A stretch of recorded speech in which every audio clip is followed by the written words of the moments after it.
Hey everybody. Hi, welcome. Welcome back to our continued efforts of going through a 5-hour video for like 20 hours. Hello, hi. I'm seeing Tennille laugh at my joke. You can't hear them, but I can. Hi everyone. Okay, I'm gonna swap over. Tennille is here with me, obviously, as usual. Here we are. Now they can hear you. So Awesome. Hi, everyone. 24-hour Soriku content. How long is TED Talk Revisit all together? Long, I'm It's so sure. funny. After we finished the last one, Uh-huh. um, the next day I kind of went to my roommate and I'm like, I'm sorry, I was up so late doing that, and if I kept you awake. And they're like, no, it's fine. Like, you were having fun, and I'm just impressed you can, like, talk about Kingdom Hearts that long. And I'm like, oh, buddy. Honestly, if there weren't the physical limitations, we can keep going. Like it's easy to just keep going. There's so much to talk about that it's like, yeah, I could keep going, but I probably shouldn't. I probably shouldn't be sitting for more than 8 hours at a time with little breaks in between, and you obviously can't be doing that either. So it's always fucked up. And it's like, I'll be playing Kingdom Hearts and I'll do it for so long. And then I have to get off stream because I'm like, I should. Fucked up. I always go to Claude and I'm like, fucked up. I could keep going. I shouldn't, but I could. And I won't, but I could. Talk about so speaking of getting through the 5-hour video, I think we're gonna do that like fairly quickly, relatively speaking. Relatively, yeah, depending on how much like we flesh it out in the discussion and everything. So yeah, well, I think we'll see, because obviously there's plenty of me just talking in this video that I am either reiterating points or going back over something, or there's some tangent that doesn't necessarily need to be discussed. So I can imagine we've probably hit a lot of the bulk of some things, and we did make it about halfway. Well, so. And like for good half hour, I want to say, you spent quite a bit of time just like writing down some of the things that you had talked about. Okay, that's fair, yeah. Including doing the little drawing of Riku, and then just going, Riku, parentheses, is gay. Yeah. Point. He, point, is point gay. Yeah. He is gay. I'm glad you know, all these years later, I inspired you for your title for your video.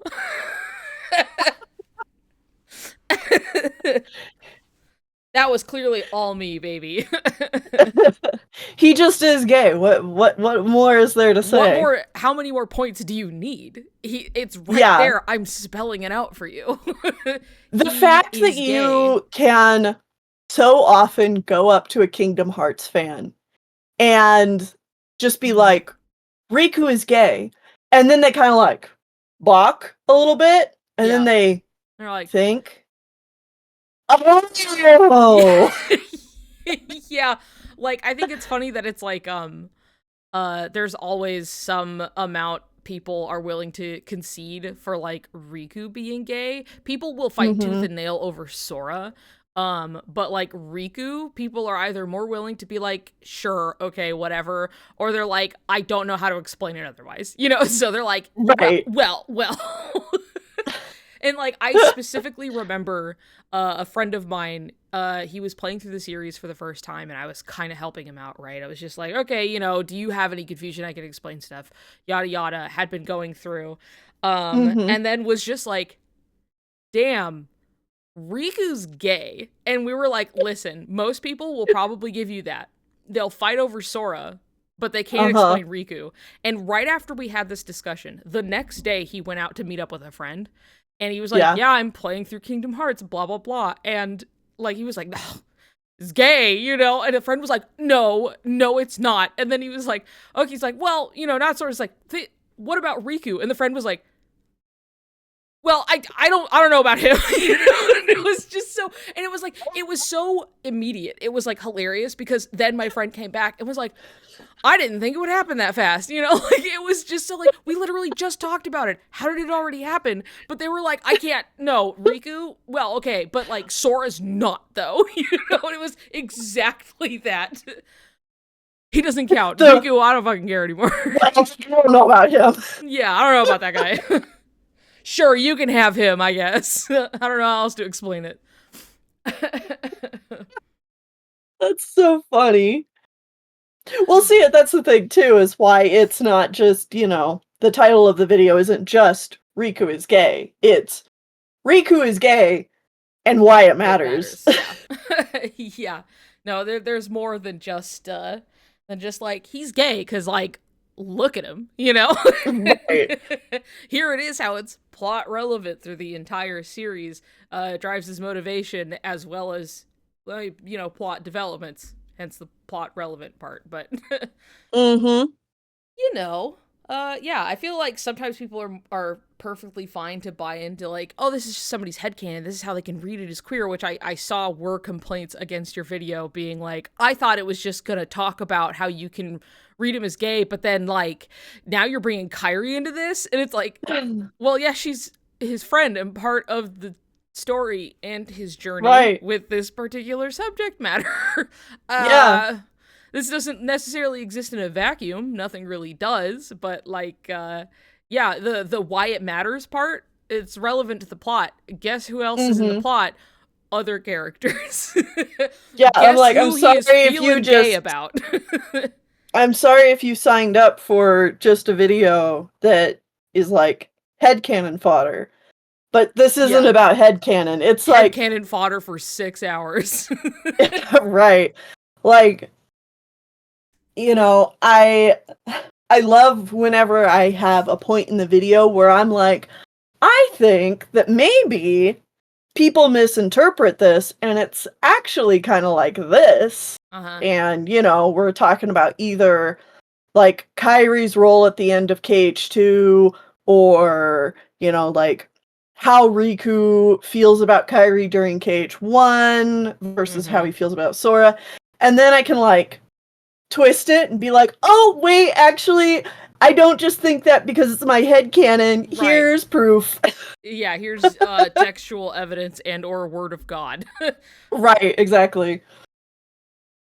Headcanon is the thing about when you bring actual evidence to support your point. And at that point, you're just reaching. It's just like, oh, we're just trying to find anything. And then they're not going to read it. It doesn't matter how much. It could be somebody just being like, and I meant for them to be gay. And they're like, wrong-o, and it doesn't matter. It doesn't matter when people are there to dismiss it. It doesn't matter what you say, but don't talk about Kairi, you're a misogynist. You talk about Kairi and you're a misogynist. It's almost like it isn't about Kairi. Yeah. Right. It is going to be about Kairi for a few of these points I've got here at the end. Yeah. Well, we don't have a whole lot to go over, so also true to form, unfortunately, but yeah. Yeah, look, we're trying, but like, there's only so much we can do here. Yeah. Anyway, hi everybody. Here we are to continue our talk. Now I can say this properly now that Tennille's here. We got pretty far last time, like actually. We got about 3 hours in out of 5 hours, so yeah. Like was said, we'll probably be able to finish it today. Where will that leave us at the end of it? Who knows? Hey, if you want to talk about Dark Road or Sleeping Rope Theory, I'm down. Yeah, no, that's true. Yeah. Things that we talk about anyway, hence the whole we should make a podcast thing being probably we should just do that. Like whatever just proper channels one would do that through, but this is one already. This is just like the video accompaniment of what is more or less a podcast. Hi YouTube, also everybody who is so excited for this to continue. Probably one of the fastest collection of comments on a video I'd posted so far, because a lot of people were waiting for this, and so everyone who was stoked out of your gourd, thanks. I read all of your comments. I don't respond to all of them because I have flies for brains, but like I do read them. So yeah, I haven't checked it today, but I think I checked it 2 days ago. But yeah, there sure be people talking on that video. Love to see it. Love that everybody's stoked about it. So happy to keep that going. Please, I would pay for a Soriku podcast. I feel like it would probably be like, it'd be like Kingdom Hearts podcast, but of course it would just be Soriku leaning anyway, because it's like, that's the games. So, right. You know, mask off, Soriku podcast. But anyway, yeah, so hold on, I'm going to play just a little bit of background noise, because I always notice when it's dead quiet.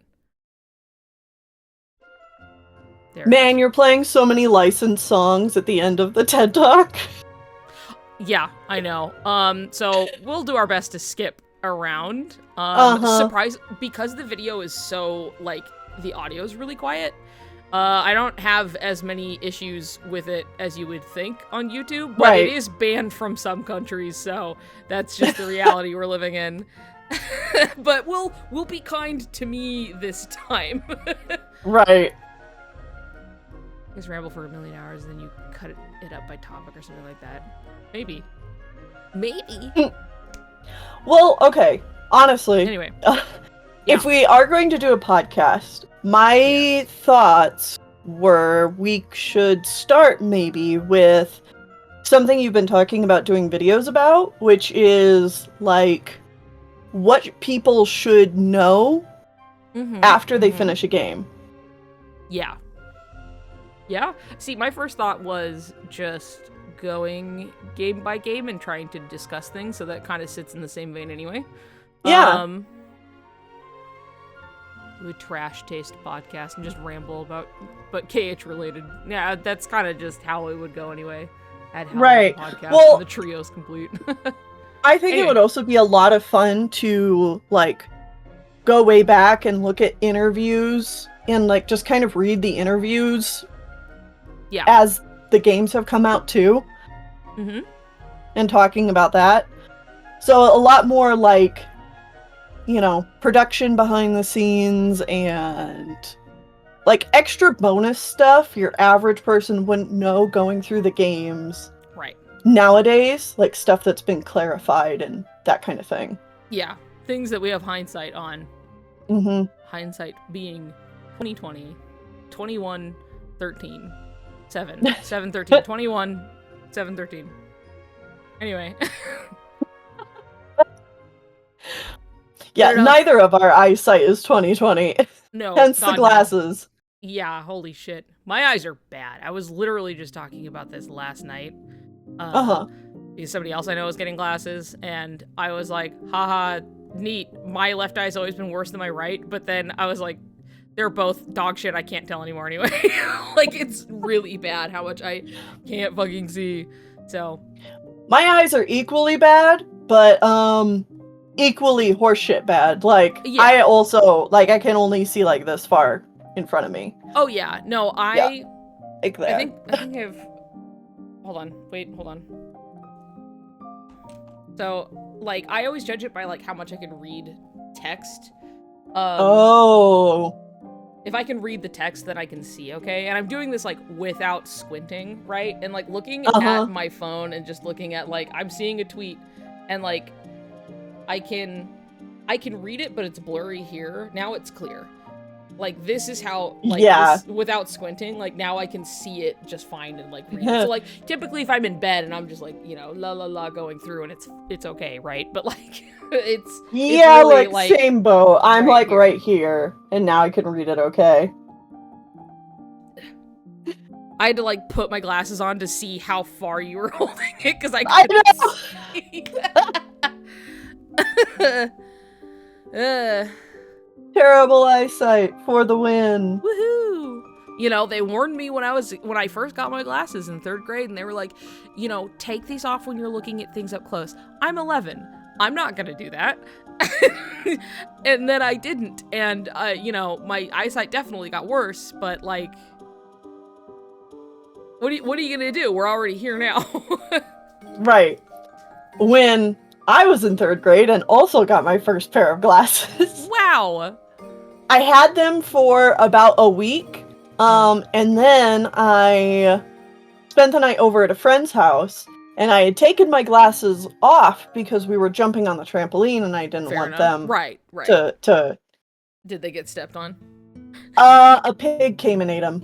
A pig came and ate them? Like, Yes.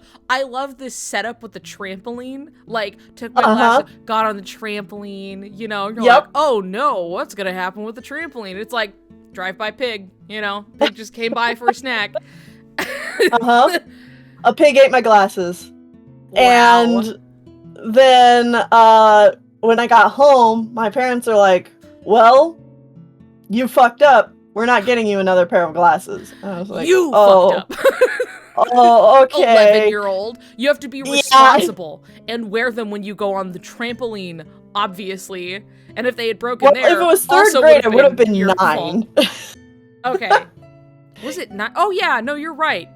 9, because then I was 11 to 12 in 6th grade, so I wasn't even 11. So of course I wasn't going to take my fucking glasses off. I put my glasses on, I could see, great. I'm never going to think to take them off when I'm looking at anything ever again. So right.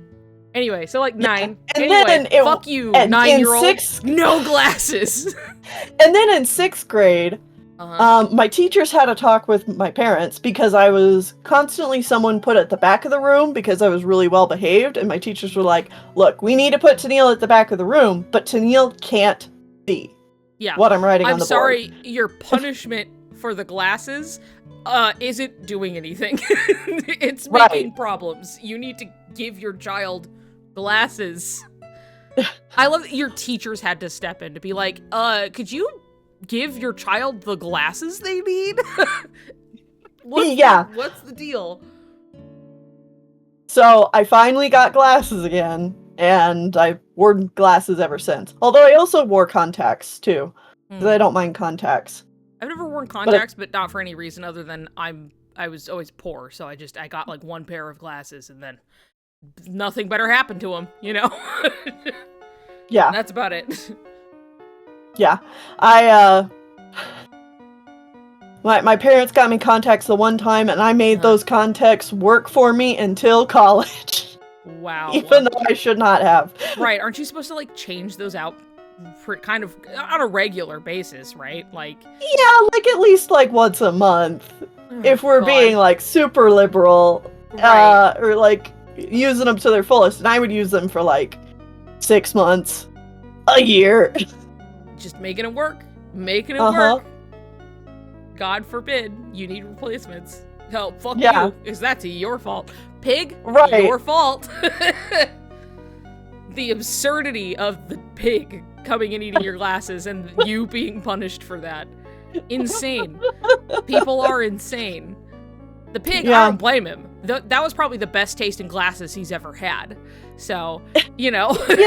But like at that point, like, can you blame the pig? I guess not, so we'll blame the child. Why was a pig even there? Well, because me and all my friends lived on farms. Yeah, farmlands. So that's not the surprising part. Just the fact that it was a pig eating the glasses generally.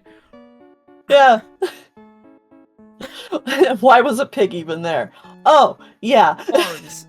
Oh, right, that part. Yeah, farm. Anyway. Yeah. Pig on a suburb. Can you have pigs? That depends on the place. Where I grew up, there were a lot of people that just had, like, farm animals in their backyard. More or less. Like, we were, like, in suburbs, more or less, in the city. Maybe not, like, downtown, but, like, people are like, yeah, here's a whole suburb, and then, like, here's my field with horses. You know, and I got a bunch of goats in my backyard. I got chickens over here. You know, a friend of mine had both goats and chickens at the same time in their yard. And that was like spitting distance from the school. Like we'd walk, you know? So it's just like... Yeah. I don't know about pigs, though. I feel like they might be a little too destructive, but that depends on the city, I think, so... Yeah, I mean, where I grew up, it was pretty common. Most kids had farm animals for, like, 4-H and stuff, so, yeah. They did also have, like, a pet pig, which was, like, a pet potbelly pig. Yeah. Pigs are kind of an ecological menace if they escape. Yeah, they're insane. Yeah. They destroy shit. God bless them. They're smart. They're sweet. They're, like, nice animals, like, especially as pets. They're kind of just, like, really big dogs. But, like, boy. I don't know. A pig can bite your arm off. A pig and, like, that's not an exaggeration. No.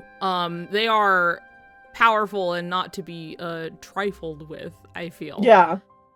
But they can be sweet. They can be little sweethearts. But, you know. Pigs can kill you. Pigs can kill you. They'll kill you. Especially the wild ones. That's why the wild boars are such a huge problem. Because they'll kill you. Yeah. Anyway, people forget that animals will hurt you if they want. Yeah, don't give them a reason if you can help it.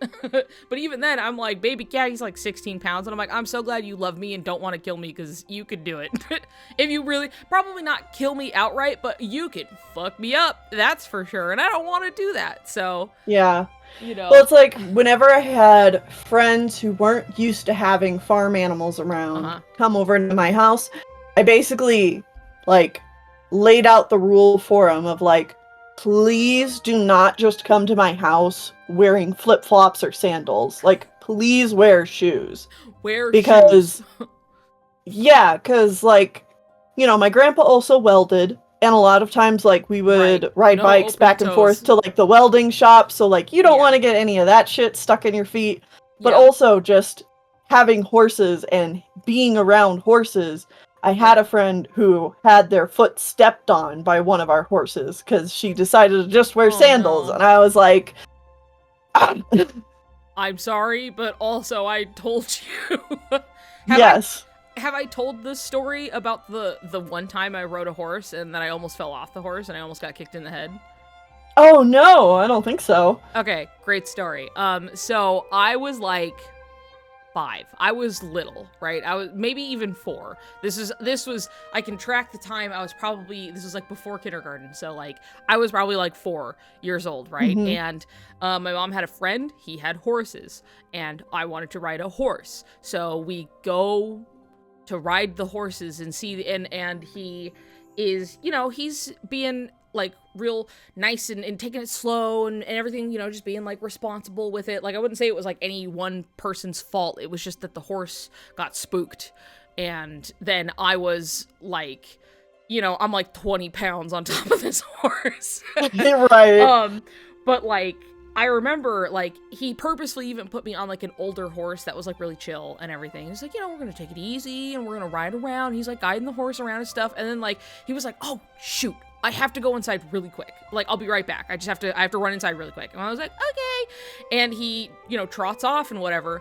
And then once he was out of sight, the horse started to freak out a little bit and started to, like, gallop. And I was only so heavy, right? And so I was like trying to issue the commands that he told me. Horse either is not hearing me, is not, you know, it's just like, and it starts running, right? And so I'm falling off. I'm losing my grip, right? And I fall off the side of the horse, but my foot got caught in the stirrup. So I'm just dangling there, seeing the hooves come right at my face, but like, thankfully, I was small enough that nothing happened.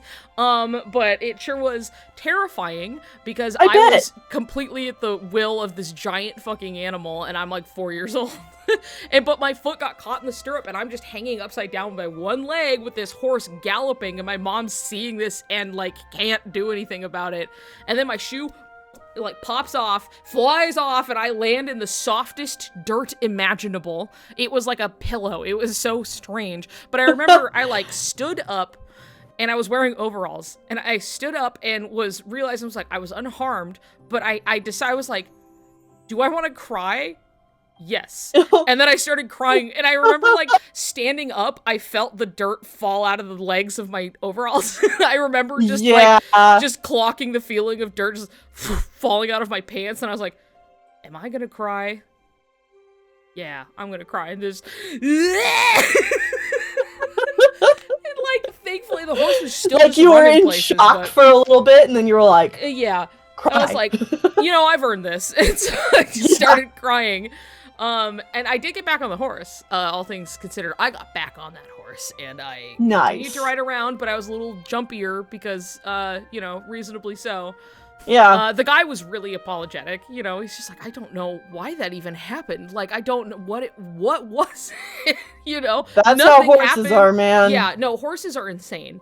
Genuinely. They're like hallucinating shit, in the corners of their vision. They're like, so, didn't surprise me that happened, but I did almost, and this was very shortly after, my mother discussing horses and like rodeos and stuff with me and being like, yeah, you gotta be careful if your foot gets caught in there. Sometimes, like, there have been guys who got kicked in the head and they don't make it out of that. And I'm like, oh, that's so scary.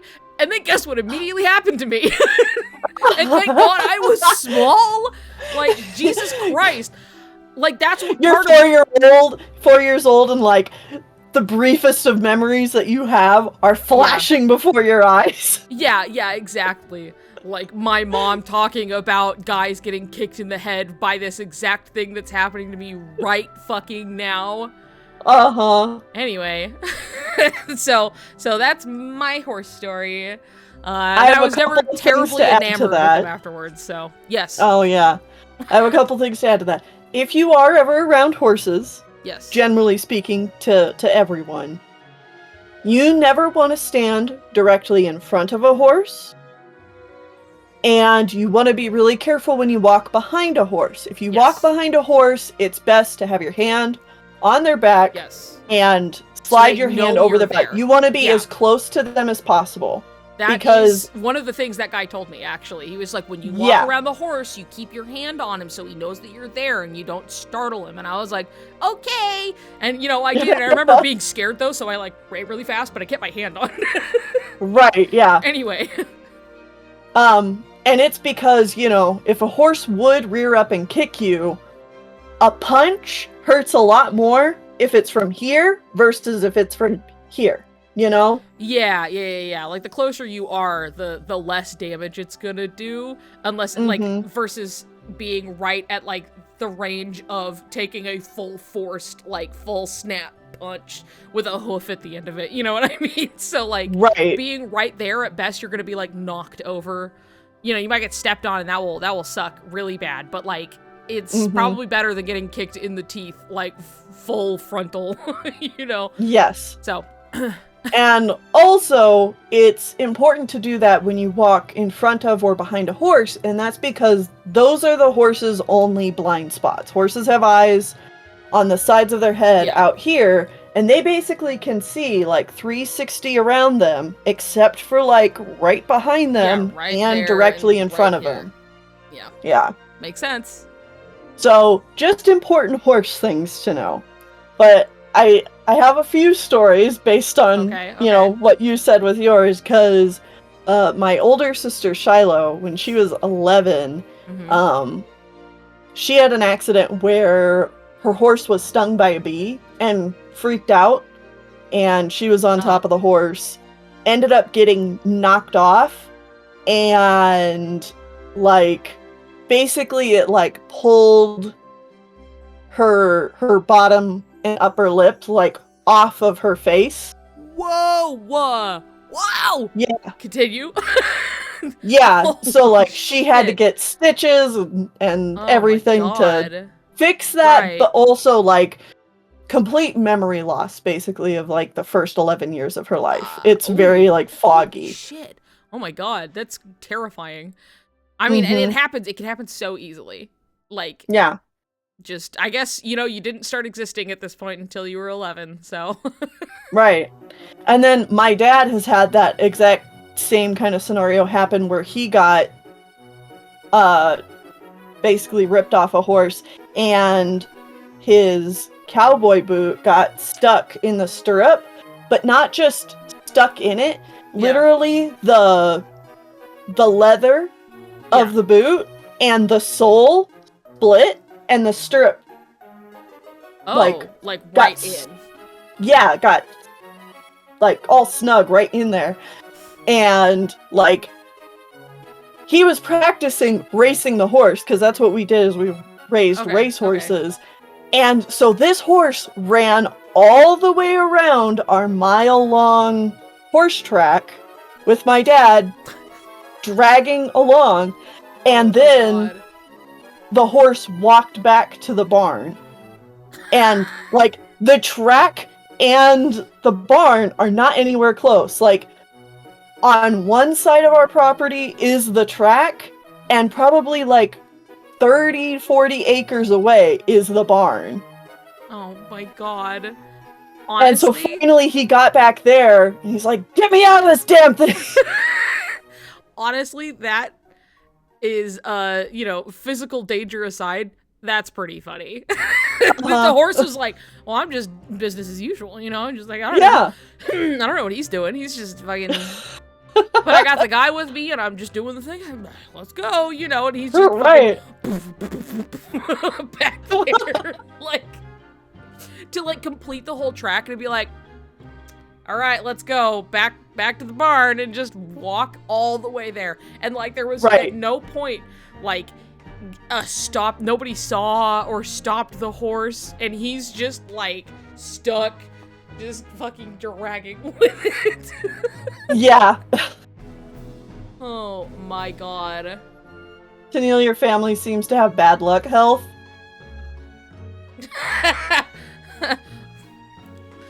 Yeah. My grandpa was also concussed when a horse headbutted him. Oh, great. Awesome. Yeah. I have all kinds of fun stories. Yeah. What fun it is. Anyway, horses, fine animals. Great to be around regularly and retain no injuries from. Uh-huh. Mm-hmm. Sounds like horses. A little bit cursed. I mean, it sounds like horses are a giant skittish animal, which can lead to many bad things happening, even when you're careful. The reality of it being, it's just like, they're just an animal, No actual grief with horses, they're just horses. But like, holy shit, can they mess you up? I prefer not to be around them. I decided from a young age, I was like, you know what? I actually really don't like horses.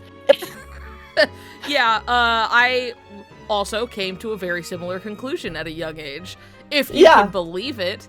That was another thing I was gonna say too, is that the first time I was ever on a horse, I was less than a week old, because my birthday's July 9th, and 4-H was like the week of my birth. Oh, so my mom was just like up on horseback, just, holding me with one arm. Uh-huh. Damn. So overshadowed by 4-H and horses. That's fucked up. That's fucked up, dude. Can't believe they would steal the spotlight from you like that. I didn't care. I was a baby. Yeah. Oh, fucking care, man. I don't know what was going on. Mm-hmm. I grew up with my mom's horses. I appreciate them from a distance. The proper distance. The proper way to appreciate a horse. From a distance. Yep. Anyway, do we want to talk about this TED Talk? I like to consider that that's our warm-up, because we did this last time too, where it was like, we're talking about like a bunch of shit that doesn't have to do with it. And then once we get that out of the way, we're like, all right, down to business. So like, I feel like, brass tacks. Yeah, we need that little, we can't just jump right in. We need a little bit of a rev up. And this time it's about horses. Last time it was about, I think we talked about cats and then dog names and stuff like that. So, animals seem to be a recurring theme, at least. I love animals. Came expecting Soriku Except got horse for maybe trauma. horses. Except for maybe like horses a little less. Right. Horses not as excited by. Yeah. Anyway, so let's actually get down to business. And defeat the Huns. What do you got note-wise? Yeah. Where are we starting? Because last time it was my rant that was really good, admittedly. Yes. I don't remember necessarily doing it, but, like, I did. Good job, me. 5 years ago. The rant is, like, the peak of the video, you know? And then the rest of this is just kind of, like, wrapping some stuff up. yeah, that's fair. You know, I really was, doing all of this on fumes at that point, so. Yeah. Alright, so the next couple of points I have is mostly talking about the novels, and specifically the first part of the novels you bring up is, what is Sora to you? And that is at 3 hours and 36 minutes. Okay. Like half an hour later. Oh, here's me. Hold on. Wait, hold on. Wait, hold on. There it is. Is this where Mr. Broadshoulders Tiny Waist comes from, or is that what a different one? I don't remember. The amount of times I would, that's a different one.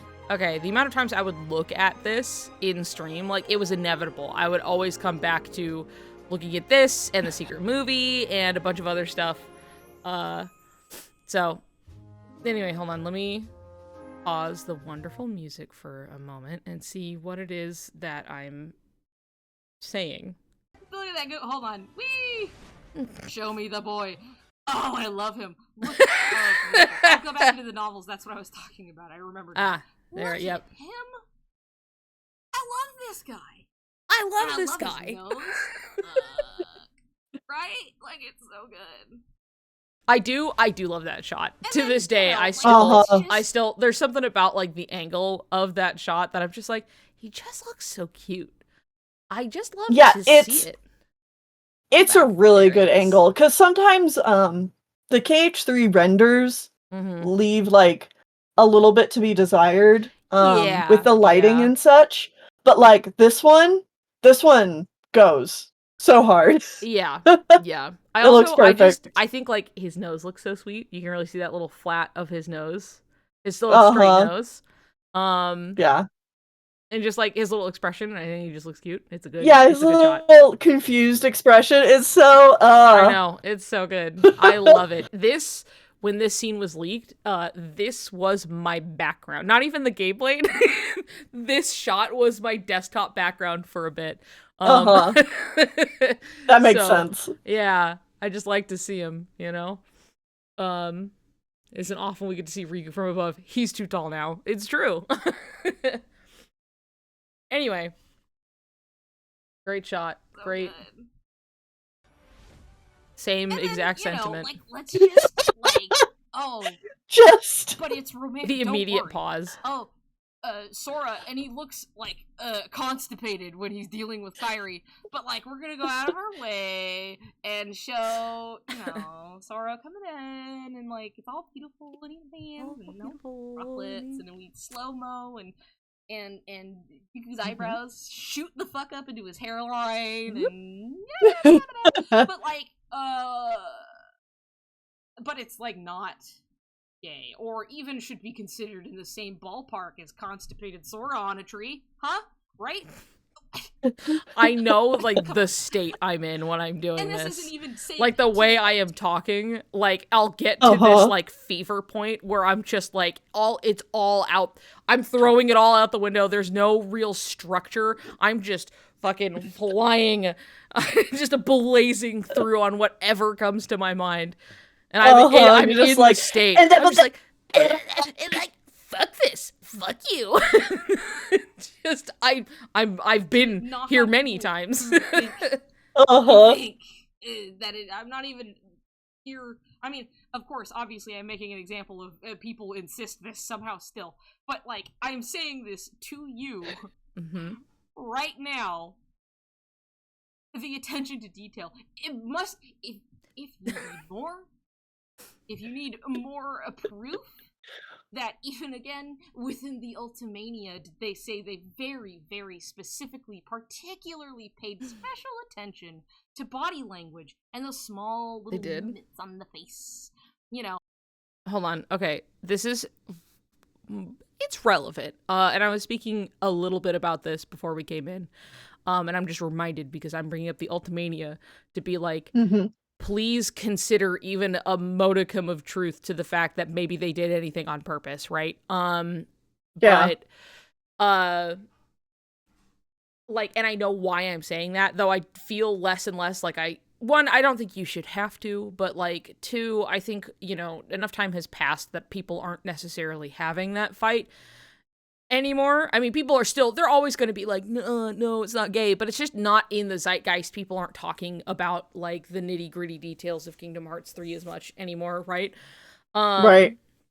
You know, it's been unfortunately 5 years. Yeah. But I bring this up simply because there is like somebody like literally yesterday had started reading through the Sleeping Realm theory, and I was listening to it, right? And anytime I hear somebody else read through it and it's not just me like trying to go through or do something, right, it always kind of gives a bit of a new perspective on like, oh yeah, I could change this, I could get rid of that and stuff.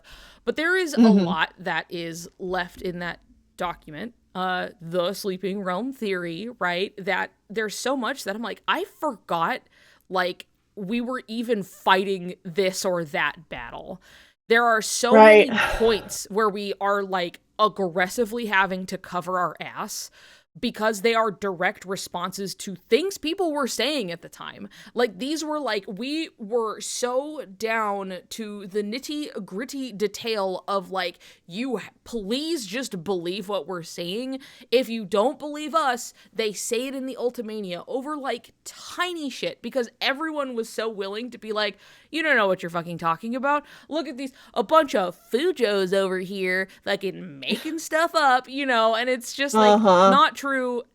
Look, here's all of the evidence of it, right? But there are so many things that it's just like, we don't need to make that argument anymore. Like, people coming in and finding it now, like, for the most part, still get the whole, like, oh my god, there's so much here that's, like, genuine, like, this is probably real. But there are so many little things there that, like, hearing this new person going in who doesn't have all the info, they don't know really anything about, like, cucks. And also, hilariously, as I was watching this, and they were like, how do I say this? Cucks, and having a laugh, and then to be, I'm like, I say cucks too. It's okay. We're all calling it cucks, and it's funny. So leave it. It's good. You're good. You know, you're with like-minded people here. But it's to hear somebody who doesn't know all of the details and then like reading parts that are like that I feel like don't really go anywhere because they were just any kind of defense to like, you know, the. Like, it had to be so foolproof at any and every turn that it was so, like, there are some things where it's like we fight to prove something that kind of doesn't contribute to anything at the end of it, but it's almost like we can prove this, so you have to take the rest of what we're talking about even somewhat seriously. You know what I mean?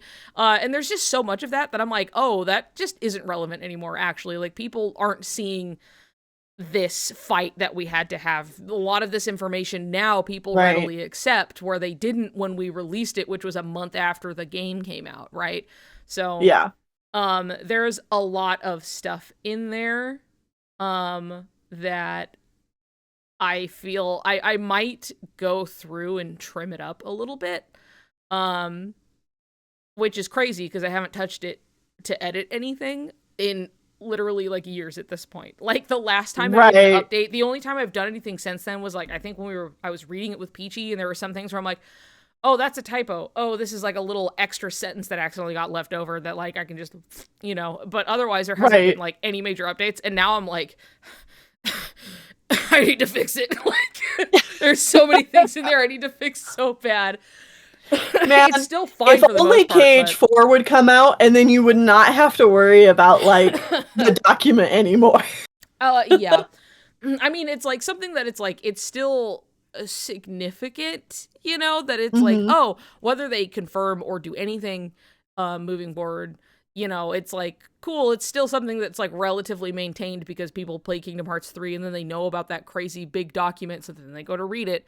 But it would be really interesting and really funny, especially if Kingdom Hearts 4 came out and then like more like explicitly confirmed anything outright, and then I'd never have to touch that thing ever again. Like, it just gets to be there as proof or whatever, and then it's fine, we're moving forward. New things are happening. Don't talk to me. But that's all. It reminds me of another comment I got on the video. And I don't know if it was on the Riku's Gay video or if it was one of the editions. But someone essentially left the comment of like, man, it's really sad that you feel the need to like explain things so thoroughly.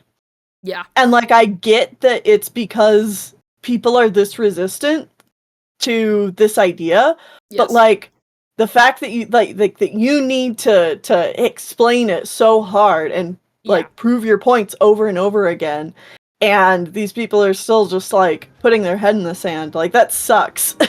Yeah, it's really hard because it's like, there are obviously the people who, they were never going to take it seriously in the first place, and you're not even necessarily arguing with those people. It's the people that are kind of in between, where they have just enough that they'll come and listen, but only to talk about how wrong you are. Right. And it's one of those things where it's just like, I don't know how much more valid of a point I could make out of this. Here's literally all of the evidence, and what has always been the issue, for all of this, whether it's your video, whether it was the Sleeping Realm Theory, or it's literally any of this, is people come in and then they go, nuh-uh, and like, that's all they have. And that's it. And you're like, great, man, great argument. I don't know what you want from me. Right. Wow. I don't think so. You're so smart. I never thought of that before. Oh my god, wow. Really? You know what? You make a good point. No, I guess it just isn't. You're right. Like, it's so exhausting.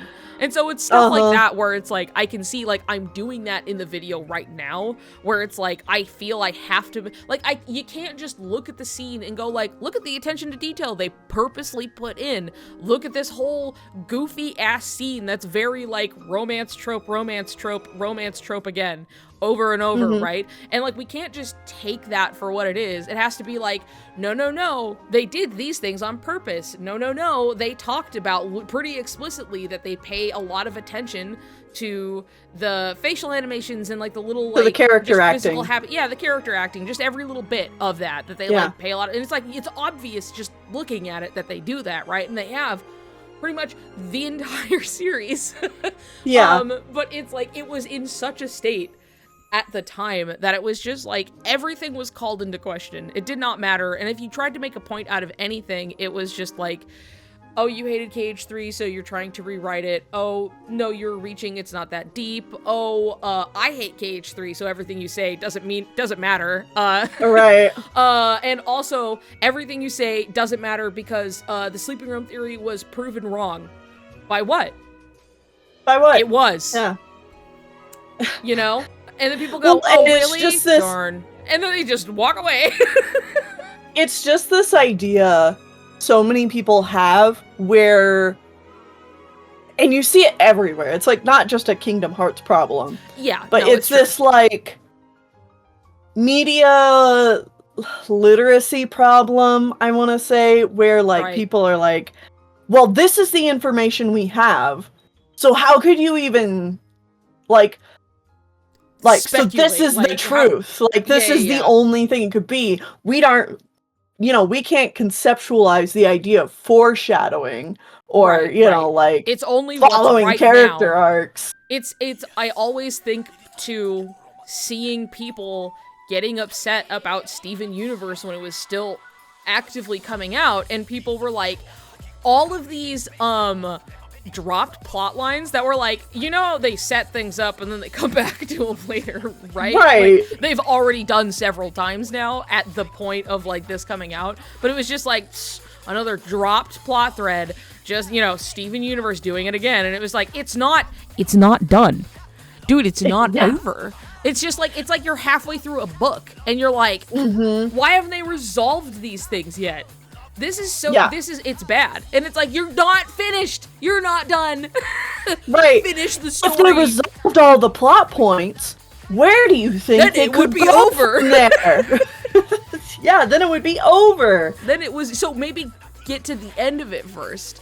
And that's a lot of stuff with Kingdom Hearts right now, is that it's like, there are plenty of things that are open-ended that, like, that we even know there's shit on the horizon. It's not like, well, maybe, and if they get another one, we'll find out. It's like, no, we know, like, for sure, like, we have known for sure for a long time, but, like, it's just, God forbid there be a mystery, and, like, Kingdom Hearts is kind of afforded in the same way that, like, you know, like, books are between books, that, like, there are a lot of things that you can introduce in one and resolve in another to kind of keep things, like, bridged between entries, you know? So it's just, like, I don't know. My God. Yeah. It's so exhausting. Because even as a storyteller myself, like, and I don't want to throw my own fans under the bus, but, like, sometimes... But I'm gonna do it. I get questions about, like, Yeah. my own story, and it's like, guys, you just, like, yes, this is, like, a story point. We'll get to it, I promise. You just have to be patient. Yeah. No, you really just gotta, that's something that, like, yeah, as my partner here who makes comics, and don't worry, Tennille, I get those too, and my readers are adults. Yeah. Yeah, all the fucking time. And I get to hear about the comments too. It's always just like, somebody saying some dumb shit again. Am I not being clear enough? And it's like, no, it's plenty clear. You can't save them all. you really can't. But I don't know. I feel like I was gonna make a point. I don't remember. I will be so excited when we hear any kind of news about Kingdom Hearts 4. Like, yes. I'm gonna be on cloud 9. What I'm not looking forward to is people doing the, like, theory videos or whatever that's going to come out around KH4 trailers and stuff. I'm just like, especially from, can we like, avoid that this time? Very, like, content farming type channels that are just like, I'm just gonna report on the news of something that's going on. You're like, this, and then, like, add nothing, maybe, like, an opinion, sure, but it's like, it's so, I don't know, it gets so exhausting. It gets so exhausting. How are you able to squeeze a 10-minute video out of talking about a release date? Yeah, no, it's that kind of stuff. Yeah, and it's not to say that you can't take something and really elaborate upon it, but these are, like, videos that are, like, churned out, like, all the time, you know, and it's just like, okay, all right. I just want to, like, ooh, I'm excited for the new thing coming out. Ooh, what could that be? And just, like, stay in my own little, like, sand castle zone. Like, this is my playground. I'm staying here. Don't come in. Don't talk to me. I don't want to see like, it. Of course, whenever we get KH4 trailers, like, we'll both be, like, looking through them all the time. Oh, but, for sure. I'm gonna have that shit on repeat. I'm gonna, like, go back and forth through it frame by frame, but, like, anyway, you were continuing to say something. Oh, no, that was basically, like, the end of my thought. Like, I will be eating it up and like, chewing it up and spitting it out and then chewing it again, like some kind of dog, you know, cycle repeating. How many times can I eat this one delicious meal? Yeah. If I don't stop chewing, it'll never end. Ven was in the background of a KH3 trailer. That's true. I was there for that. It wasn't a trailer, actually. It was a commercial that came out. And then they immediately took it down, and then an hour later put up the new version of... There were a set of, like, 3 commercials, and one of them had a part of, like, Riku facing Aqua. Like, we got to see him, like, running, I remember, in that one. And then there was another one that was, like, them in the Keyblade Graveyard. And, you know, everything's happening, and they just accidentally left Ventus in there. So they were like, whoopsie, and they took that one fucking down, and then took him out, re-uploaded it, and then that's how everyone who was there for it, and we were like, oh yeah, so you didn't want us to know that, huh? Okay, I guess that confirms it. Like, everybody was excited about it, and then because it went down, we're like, were we supposed to know? Yeah. Whoops. And then it goes back up and he's not there. We're like, Oopsie. Oh man, talking about trailer inconsistencies though. The one that still drives me nuts is the Chirithy ears on Kyrie's hood. So that is something, to return to the subject earlier, that in that video I was talking about, that person reading this sleeping roll theory, they got to that part where, you know, I made a whole point about it. And that was one of the ones where I was like, I need to take this out. It doesn't actually do anything. Like, it's funny because it is interesting, right? But I was like, this doesn't actually contribute to anything. I think, but like, I know putting it in was trying to be like, you cannot argue that it isn't important because maybe it wasn't here. Because again, these trailers and everything, this is still pretty fresh, right? And now it's just like, who the fuck is gonna go back to watch like a Kingdom Hearts 3 trailer? It's been 5 years since the game came out. Nobody cares, right? So it's like having to make this argument. It was just like, we're trying to prove that like it is important that the ears are there. But you know what? We don't need that to prove it. Like at that point, it's just like a whole like, just a whole sidetrack for nothing. And I was like, this needs to go. And that was what I was like, actually, I think I need to change a lot of this, where it's like, this is really interesting that it's like, here is a version, it looks different. They took it out for some reason and then they put it back in later. But like, it could just be in the extra section of anything. Yeah, and I do have an extra section where I moved stuff too that I was like, this isn't really relevant anymore, but like, we made a point of it. It's still something to think about, especially like the Kingdom Hearts heart being like, isn't the true Kingdom Hearts blue? And then later, one of the interviews being like, I thought the true Kingdom Hearts was blue, but apparently I was wrong. It's yellow. And it was like one of the people working on the game. Right. And so we were like, oh, I guess this is news to everybody then. So cool. So anyway, that's moved down there. So that's something where it'd be like, here are things that like, you know, we discussed, or, you know, thought relevant, yada, yada, that just don't really add to it, but like wrote it all out anyway. So like, it's down here. And so I'm like, that's specifically the fact that you brought that up. I was like, that was the thing that made me go, I need to move. I need to do some changes. Right. And like you said, it's one of those things that's like, it's not really important because, you know, it's just a trailer, but it also is just kind of like, it's fun trivia for sure. It is fun trivia for sure, yeah. And it's also just kind of like, man, why wasn't the ears just already on? I know, it's so strange, right? Especially because like that was one of the last rounds of trailers before they eventually had like the final trailer. That was like late summer, and then we hit like kind of fall, and then like January is when we got the game, so it wasn't even like that far away from the game when we got it. It was with the announcement of Pirates of the Caribbean. So also really quick, Niku, are you planning to make a new theory doc if there's a massive theory in Kingdom Hearts Missing Link or Cage 4?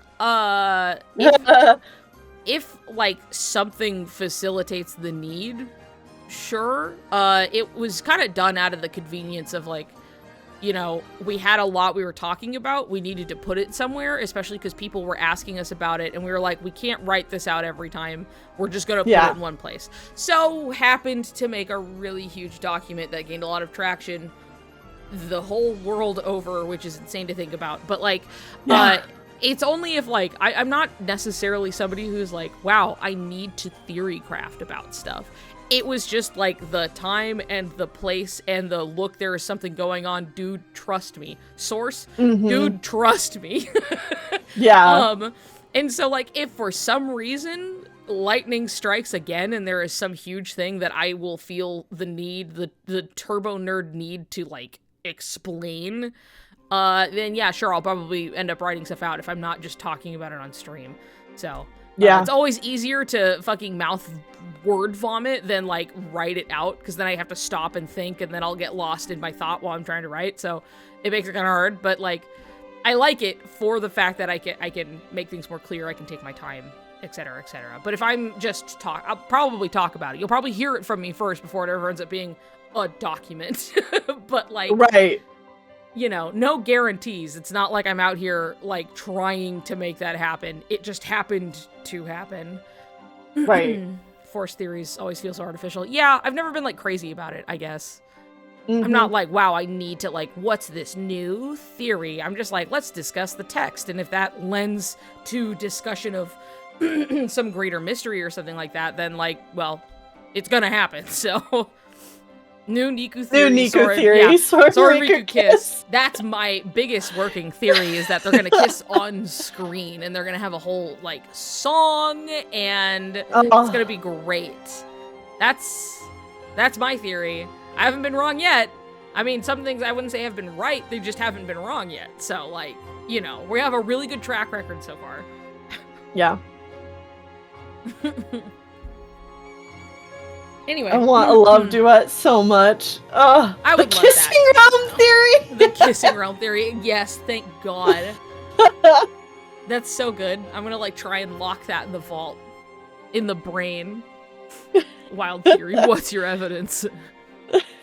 I just link you to Neil's video. They should kiss. Yeah. I feel like there was something I was gonna say. Hold on, wait. Nope, it's gone. It's gone. I mean, when it comes to theory crafting too, I'm not much of a theory crafter, other than just like, based on like what the story is giving me, I think this is the direction it's going. You know? Yes, that's same boat of like just discussing. I like to talk about stories. Right. Yeah. And like, I don't really have much interest in trying to predict like the details of KH4 or anything like that, because I'm just excited to see what it is. I am strapped into Nomura's wild ride, and I am excited for whatever he wants to send my way. I want to see what he has. I don't care what I'm like, oh god, I can't wait for this thing I'm thinking up to definitely happen, and then when it's not, to have a mix of disappointment in both the material and myself for being wrong. But like, I shouldn't have been wrong because this makes the most sense to me, and then get upset at something when it didn't do anything wrong. Right. Fuck, what was the original point I was gonna make? Instead of all of that, I'm excited for whatever the hell he has cooking. You know what I mean? I just want to see whatever he's up to. It's gonna be cooler than whatever I'm gonna think of, so. You know. I know that, like, Nomura's Wild Ride was a thing that, like, was coined by Super Butterbuns, and it's something that, most people... Yeah, and it's something that most people in the fandom space just, like, say now. But I love that saying so much, because it's just, like, Toad's Wild Ride at Disney. Oh, and imagining Nomura as, like, Mr. Toad. Right, yeah. Insane. See, for me, I'm thinking of just, like, Mr. Bones's Wild Ride, and then it's like, just like, so-and-so wants to get off Mr. Bones's Wild Ride. It's just, like, repeatedly Bobby. That. Woo, Bobka! Kitten! We talked about this video.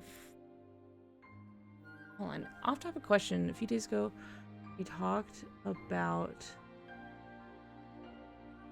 like a thesis essay video. Oh, an essay of the Goofy movie. Which video was that? It was on an extremely goofy movie. Yeah, I didn't watch it. You did. Yeah, I watched it. Yeah. Because I was like, oh, I happened to see that. Like, it was recommended, but I hadn't watched it. Excited Buns was to hold up. Talk to her stream about the Riku's gay vid. I do think that's great. She was like so stoked about it. It's very exciting. No. Kitten, don't step on my keyboard. I'm using that, bud. Alright, here it is. The video is The Unlikely Genius of an Extremely Goofy Movie. Nice. I will put it in chat for y'all. There you go. There you go. Buns talked about Riku's gay. Yes, Buns did talk about Riku's gay. Yeah. The whole thing. I was so starstruck. And then like talked about it on stream, and then was just like, damn, this shit whips. And like, you know what? You're right.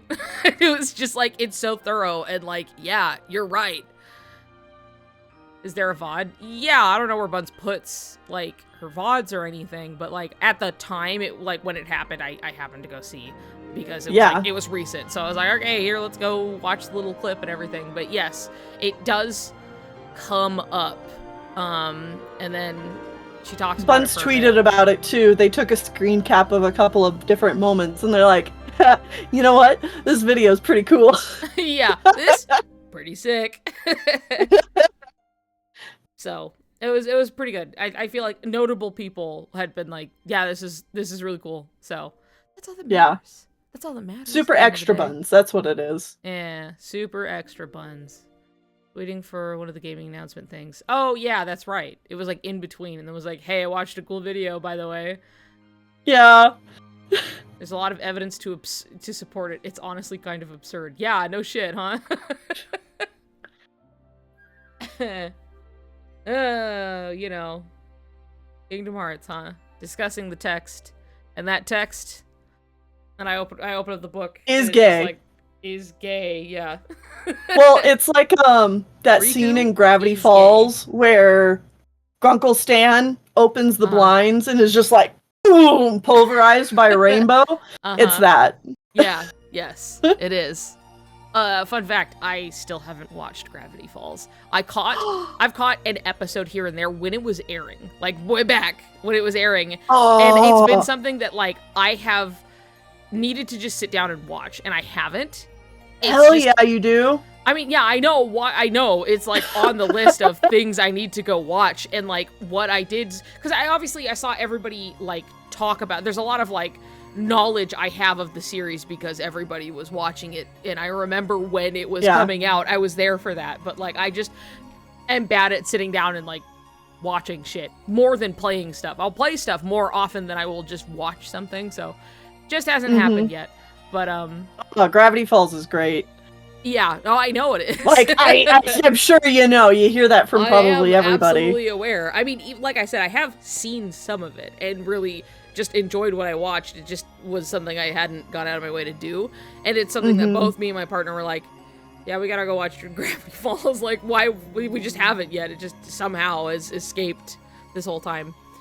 But I would absolutely love if Kingdom Hearts did any kind of like crossover with just like Disney TV animation.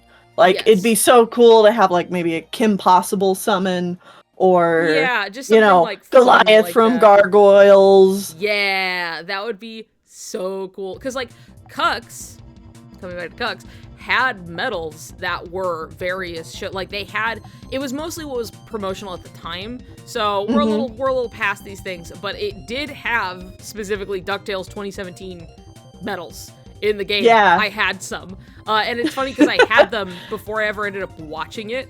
So I was like, it was one of those things where I was like, yeah, you know what? I like the art. Like I should just go watch it. Like why not? Like I always like DuckTales. The original, so I should just watch DuckTales, and a lot of people said it was really good, and then I was in love with it, so I would love for that to come back in any way, shape, or form, seeing as we already got like a taste of it. They're aware of it. But and then also they do make a reference to Kingdom Hearts within the show, so that's pretty cool. But they do make Scrooge's favorite dessert is sea salt ice cream. Which in is the show, like, and so they did like the showrunner was like, yeah, that was a Kingdom Hearts like nod. That's why. So it's like, oh my god. But anyway, what a perfect show. What? Food's ready. Yes. Food. Awesome. So anyway, I'll watch Gravity Falls. You guys watch the DuckTales. Go watch DuckTales, please. That's the deal. That's the deal. There are gay people in DuckTales. It's pretty good, okay? So go watch DuckTales. I will say, I have a special love in my heart for Kim Possible because, like, it was a show I liked growing up, and then when I got in college, I was like, what if I just watched all of Kim Possible? What if I just actually watched Kim Possible? Yeah, and, like, watching all of it, I was like, damn, this still holds up really well. Like, the storytelling doesn't even feel that dated with the, like, Monster of the Week type format. Because, things do kind of have a continuity and progress, but... Yeah. Anyway, that's my recommendation to go watch all of Kim Possible. Just like look at Kim Possible again with adult eyes. Yeah. And not Yeah. just like happening to catch it on TV sometimes. Because I also really liked Kim Possible when I was young and catching it on TV. So, you know. Mm-hmm. But a lot of these things are not even just like, wow, the rose-tinted glasses of nostalgia. As much as like, it was pretty good. It's just a well-made show. Same goes for Gargoyles, but Gargoyles was like so ahead of its time. Gargoyles was cool as fuck, and I was always sad when I couldn't like I knew it was on, but it was late, you know, and so like I couldn't quite catch it when I wanted, and so I only got it every once in a while. But I was like, this shit's so cool. I'm like 8, and this is the coolest shit I've ever seen. Yeah. I mean, it's still cool as fuck. Don't get me wrong, but especially as an 8-year-old. The first season in particular is just so impressive. Yeah. I dread the live-action remake worlds. I hope that never happens. I'm sure Nomura has a sensible bone in his body enough to be like, this is a worse version of a world I've already done. I'm not doing it. I'm sure if he would do it, there would be some reason for it, though. Like, yeah. As much as I don't want them, if it's in there because Nomura wants it. Yeah. That's the thing is, like, even if there are things that I initially am like, I'm not sure I would like, I'm not sitting around being like, God, I want Star Wars to be in Kingdom Hearts so bad. But if Nomura wants to put Star Wars in, I'm like, okay, well, let's see where the dog's going with this. Like, let's see what's going on. And so I'm kind of just fine with whatever he wants to try and do with it. Like, you know, I don't think anybody was sitting around being like, God, I can't wait for Nomura to put the Three Musketeers in there. And then he did, and honestly, I love that world.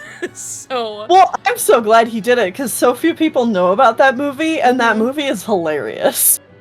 Yeah, no, because I remember I was like, I realized, like, I was familiar with it, but I don't think I had sat down and watched it, so I did. And then I was like, you know what? This was pretty fun. I like this a lot. But it also, I guess, goes to show how steeped into, like, the Disney library, like, he really is. Like, just aware of, like, even just putting, like, Julian in as, like, a special boss in Dream Drop Distance is, like, damn, you mean that short that they haven't re-released basically since they released it?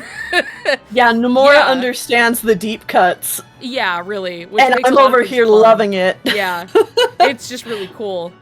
But if anything, it's like, I don't know, I just trust the guy to do stuff and make it fun.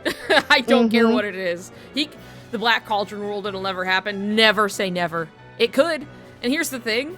Oh my god. The bad guy. What's his fucking name? The Horned King. The Horned King is sick as fuck, and I'm sure Nomura looked at him and went like, how can I put him in there? Like, and he could just, like, stand alone, just be somewhere. You know what I mean? Like, you can do anything. It's Kingdom Hearts. They could just be somewhere. Yeah. Song of the South will never happen. I hope it doesn't. No. That should never happen. I'm sure there are people, like, because they have, like, you know, like, a department for, like, sensitivity and stuff, even just at Square Enix, right? But even then, like, dealing with Disney and how much they've tried to ignore that exists, I don't think he would want to, and I don't think he would even get the ability to do so if he wanted to for some reason. So I'm not worried about that one. No. You know?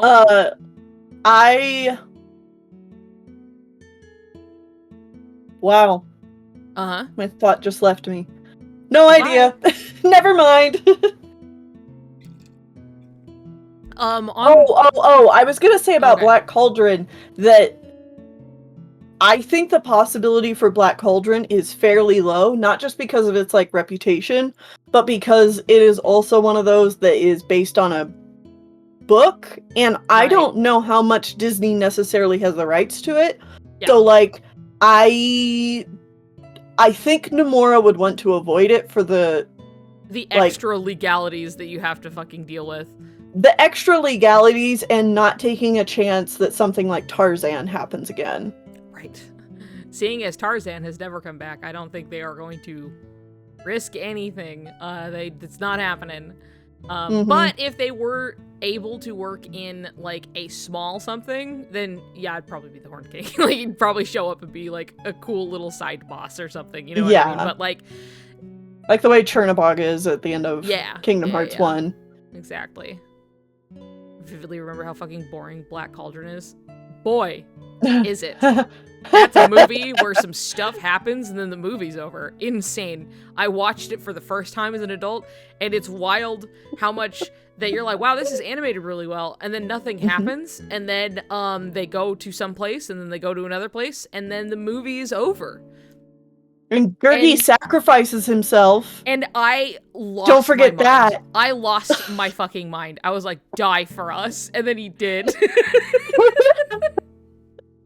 I can't remember. I just remember in chat or something, I was just like, he's going to die for what he's done. And then, like, did. And it was just like, oh my god, they're, like, actually pulling this card. Like, they did not do enough to, like, really endear us to this guy who's kind of fucking annoying. And they're like, don't you feel bad because he died for you? And they're like, no, we have to get him back. Gurgi. And then it's just like... Gurgi! Just, oh my god. So yeah, that happens, and then the movie's over. So, what a strange movie. What a strange movie. Gurgi as a summon. Fun fact about Black Cauldron. So you know how, Taran, the main boy, right, looks very, like, generic Disney hero boy, like Wart. Yeah, like Wart. In Sword in the Stone. Yeah. That's because they called Milt Kahl back to Disney and asked him to do the character design for the main guy. And he's like, I don't really do character designs of people. Right. So he just, like, basically redrew, like, Mowgli and Wart. Yeah. And he's like, here you go. Sure. Here. I remember you telling me before. I've remembered that. But, like, for the class. There you go. There's your fun fact. Yeah, for the class. There you go. Boy, what a movie. Also, on a similar note, it's interesting how much, having recently watched The Great Mouse Detective, because I just had a couple friends who hadn't seen it, and I was, like, I was talking about Ratigan, and I was like, well, he's really fun, so, like, anyway, I'll show you this movie, at least, because I think the character, like, animation is all very charming. It's all very nice to look at, you know? But it is wild how much, like, that movie came out, and then you had, Oliver and Company afterwards, and then, like, hitting immediately into, like, The Little Mermaid, and now it's just, like, it's so modernized and becomes, like, what we're used to. Like, the Little Mermaid fucking takes off running, and it's wild to look at the movies that happened just before it, and how of, like, a different era these movies are. Oliver and another a little in between, but, like, it's... Yeah. Another thing to keep in mind, too, is that, like, yes, Little Mermaid is, like, credited as the start of the Disney Renaissance. Yeah. But also, Who Framed Roger Rabbit came out, just before it, too. Yes, and while it's not... Sure. Yeah, well, it's not technically, like... It is a Disney movie, but it's not necessarily done by Disney Animation Studios. It's, like, not part of the... Yeah. Like, Roger Rabbit is out there fucking kind of living in his own world with a bunch of shit going on, obviously. Yeah, fucking killing it. But it's just, like, to see, like, if you're going, like, specifically, like, Disney releases, and you're like, okay, cool, like, we have, like, just The Great Mouse Detective, and being like, man, this is so... Like, we are in the 80s, right, as this is happening, but this is so reminiscent of, like, 60s to 70s still. Even in, like, voice recording and, like, direction on that front. And, like, there are so many scenes that I was like, I could have told them, I could have just given any time and been like, yeah, I don't know, this came out in 1965, and they probably would have believed me. Like, it's just, you know, except for the fact that I introduced it with, I was like, it's one of the first examples of, like, CGI and with, like, the gears and everything in the clock. And so I was like, yeah, here's a fun tidbit for you. So this was in the 80s, but it was, like, really looking at it again, and I was like, damn, this is really, like, there's kind of a really clear distinction between, like, what we now know as, like, modern Disney, and everything that came out just before it. So yeah, it's just interesting to see that, like, it could be so close and yet those movies are so different. Well, I mean, it's like, it's that Howard Ashman influence, you know? Yeah, like, for sure. You like, can there were a tell lot of immediately when he's involved. It gets to the story structures, like, bang, bang, bang, you know, like, the songs are really good. It's so, woo, damn, you know, it really set a path. But anyway, hold on, you talk to them. I'm gonna go grab my food really quick, and I'm gonna bring it back down, and get myself some water. So I'll be right back. Sounds good. I really want a Robin Hood world. Yo, me too. I want it so bad, because I want, like, okay, I mostly want a Robin Hood world because I really want to see Sora form change into, like, his concept art design, or, like, something inspired by his early concept art design, where he was this lion boy. Like, that would be so good. And obviously, I just like Robin Hood. But if they ended up doing something like Zootopia, I would also be happy with that. I just think Robin Hood would be, like, a more fun world. And I would love to see another KH world that's, like, a modern KH world that's done from a 2D art style. Because obviously they can make the 3D stuff look great, but I know they could really push it with the 2D animation art style and really make it pop in a way that they wouldn't have been able to achieve on, like, the PS2 graphics system. Robin Hood and Treasure Planet are my top world wants. Same. I want a Treasure Planet so bad. Because, like, I just want it because I want that world. I don't know what they would use it for. Nomura could think of something. But, like, Sora likes pirates. I think Sora and Jim would get along pretty well. I just love the aesthetics of Treasure Planet. And it's like a space pirate ship. It's so cool.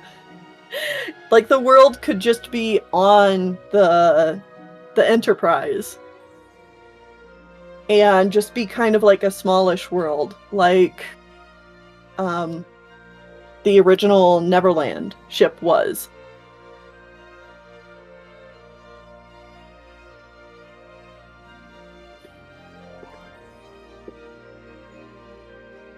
It was almost in DDD. I mean, like, the treasure things you can find in the KH3 gummy ship sections, it's like that had to have been inspired by Treasure Planet, and I won't believe anyone saying otherwise. Like, that stuff had to be originally conceived as, like, Treasure Planet stuff, and it might have been more, maybe, if like, if given the time, but sadly thought that too, the big gold treasure orb things. Yeah.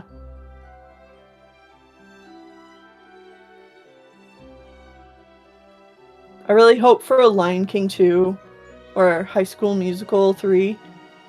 Or Sora and Riku are there. That would be fun. I'm trying to remember how much of...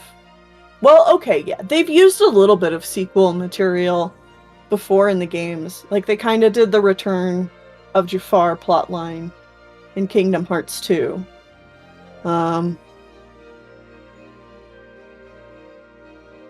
Yeah.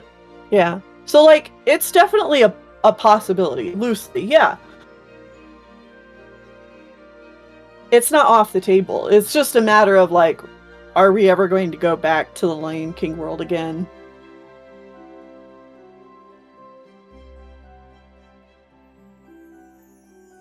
Gotta make Niku go through High School Musical sometime. Oh, has Niku not seen the High School Musical movies?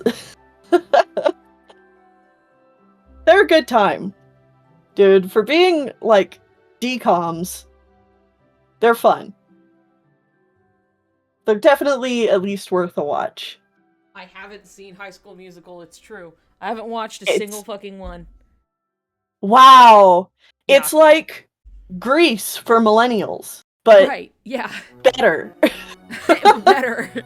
Right. Because we didn't talk about our feelings on Grease. Right. Hold on, I got a good old Arnie Palmer.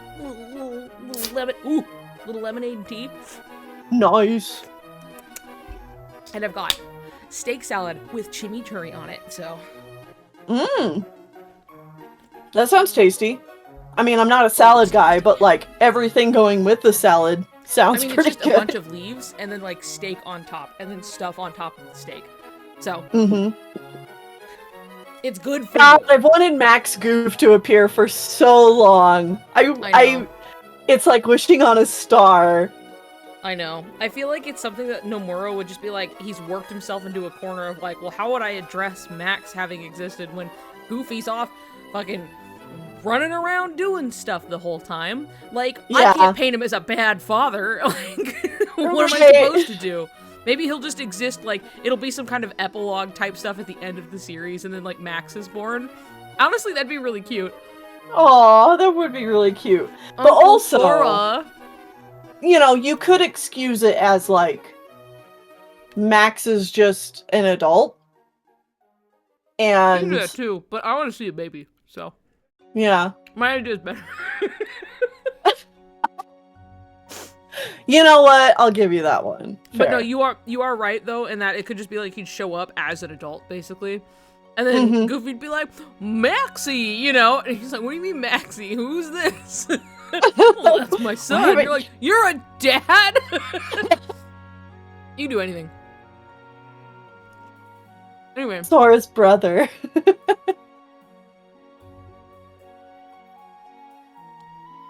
Sora's a little baby brother. There's so many possibilities for what kind of roles could be in Kingdom Hearts 4. Oh. I am so excited to hear what they end up with. Like, the only one I'm really like, they just gotta do it, man, they gotta! And it's Inside Out. Yeah. Oh yeah. It's just too relevant right now. Like, that's always been a go-to one where I'm like, it's just... It would be so useful right now. Yeah. And so that's like one on my, that's always been on my list. But, God, they got to. And then, like, followed very closely by Coco. Oh, yeah. Well, I Also would say my second one is Luca.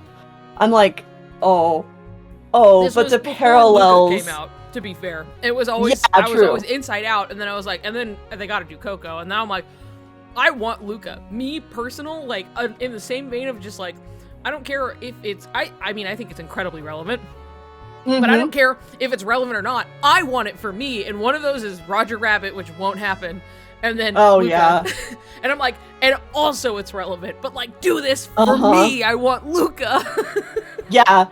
Like, the way the three kids in Luca parallel Soriku and Kairi so hard. I'm just like, but it's so tasty. I know. And if we already got Frozen, basically because of the Elsa Anna parallels, like the really on-the-nose parallels that everybody could see from a mile away. Exactly. And then Nomura could see him too. I think there's plenty of faith to be had that he probably saw Luca and he went, holy shit. I know, Holy right? Shit. But there is the potential that it might be a little too late by the time it came out when they were doing worlds and stuff, so we might not see it in KH4. But we might see it sometime in the future.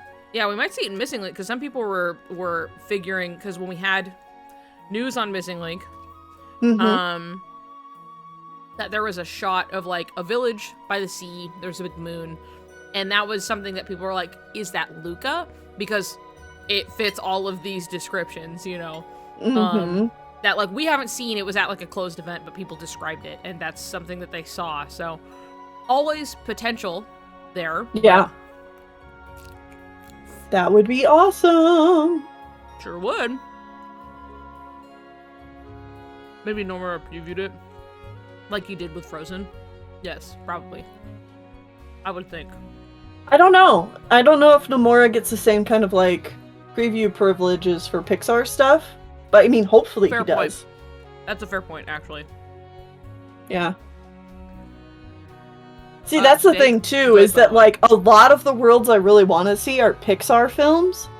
And I'm like, I wonder if there's, like, a limit on how many Pixar things he can put in.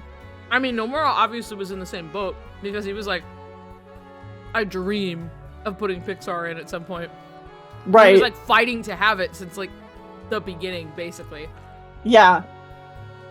Well, and there's that, like, you can find the data of, is it Woody and Buzz, or just Woody? I think it's Woody and Buzz. I think so. In Kingdom Hearts 2. Yeah. Yeah. There was, like, concept art, I believe, for KH1, of, like, the world designs in, you know, the ocean between and everything. And, like, one of them was, like, an obvious, like, Toy Story one that, you know, probably never even got farther than having drawn that, but, like... Yeah. It was, yeah. It was Al's Toy Barn. Oh, yeah, I remember seeing that. Mm-hmm. Yeah, but basically, like, from the get-go, it was like, please let me put Toy Story in. Please let me put Toy Story in. And I get it. I love Toy Story. Anyway. I mean, Nomura can handle the Toy Story cast better than actual Pixar now. At this point, unfortunately.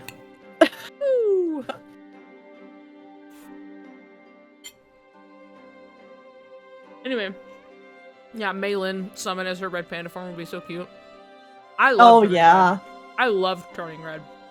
Mm-hmm. I hope we get to see some of the more recent really good ones. Yeah. Like, I mean, Encanto's not, like, Pixar, but just more recent, good movies that would be in the pool. Encanto would be a really strong contender, obviously. I can just imagine, like, the music that Shimomura would make for Encanto. Oh, would be so good. It would be so good.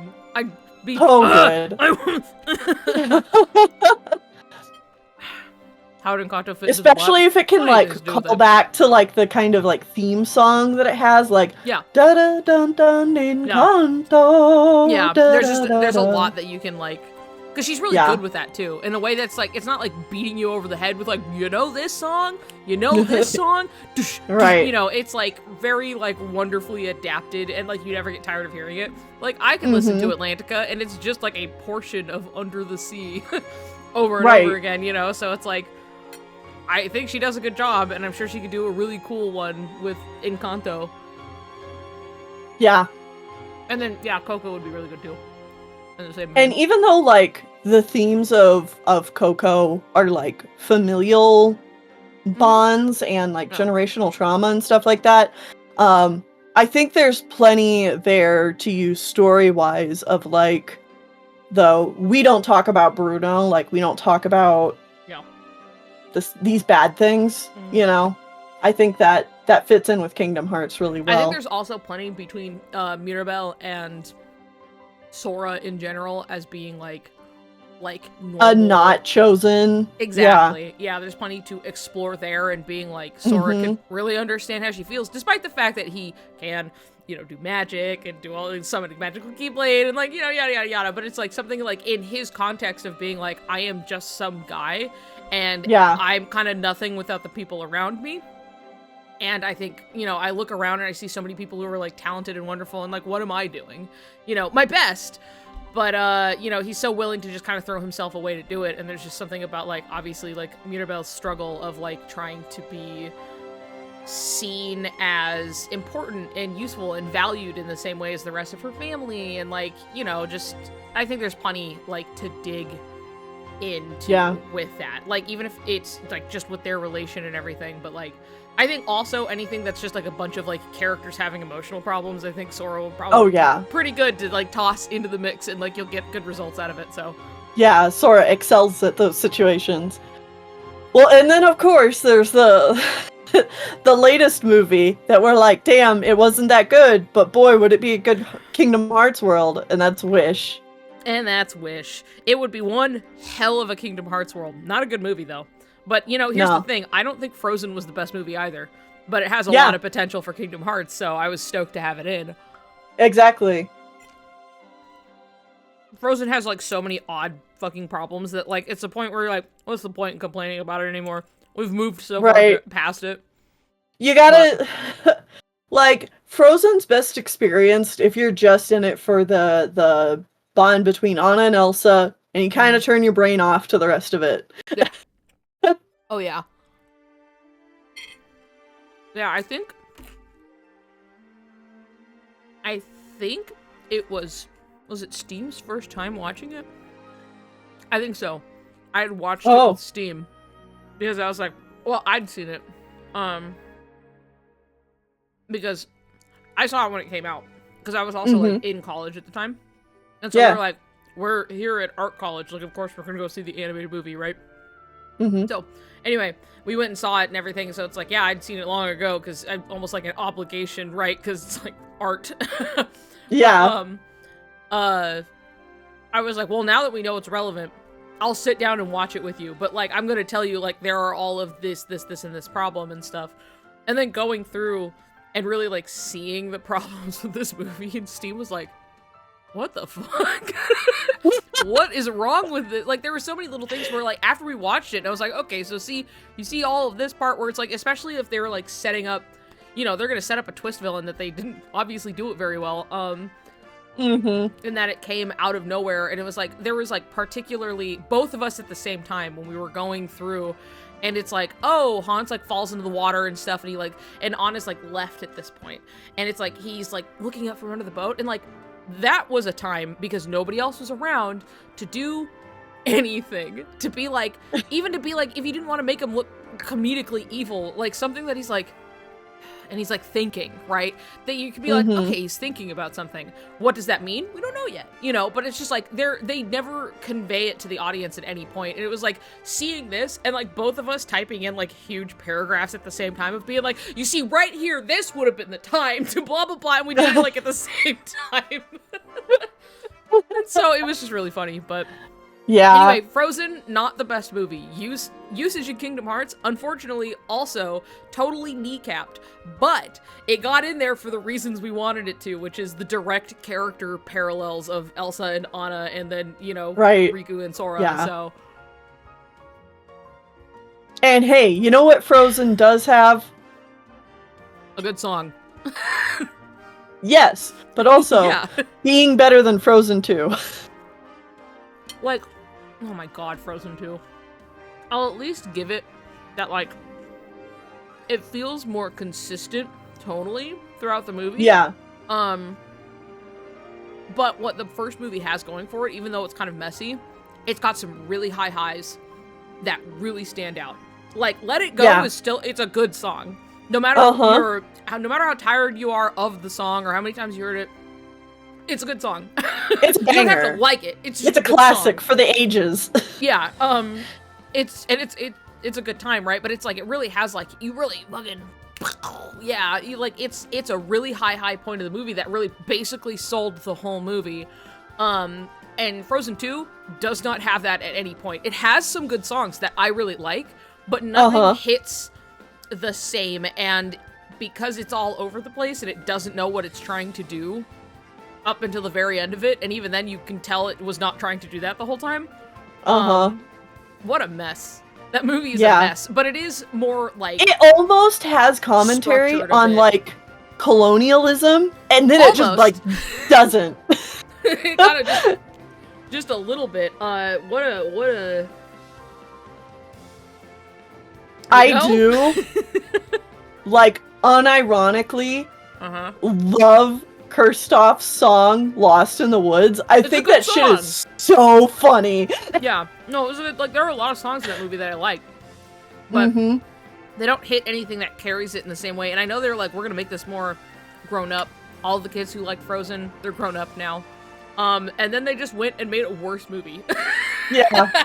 There are things I like about it. Mm-hmm. But at the end of the day, like, even just knowing behind It's the such a scenes nothing burger. Yeah, and knowing it, like, seeing the behind the scenes of it, and knowing how much they did not know what they were doing the whole time. Not as in as if they were incapable. It was that there was so much struggle making this thing come together, and that they were, like, huge plot points they just didn't have ironed out, and they had, like, 4 months until the movie was supposed to be out. You know, it's, like, insane. And it shows. It shows in the final product. So I remember some of the first trailers for that coming out. Olaf. They made me care about Olaf. I will say that. Oh, I gave a shit about him.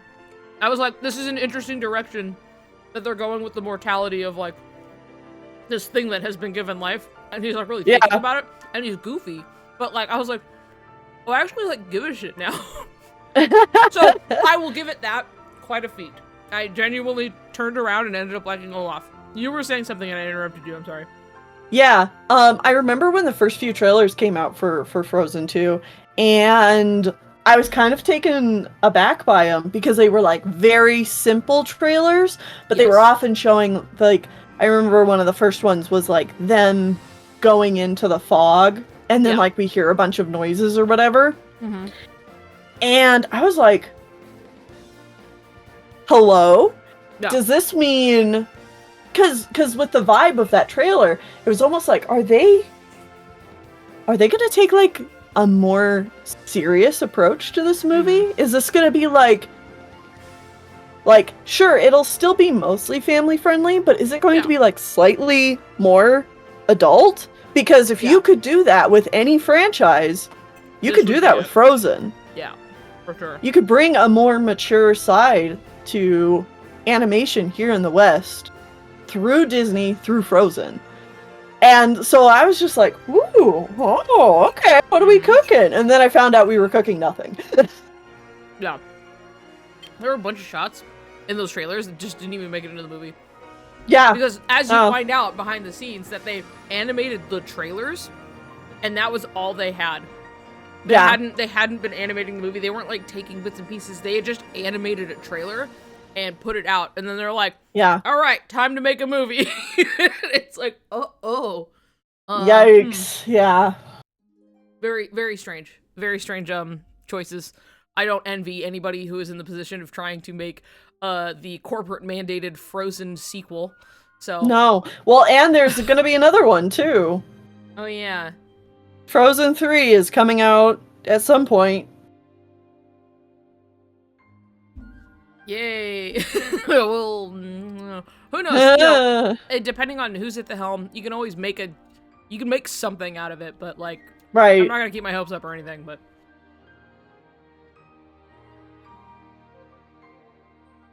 anyway, so Kingdom Hearts, right? Yeah, Kingdom Hearts. Sure do love that game. We were going to like half an hour in. Yeah. I'm still gonna peek at some of the parts that I'm obviously yelling about. Yeah. Fucking whatever. Hold on. Take me We back. can let this Take play me and you back. can eat a bit. Yeah. Bullshit. Bullshit. This shit. Okay, Gimme! hold on. We're gonna compare and contrast. BWHO, you are cuz you pride. Fuck! Come on, go back. Here we go. Alright, look at this. Look at this big happy grin. Alright? We got teeth. We have Oh yeah. And this is just actual stuff. That is honestly really fascinating. Mm-hmm. Because see, I don't think this is an argument I would have to make. Also, yes, these days, Sora's been embarrassed and flustered before. I was actually just talking about this, like, earlier. Mm-hmm. That we have actual examples to pull from of him being embarrassed, of him being flustered, of him being bashful. We can see it, and we know that they know how to convey it, and what it looks like on his goddamn face. And see, again, like I was saying, not to get too into it, but like I was saying earlier, where it's like, a lot of things is like, why do you feel the need, like, having to go so far to like try and like be like, listen, like, and going into these details, like, please listen to me. almost works against you in some cases because you sound fucking insane. But like this is during a time where genuinely people were making these arguments because everybody was nitpicking different stuff, and they were like, well, obviously Sora and Kairi are together because look at them, they just did it badly. And then so we have to go like, they did not do it badly, they know how to animate. they know did it what the way they're they fucking wanted doing, to. you know? Like here, and then so I have to go and be like, look at his face, look at how truly genuinely like he's so happy, it's so sweet, yada yada and stuff. But for comparison, you know, by like, yeah, I'm pretty sure he just looks uncomfortable in the other scene, and this is just something you don't have to like nitpick and like nickel and dime every little point about anymore, because it's like, well, yeah, any person with eyes can just go and be like, he looks a little uncomfortable in that scene. And then, like, I don't have to go and be like, but see, you can tell that he's uncomfortable in the other one because in this one, he's happy. And he's happy because you can tell by his eyes and, like, look at his... But it's, like... Right. Not that that's irrelevant information when it comes to, like, character animation or, like, character acting or anything. Or it's just, like, yeah, like, squinting the eyes is more of, like, an organic... actual happy smile, right? You can, if it reaches your eyes, great, you know. But like it's something that like me having to be like no, like every little fucking bit, and I'm like, I'm so sorry, past me. I'm so sorry annoying. You had to do this. I know. I'm just going to talk about this. I've talked about it before, but I'm bringing it up because again, attention to detail, very, very important. His face right here. It's real. Is happy. It's you real. Got teeth, big, right? Big, toothy smile. His big, stupid grin he's always wearing. Thank you, Riku. And you have the squint with the eyes is just a natural thing we do when it's like a real, genuine smile. It's a really easy thing you can use to convey, like, just actual body language is the thing. It's like, it's just an actual thing. I've read a lot about it. But there's like, you know, consider you give somebody the white guy smile on the street. Intentionally could raise serotonin levels a bit. Which is going to be relevant here in a second. And it's just kind of like, you know, you're just slapping a smile on your face at whoever you're passing by, and you're just, there it is. But like when you're really like happy, you're laughing, you're anything, your eyes will squint. You get the little wrinkles, you get the little crinklies around the corners of your eyes, right? The eye squint can also apply to flirtation. Like, well, okay, yeah. See, look at this. You have this, and where is it?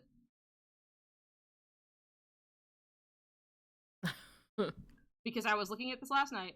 And now I'm pulling it up. I'm pulling it up. There it is. Like, I just don't think that we have to fight so much to be like, wild, okay? Look at how he's unhappy. But like, and so many people were like genuinely like, they were I don't like to use the word lightly, but people being totally in denial about like this reading of the scene. People being like, you're making stuff up. And it's like crazy how much it's just like, yeah, he just kind of looks uncomfortable. Pretty sure that was on purpose, but people would just take it at face value that the scene happened at all. And be like, I mean, yeah, they still do, but it's much less now because there are just simply less people talking about it, right? Right. But it is wild how much you have to, you shouldn't have to. What was I gonna say? Shit.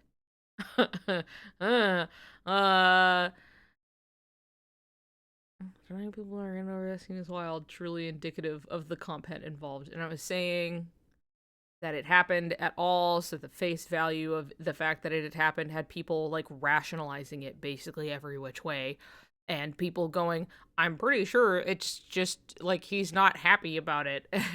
And people going like, you're just making shit up because you're upset. And I'm like, I don't know, man, you sound upset. Yeah. I got so many people out here being like, why was he talking about Riku at the start of the scene? Like, why does he look like that? They just animated it badly. And I mean, at least when the game first came out, you at least had people being like, yo, this shit weak.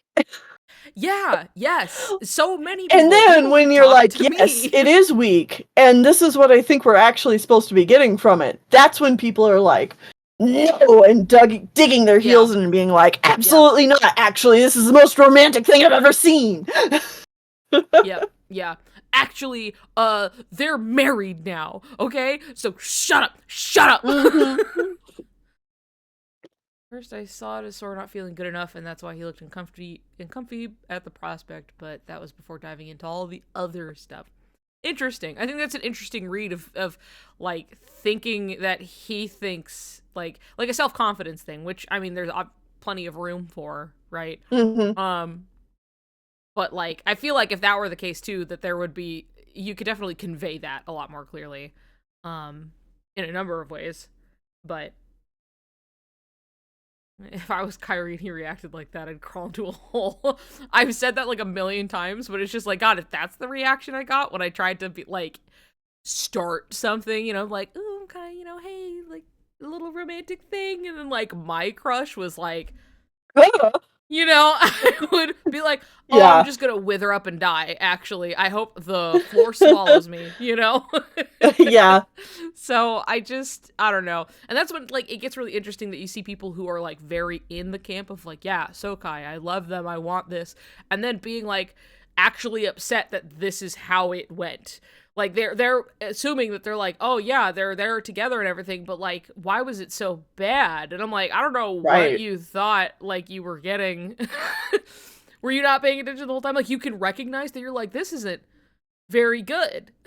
Yeah. And you're like, yeah, how are we still here? I don't, yeah, you're right. It's not very good. Because I don't think it's supposed to be that. So, but to have Yeah. enough to be, like, upset with it, and then, like, not have enough of the wherewithal to be like, well, maybe there's not a lot going on here. Like, it's just, I just think it's funny, but I mean, Yeah. not to say enjoy what you enjoy. That's fine.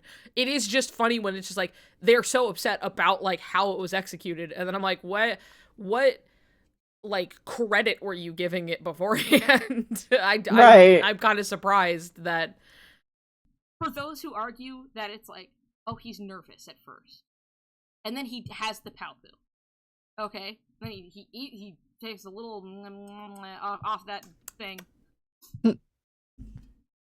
And yeah, he's also incredibly unresponsive. He doesn't really say anything. Kyrie does, like, all of the talking. Also, personally, as somebody who just art storytelling, I also went to college for this kind of thing. I guess if you need the idea that if you need more qualification and not just, it seems like it's not, I don't know, it seems easy to understand, that the fact that this whole scene is playing only Kyrie's theme.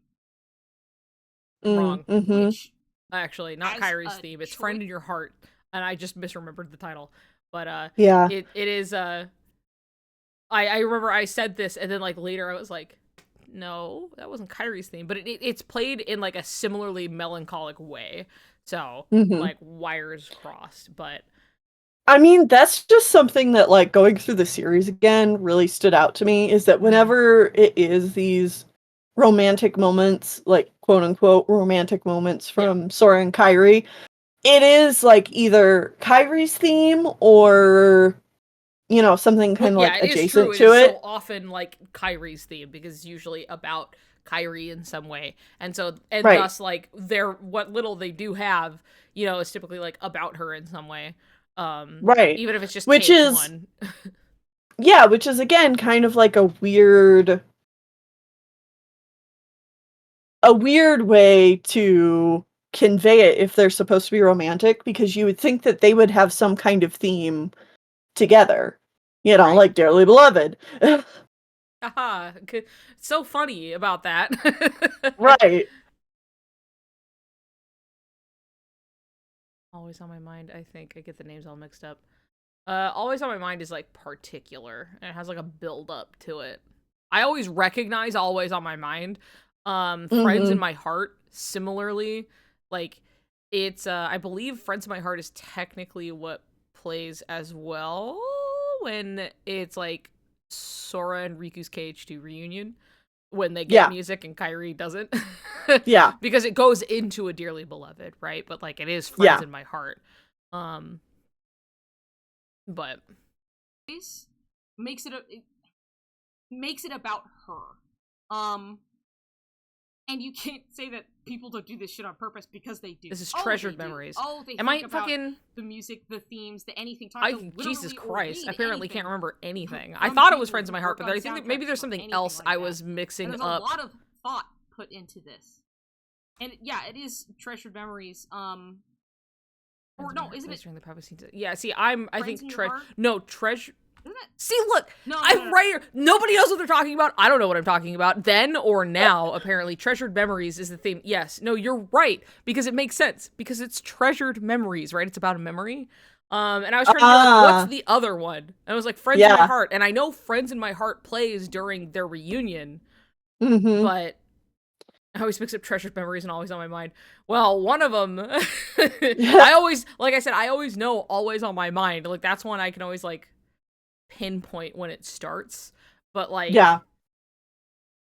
Anyway, yeah, treasured memories, though. And that just also says something, too. That does say something a lot, actually. And I know I've definitely, like, come to realize this before and then have completely forgotten. Yeah. Well, and then when you're talking about, like, Friends in My Heart, that's the one that plays at the end of Kingdom Hearts 1, right?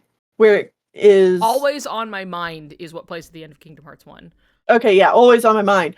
Where it goes from, like, Kyrie's theme to then Dearly Beloved. No. It goes, it hits Dearly Beloved, and it's like Dearly Beloved is basically playing the whole time that everything is happening with the door. Yeah. And then Kyrie's theme plays because at the end of the scene yes. then he's saying goodbye to Kyrie and they're getting split. So it ends with Kyrie's theme, and then I always thought it was really pointed that they played Always on My Mind at the orchestra, and they play it at the end of like the KH1 medley, basically. And when Always on My Mind comes up, it's just a montage of Sora and Riku throughout the whole game, and then they do not play Kyrie's theme. They just end it there on a Soriku montage, and then they just don't touch the Kyrie part of it. And I was sitting there in my seat like, whoa, what the fuck? And it wasn't just me. I remember when other people were seeing it beforehand and they were like, Soriku montage, like, what's going on? And then hearing the music and being like, they didn't even include the Kyrie's theme part of it. They just played the Dearly Beloved part. That's part of what I'm writing about in this video I've been off and on working on, is that, like, the fact that song plays there at the end of Kingdom Hearts 1, and, like, the Dearly Beloved section is specifically with Riku and closing the door, and then it swaps over to Kyrie's theme when it's with Kyrie, and it's like, huh. Yep. Yeah, it does, it's just, like, Dearly Beloved pretty much that whole section. And then, because they added the scenes, I believe Kyrie's theme is playing while Sora is having the flashbacks about Riku, but that's just because about where the timing of the song lands. And so it just kind of is longer. And then it ends, and then he's like, oh, right, Kyrie, you know, and he runs over and everything. But yeah, it's very, like, Dearly Beloved is playing, and the camera goes up, and it's, like, the door, and it's the light, and Sora's looking up, and he's like, and then it goes to the flashbacks, all of these memories of Riku, so. Yeah. Anyway, yeah, that one I can remember. Apparently, Treasured Memories is fucking lost to the void for me somewhere. Just not like so treasured, I guess. Yeah, not so treasured, apparently. But if I can remember Christopher Lloyd, I can remember Treasured Memories playing during, which is, I think, is very appropriate. There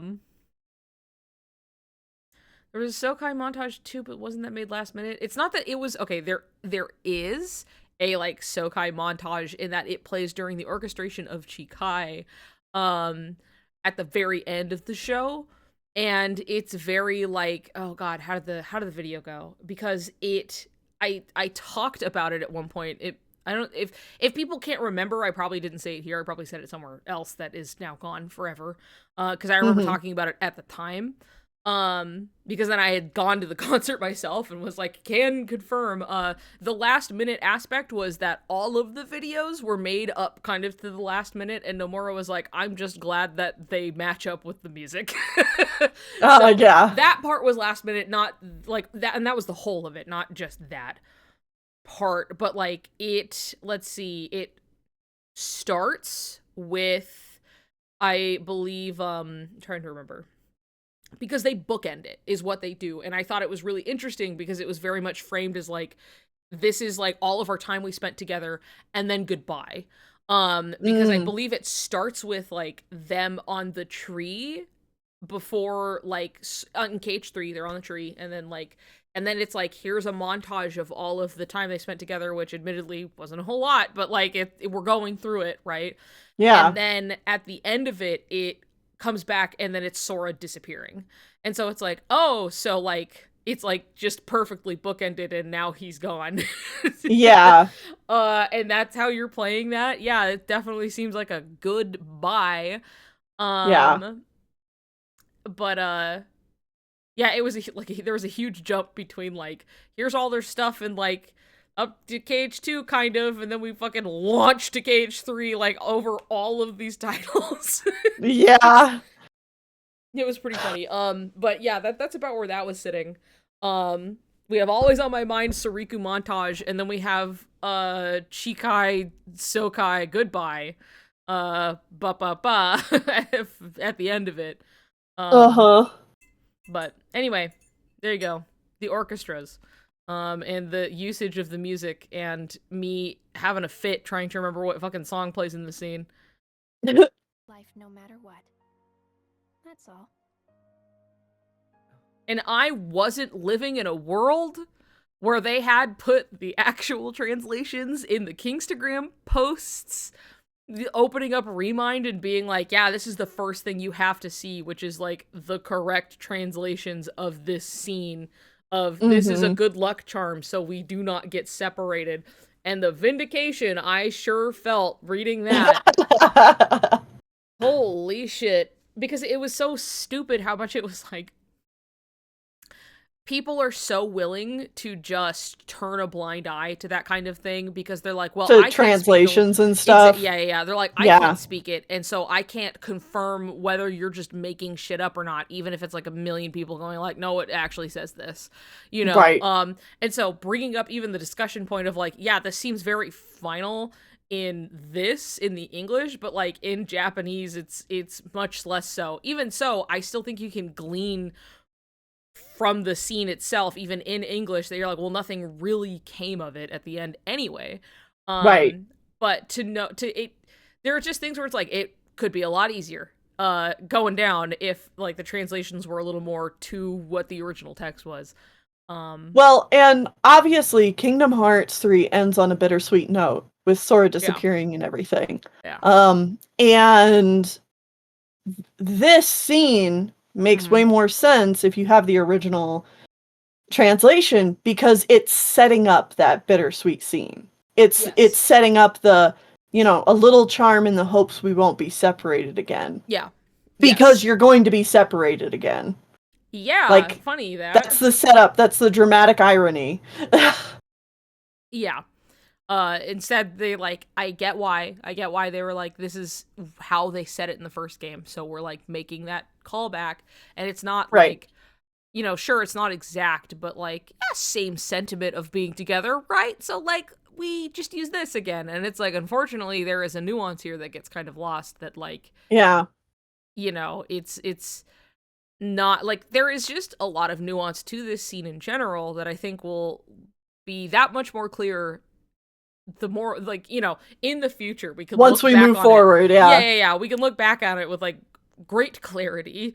But well, I mean, it's kind of like now when I look back on Kingdom Hearts 2 and I look at Kairi's role in Kingdom Hearts 2, and I'm just like, wow, like,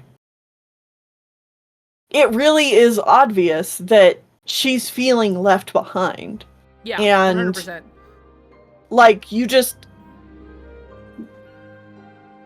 notice all these things that, like, she directly says stuff like, I won't be left behind this time, Yeah. And And then she's like, when we get back to the islands, like, maybe we can, like, build a raft again, but, like, all 3 of us this time, and, like, you know, we don't get separated this time. And you're like, whoa, Yeah. I get it, but, like, God, I'm sorry.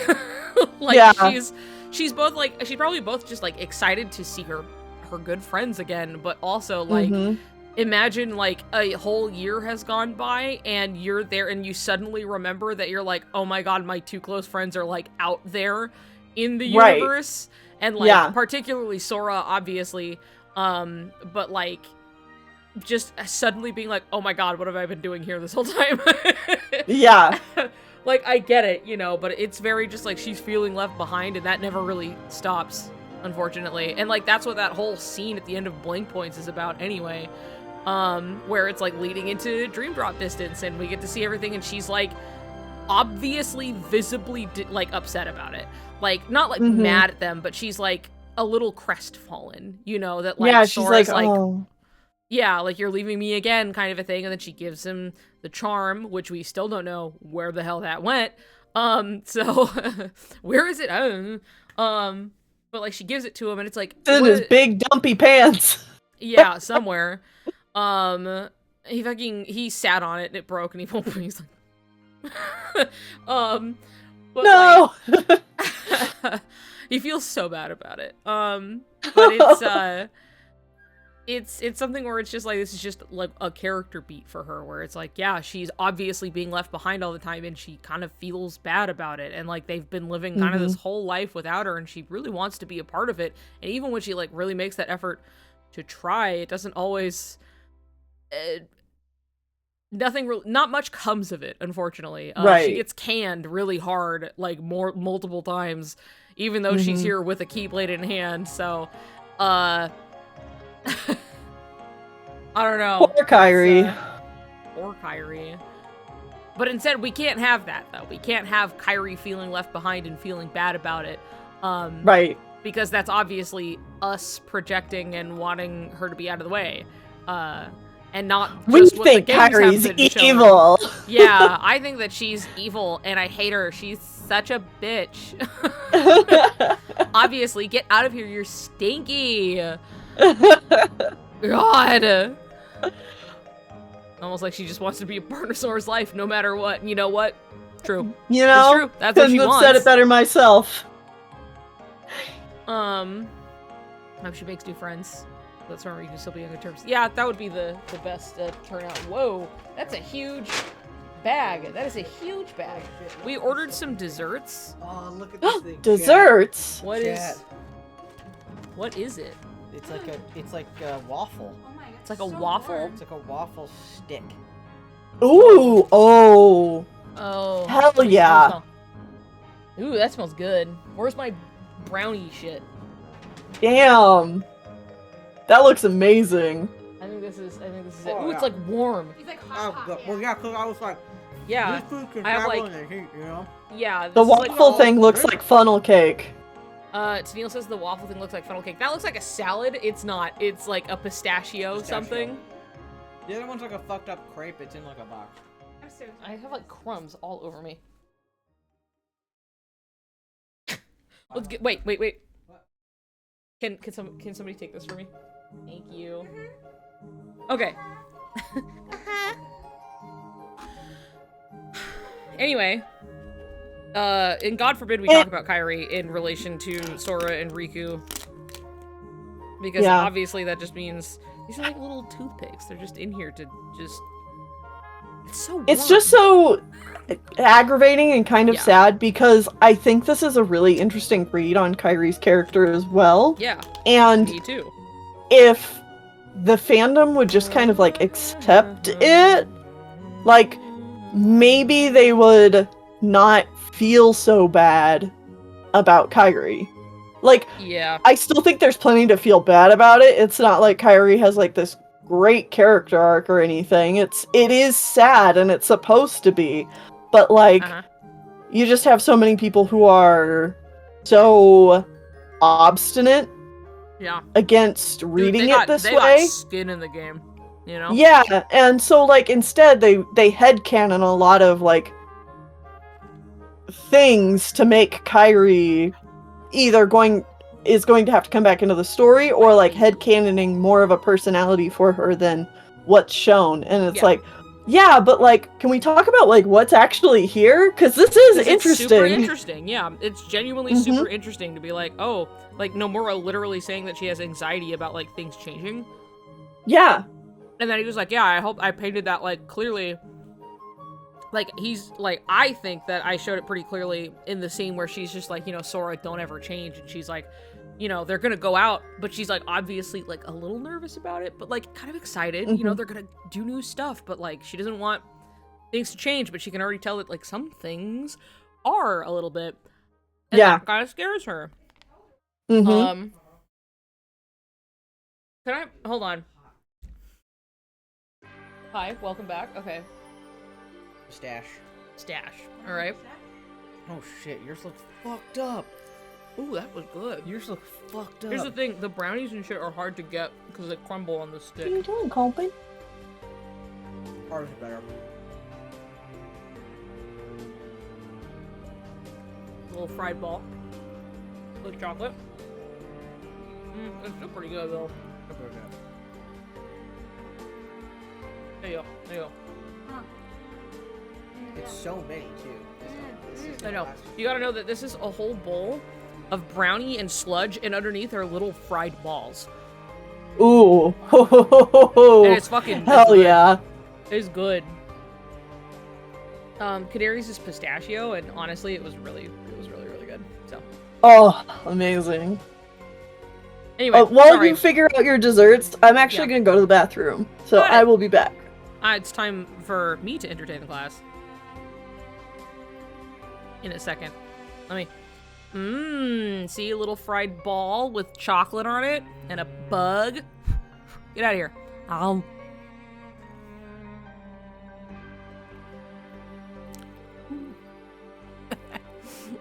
Ooh, that's yummy.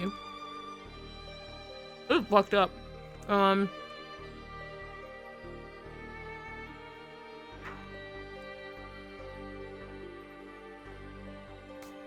Damn. That's tasty. Woo! Okay. Hey everybody.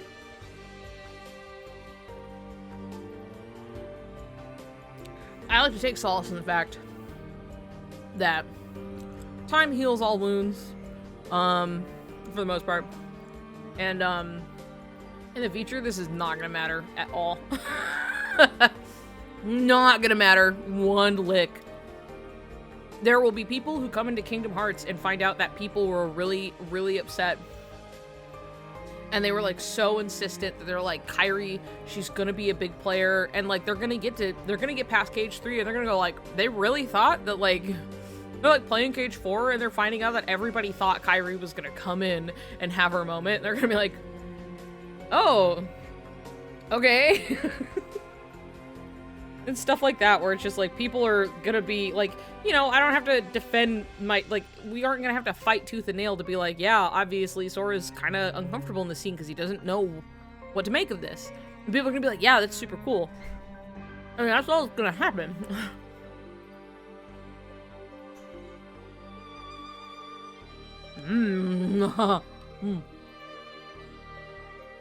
Oh yeah. Hi. Hello. Howdy. I am back. Welcome back. I was talking about, specifically, and then I took a really big chocolatey bite, so, I was talking about how in the future, none of this is gonna fucking matter. That it's gonna be just like, people are gonna be able to watch the scene, they're gonna go like, neat, and they're not gonna feel anything about it.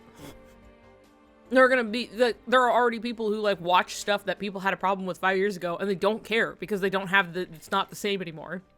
Right. Yeah. They're both not it's going just gonna in be with like, expectations, and then... oh, that's cute. Yeah. They shared the like, fruit. Oh, neat. Yeah, and it's like, people are just like, it's just not gonna be some volatile, like, discussion, because, like, people are just going in and experiencing it for what it is, as most people do when they experience, like, the whole of something for the first time. Right. Just like why, like, me coming in when I did was like I got to see all of it laid out at once, and then I was like, Like, I think it's gay, but, like, for real, you guys. But we're not there yet. So, and then, you know, they all hated Jesus, but he was... Yeah. But he was right. They hated his message, but Yeah. he was right. Yeah, exactly. One of those. But, please, I do not want to be Jesus. I'm not making some claim. I am. Well, and that's the thing, too, is that, like, we are unfortunately kind of just in this limbo period, and have been for, like, the last 5 years, of just, like, Kingdom Hearts 3 came out, and everybody raised a big old stink about it. This way, all the way to Sunday. Yep. And we haven't had any news now, like, for quite a while. Yep. And so people either, like, stop talking about it, or just, you know, like, kind of put it in the back of their head. Uh-huh. But it's just gonna be such a relief when finally Kingdom Hearts 4 comes out, and we can, like... Kingdom 4! Yeah. And we can, you know, put the Kingdom Hearts 3 discourse behind us. Yeah, and then we're gonna have Kingdom Hearts 4 discourse, and that's gonna be fun. Yeah. And we will, and we're gonna have it, because everybody only knows how to be, like, reactionary to stuff. I beg of you, not even just beg, but, like, I highly advise practicing, consuming media, and then stepping away from it for a moment. Yep. And then kind of maybe going through your feelings for it. Maybe realize you're like, maybe that's not fair. Maybe I was just thinking that it should do this thing and it did something else, and, like, it's fine. You know? There's so many different things. Just take a moment. And then, like, you know, sort out the thoughts. Yeah. Do that with things, and I promise you're gonna have a much better time than going through and then, like, you're gonna see everybody being upset about it, and it's so easy to get swept up in this, like, yeah, you know what, I thought this other thing was really annoying, actually, and it's just like, it turns out, like, it doesn't do anything, it doesn't really contribute to anything, it doesn't really, it's just like, you're not gonna care about it in, like, a month, you know, just, sometimes you don't have to say anything, actually, like, right. I will always use my example of, like, I played Twooey, and I got, like, really kind of annoyed by the ending. Because I thought it should have done this, or this, and I thought, like, it was, too straightforward on some things, where I thought it was doing something grander, and I'm like, that's my fault. What is that? Right. That's me making shit up and getting mad about it. And the thing is, I know this very generally, but I don't even remember exactly what it was I was upset about. And going back and playing Twooey, like, years later... because I was like, well, I still really liked it, but I was, like, upset at the end, and then, like, going back, and I was like, I don't even remember what the fuck I was annoyed about, like, I can't find what I was annoyed about, like, I can't, like, figure out whatever it was, right, so, like, it's not real, and it doesn't matter, yeah, so,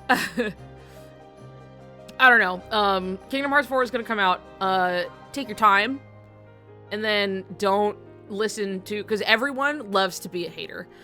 They love to want to, like, people do this because it kind of makes them feel smart, because you'll be like, well, I'm not being fooled by this. It had a problem here, here, and here. And it's like, you may be right on some of them. Yeah, exactly. Right. And it's like, oftentimes people just kind of want to get in before everybody else, kind of a thing. Not always. I mean, people just like to criticize because it's easy. And that's not to say that there isn't criticism to be had, but there is a difference between actually, like, thoughtful, maybe constructive criticism and going, I'm so smart, I noticed that this thing was bad and this thing, and, like, what another disappointment, huh? You know, it's just like, don't listen to them. Well, don't be that guy.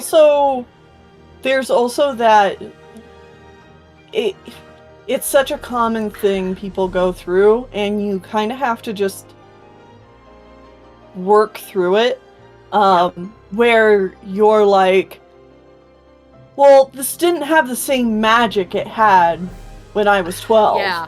Yeah. You know? And you either have to, like, tap into your like childhood glee, or you just have to accept that yes, you're an adult now, and you might feel cynical about things. That doesn't mean you aren't allowed to enjoy something for what it is. Yeah, I think it's also really important to keep in mind that things both felt longer and took longer because you were a child.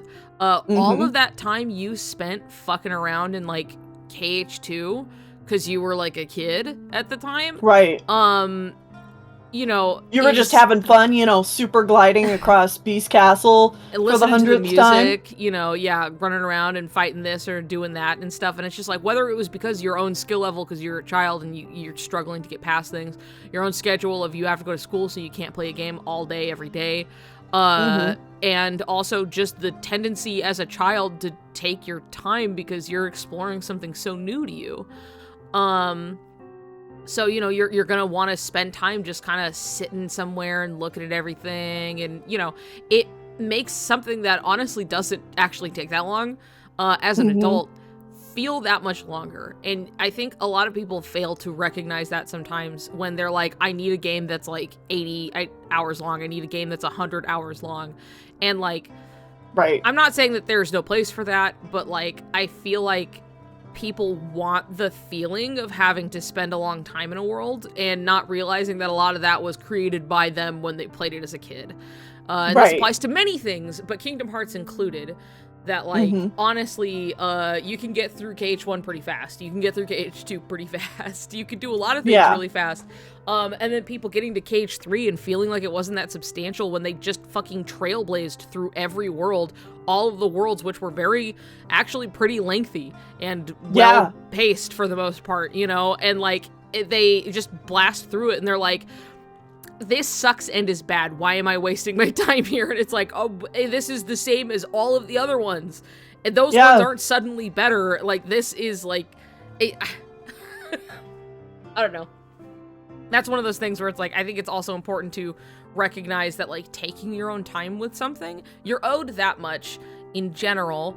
But also it will inevitably help your experience with anything, with some kind of, like, if you're not trying to like bum rush it all the way through to the end, you're gonna have a better time with it. Like, and I think I said this recently, I can never remember if I said it like on stream or just like to somebody, right? But I was saying that like Final Fantasy VII Rebirth I had a great time with. And the things that I started to get annoyed with were only because I was 100+ hours into a game I hadn't let up playing for 2 weeks. You know what I mean? So anything's gonna start to get a little fucking annoying by the time you're at like 110 hours into this thing you've been doing the whole time. And so it's like, yeah, sure, maybe there's some criticism to be had that like there is like a repeated structure of like missions and unlocking areas and yada yada yada, but like it's only really gonna start to wear thin when you're doing it constantly. So it's like that's gonna paint your idea of like it's gonna paint your experience for sure, like 100%. And it did. Even my first time I played through KH3, we really blasted through it, right? And by the time I got to the end, to the boss rush, I was already super tired. And then I had a boss rush ahead of me. And I was I remember like fighting all of like in Skull and Kylum, and I was like fighting all of the replicants and stuff, right?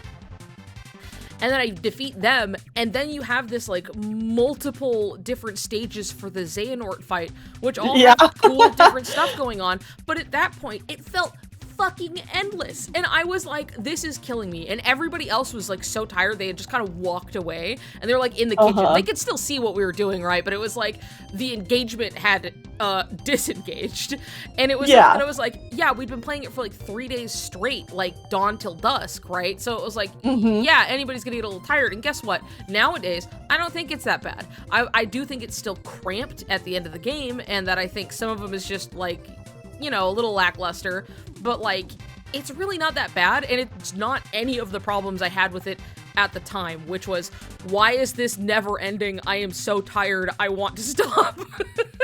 When it's like all of them are like that. Like all of like KH2 is like a million different little fucking battles at the end. So such a long ending on KH2. Yeah, and it's like, it's fun, especially like if you're not, tired out of your mind. But imagine, you're like 13 years old and you finally got to the end of KH2 and it's a Friday night and you got your snacks and your friends over and you're gonna get to the end of KH2 and that's the hypest shit you have ever experienced. You know what I mean? But guess what? It's more or less paced the same way KH3 was. It's the same thing, but it's gonna be different when you take your time with it versus when you are blasting ass with it. So try not to let other people influence, your experience. I know as a kid, I ran into this problem with both Kingdom Hearts 1 and Kingdom Hearts 2, where, like, I'd been playing it already all day, like, on the weekend or whatever, and then, like, the next day was, like, a school day. So it's like, I gotta go to bed,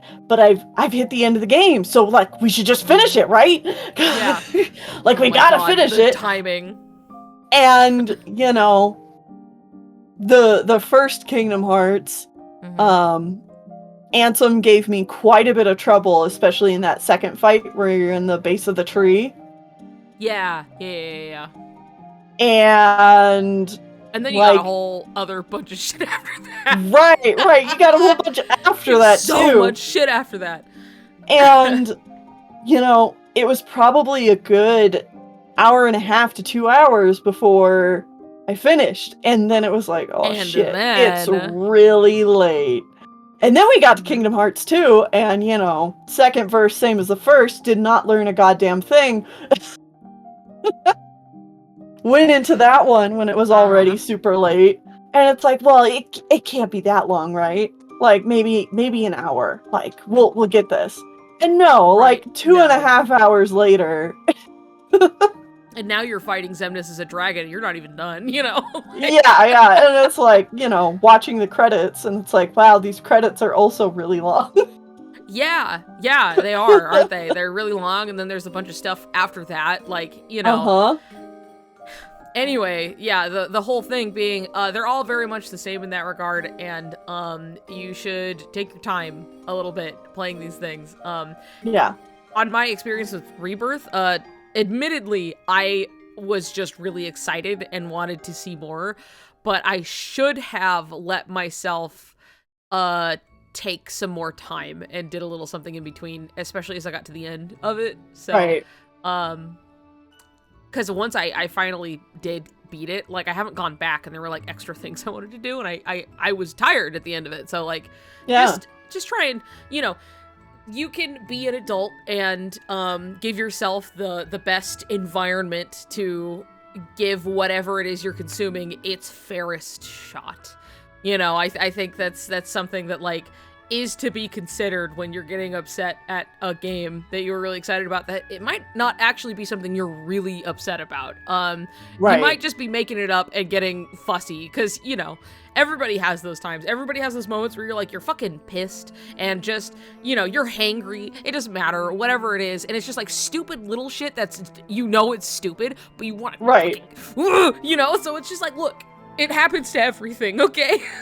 That's been my experience with Baldur's Gate 3. Like, I'm on my third playthrough of Baldur's Gate 3, but I also haven't touched that third playthrough in probably 3 weeks now at this point. Yeah, and I'm like, well, whenever I get back to that third playthrough, I'll get back to it. Like, it's fine. And I've taken similar breaks through my first and my second playthrough too, because I'm just like, I need to just put this down for a little while, and it will be awesome when I come back. yeah, I've done that plenty of times. Anyway, yeah, there you go. I don't know. We got onto that. I should probably continue with the... I'm trying to be good and keep us on track to some degree. Yeah, because we only have a little bit more time. Like 2 more hours. Right, yeah. Riku just a bit ago. And then Riku's there. And then, anyway, your first note was like half an hour in, and I hadn't even gotten there. She wants Sora in her life. She really, really does. But sometimes things change. Sometimes friends drift apart. And it's sad, but it happens. It's actually a realistic thing that happens. Wow. That I don't think, honestly, is portrayed in anything. At least not like this. Also true still. Mm-hmm. Here, let's Oh Oh, man, and then I seeing the start comparison. But like, oh my god, just it is like- funny seeing it like side by fucking he is side. so happy, and he's Where Yeah. he's like, and it's you know, and the it's other one's just like, a full and it reminds me of it is really another funny time now we that saw I'm looking something at like it. this, and it was like, you know, he's talking to Yeah. Riku, and You know, maybe I was onto something. when he asks what Maybe the I code should of have been light was, nitpicking. and he's like, Ignore everything you know, I said. I was closer than I you mean, think. pause it for a Taps his second. chest and- This does kind of lead into one of the points I have listed out for us to talk Yes. about. And it's just the consistency of Sora not having like any thoughts about Kairi. Whether it be in the Yeah. novels or like really showing Yes. it in the I know we were games. right. The first thing we were going to talk about was the Riku, what is he to you, and then like general novel discussions, and then how this is Yeah. very prominent in the novels. Mhm. How much he's not thinking about her, and not even like, Yeah. oh, like it's like he's literally there are scenes and he's interacting with her and there is nothing, versus having these things where like Sora is going on and on and on and on about Riku, and it's Yeah. like pages apart. Like it's literally like, here's KH2 and he's reunited with them and he's just like over the moon that Riku is here, and it's like not even a thought spared to Kairi the whole time. And it's not just then if someone were to be like, oh, but you know, he thought Riku was dead and blah blah blah, and I'm like, okay, sure, imagine if you will. How about how he has zero thoughts when he's looking at the cave drawing in KH2? Mhm. He's looking at the completed cave drawing, which would indicate any kind of reciprocated feelings, right? And the novel, he has zero thoughts about it. He just sees it, you know, has a little smile, and then he runs to find Riku. And I'm not kidding. That is exactly what Yeah. happens. And then we get the ending scene of KH2, basically, of like, and then here's the bottle with the letter in it. Yeah.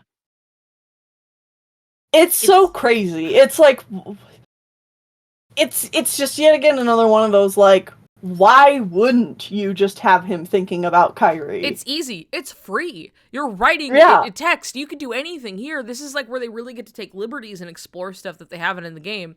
At least in everything but like the KH3 novel. Like that one has some tidbits, but like I don't know what it is about KH3, but both the manga and the novel are much more rigidly to the events of the game, where a lot of the past both things, past versions, they have like a lot of interesting liberties, which gives us really cool glimpses into stuff. Like the manga just being the manga, but the novel being like a supplementary material to the canon, and being like, Yeah. cool, yeah, we get to see like what Riku was doing in KH2, like behind the scenes, and we have all the space to explore these things that we didn't really need to see in the game per se. You know, it probably would have also taken away from the mystery if we knew what Riku was doing the whole time while we were playing KH2 anyway. You know, stuff like that. But it's just like, cool, now we can explore this stuff. And then never happens. Like, we get some thoughts from Kairi. We get some from her, but like we almost never get anything from Sora about Kairi in any way that's like nothing. It all pales in comparison to how frequently and the subject material when it comes to Riku, like it's endless. It is insane. Even if it's just like little things. Sorry, Does what? Sora have any thoughts about like this scene, the Paopu sharing scene? No, not really. It's mostly just like a description of it. And Yeah. then I can find it really quick. I have all of the novels right next to me in a shelf. Right. Just while we're talking about it. Yeah. But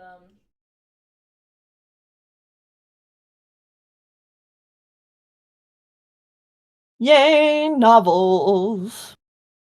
ta-da, of the novels right here. I believe it's in here because it's towards the end of the game. The latter half of it.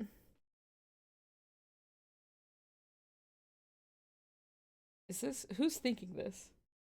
It's just like, the way they describe this is totally unrelated. They're like, Do those three have what it takes to bring him down? Syax is a tough customer on the best of days, but now he's really lost it. I'm like, who is having this thought? Oh, that's funny. Oh, I think it's Axel. Yeah, it was. It was Axel having that thought. Anyway, here they're having their little, and there's... Okay, Oh, I did find, here's, Sora's thoughts when he's in the tunnel with Kairi and they're holding hands and he isn't thinking anything about it.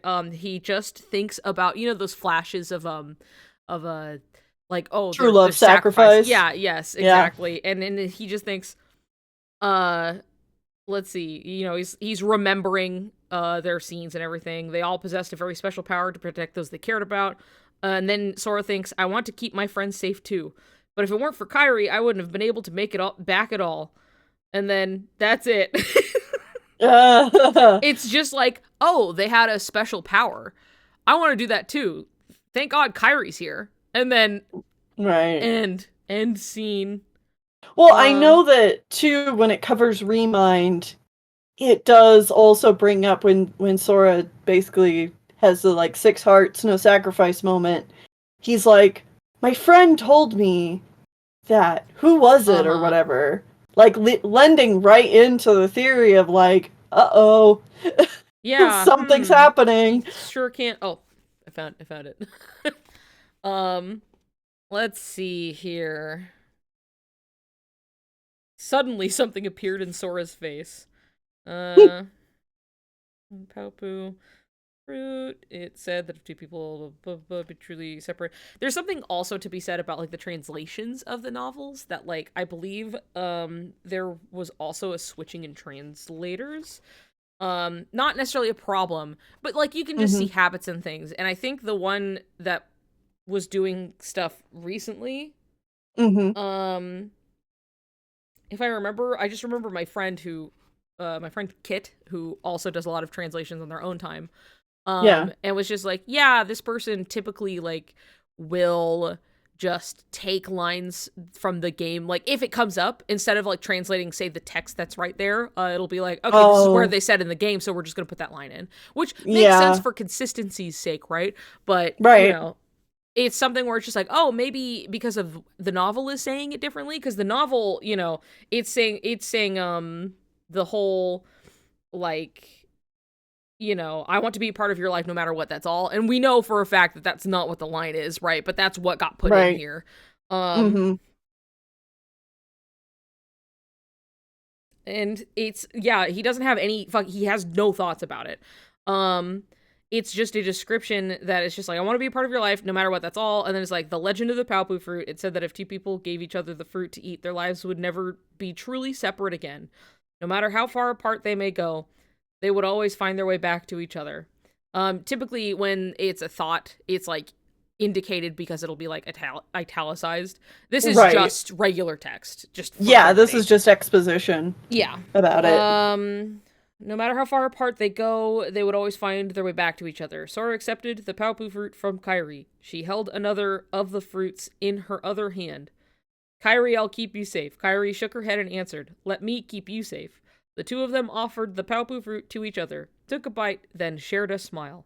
The setting sun shone down on the two of them, on those here in their world. Or, like, this world. I remember, too, because, like, Kit was, like, going through this, and it was just, like, yeah, the way it's, like, them and those in this world. Kind of thing. And so, in their world kind of like implies a like, oh, like they're in their own world kind of a thing, which I don't think was the intention, but you know. No. I just also happened to kind of know how this was going before getting this, but it's not like it's that bad. You could read it either way, but like that's something that's just like, yeah, then and it was basically then the sun is setting and then people they're in the Destiny Islands. Yeah. And then even, like, Riku, like, is having thoughts about Repliku. Like, I can see it here, you know? But, like, it really is just like, and then the Paupu seed happened.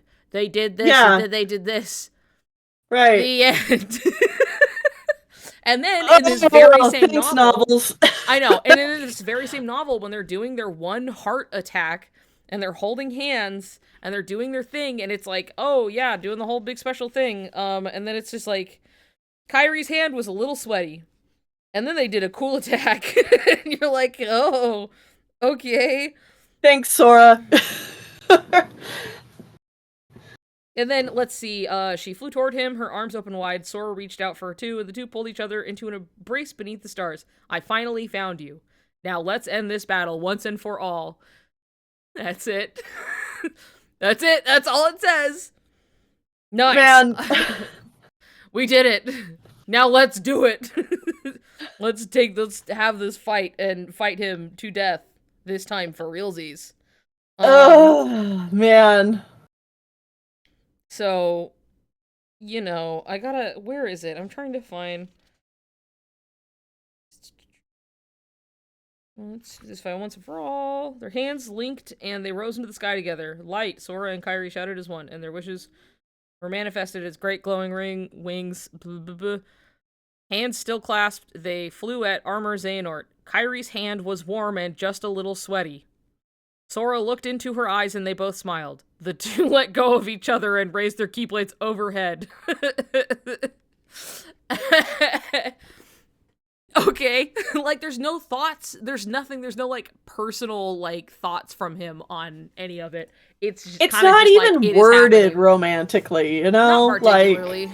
It's very, like, a lot of the light novels are like this in the way of, like, any kind of action scene or anything that's going on is it's very straightforward. It's just like, and then, you know, he swung his keyblade and he destroyed the bad guy and the blah, blah, blah. And it's like, you know, it's supposed to be like it's a light novel. It's going over the whole fighting and all the details, that's for when you're playing the game, right? But like this, that's why it's like great for like insight into what people are feeling or thinking. And you do get that in a lot of places. But, you know, there are so many ways, so many things you could be doing, but it really is just like, and then they held hands and did a big special attack. Kairi's hand was warm and a little sweaty. And then we shared a smile. and then we went, pew! Right. It's just like, yeah, and then, like, otherwise in Can't the novels, spare any thoughts for Sora here, like any of Sora's thoughts here, but we can write a whole little thing about how Kairi is gonna cut her hair, because, you know, Riku's cut his hair, and maybe that means Sora likes it that way. Mm-hmm. Yeah, no, the fact that... I don't think that's in this one. That's, like, earlier, I think. Uh-huh. Which I could pull it out if I wanted to, but... Yeah, there's a lot. There's a lot in even the novel where they don't have a lot of room to explore extra stuff. That's, like... Sora looking at a character and going, reminds me of Riku, and then like a bunch of other shit like that, and then it's like, Kairi being like, I wonder if Sora likes short hair, you know, because it's like, Riku cut his hair recently, I wonder if Sora likes short hair, and you're like, whoa, really? Interesting. Pirates of the Caribbean.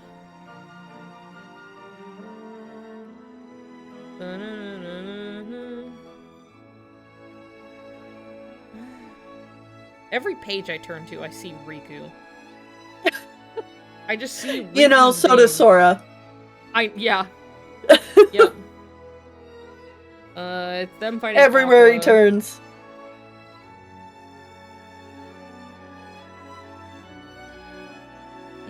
It's just, you know, if it wasn't meant to be, damn, do these novels sure have a bias. Yeah, it's true. It's really funny, though, all things considering that, like, in every other opportunity, they're like, yeah, and Sora's thinking about Riku, and then it's like, and here they do the gay blade, and it's just, like, similarly kind of radio silence, in that it's like, and then he jumps down, and then they share a smile, and then they summon the gay blade. You're like, okay. Which, but honestly, the way it's very, like, straightforwardly talked about, even though it is just a light novel, and that's probably a big reason for he it. does have a lot thoughts of about it Aqua. is. I will say Oh, that. okay. He does have some thoughts, but he's just like, I'm finally meeting her for the first time, but it doesn't feel that way. Not because of the darkness. There's something deep in my heart that knows her. And you're like, oh, that's nice. I have to find a way to stop her here. But no, it does lend to the idea that, like, they can't explore Sora's thoughts here because that would be revealing too much. Yeah. They will have every other spot, though, where he's like, oh my god, Riku. Right. Oh my god, Riku. But, boy, is he handsome. He's so handsome and cool. Oh god, I've made this so smudgy. No. No. Gonna try and clean the fucking hand greasy, smudgy bullshit off of it. Off of the poor cover. You can really see it because, like, the back of it, too, is, like, it's, like, dark. And I was, like, really seeing all of my grimy little fingerprints. Anyway. Like a kid who's just, because you just eaten your dessert and, like, yeah. Not that I was fucking, like, but I'm like, what? My hands are all gross. I don't know what's going on. Anyway. I want to put this guy back. Man, look at those two Sora smiles. It is really funny. Uh-huh. Like I said, maybe I was onto something. It's so, like, one's kind of just like a, The other one, he's just so stoked. He's happy to be here. I made it. Anyway. Yeah, so the novels, it's very, that point returning to the point that was brought up is that, yeah, it's kind of constantly, like, radio silence when it comes to Kairi. There's a lot of thoughts with Riku, often unprompted, like, things that were like, we didn't expect him to compare Riku to Rapunzel, but, we have that too. Obviously, comparing Riku to Elsa, that one's in-game, but, like, it's still, like, I think it's even a bit more in the novel, or at least what it is. Like, we just get to hear more of his, like, internal thoughts a little bit about it, but, like, it's more or less the same of, like, we get to see him thinking, he's like, oh, it's just like when Riku, Rapunzel's just like Riku. Yeah. God. It's something. Sorry, you're That's embarrassing. Sure. I know. I do remember that when he gets called by Riku and Mickey, or not, he calls and then he's talking to them, and he's like, I need to pick your brain. And then he's like, okay, so if we get Roxas' heart back, like, what do we do? It needs a body, right? And then Riku's like, yeah, but, like, it was, when he calls and stuff, and then Riku's like, Sora, is everything okay? And it was like, Sora felt relief seeing his best friend's face. And you're like, well, that's nice. Yeah. So things sweet. Like that and stuff, but then it's like Kairi is around, and it's just like, there's nothing. There's never it's just anything, ever. It's not like, oh, Kairi's outfit looks nice. Or like, oh, you cut your hair? That's... like, there's nothing. There's nothing. I know. Dude, come on. It's interesting how many things remind this straight boy of his straight best friend, Forge. Yeah. Yeah. Thank you, Sensei. Yeah, that's consistent. That's very consistent in general. And then... I make it, like, bigger over here. Very romantic. Where was it? There we go. I made it really big. Oh, and I was talking about Riku because he also has, like, a very, like... you can see, like, the little folds under his eyes of, like, the squint. And it's very cute. He's so happy about it. So happy.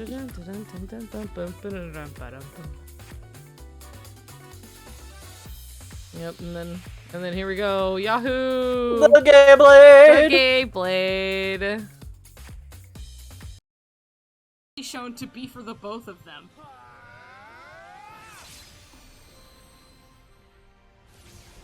Oh, you'll love to see it. I know. And it plays Dearly Beloved, and so crazy. And see, also... And then they spit Mickey Mouse out onto the ground like the... like the you in tobacco he is. Don't forget, we could.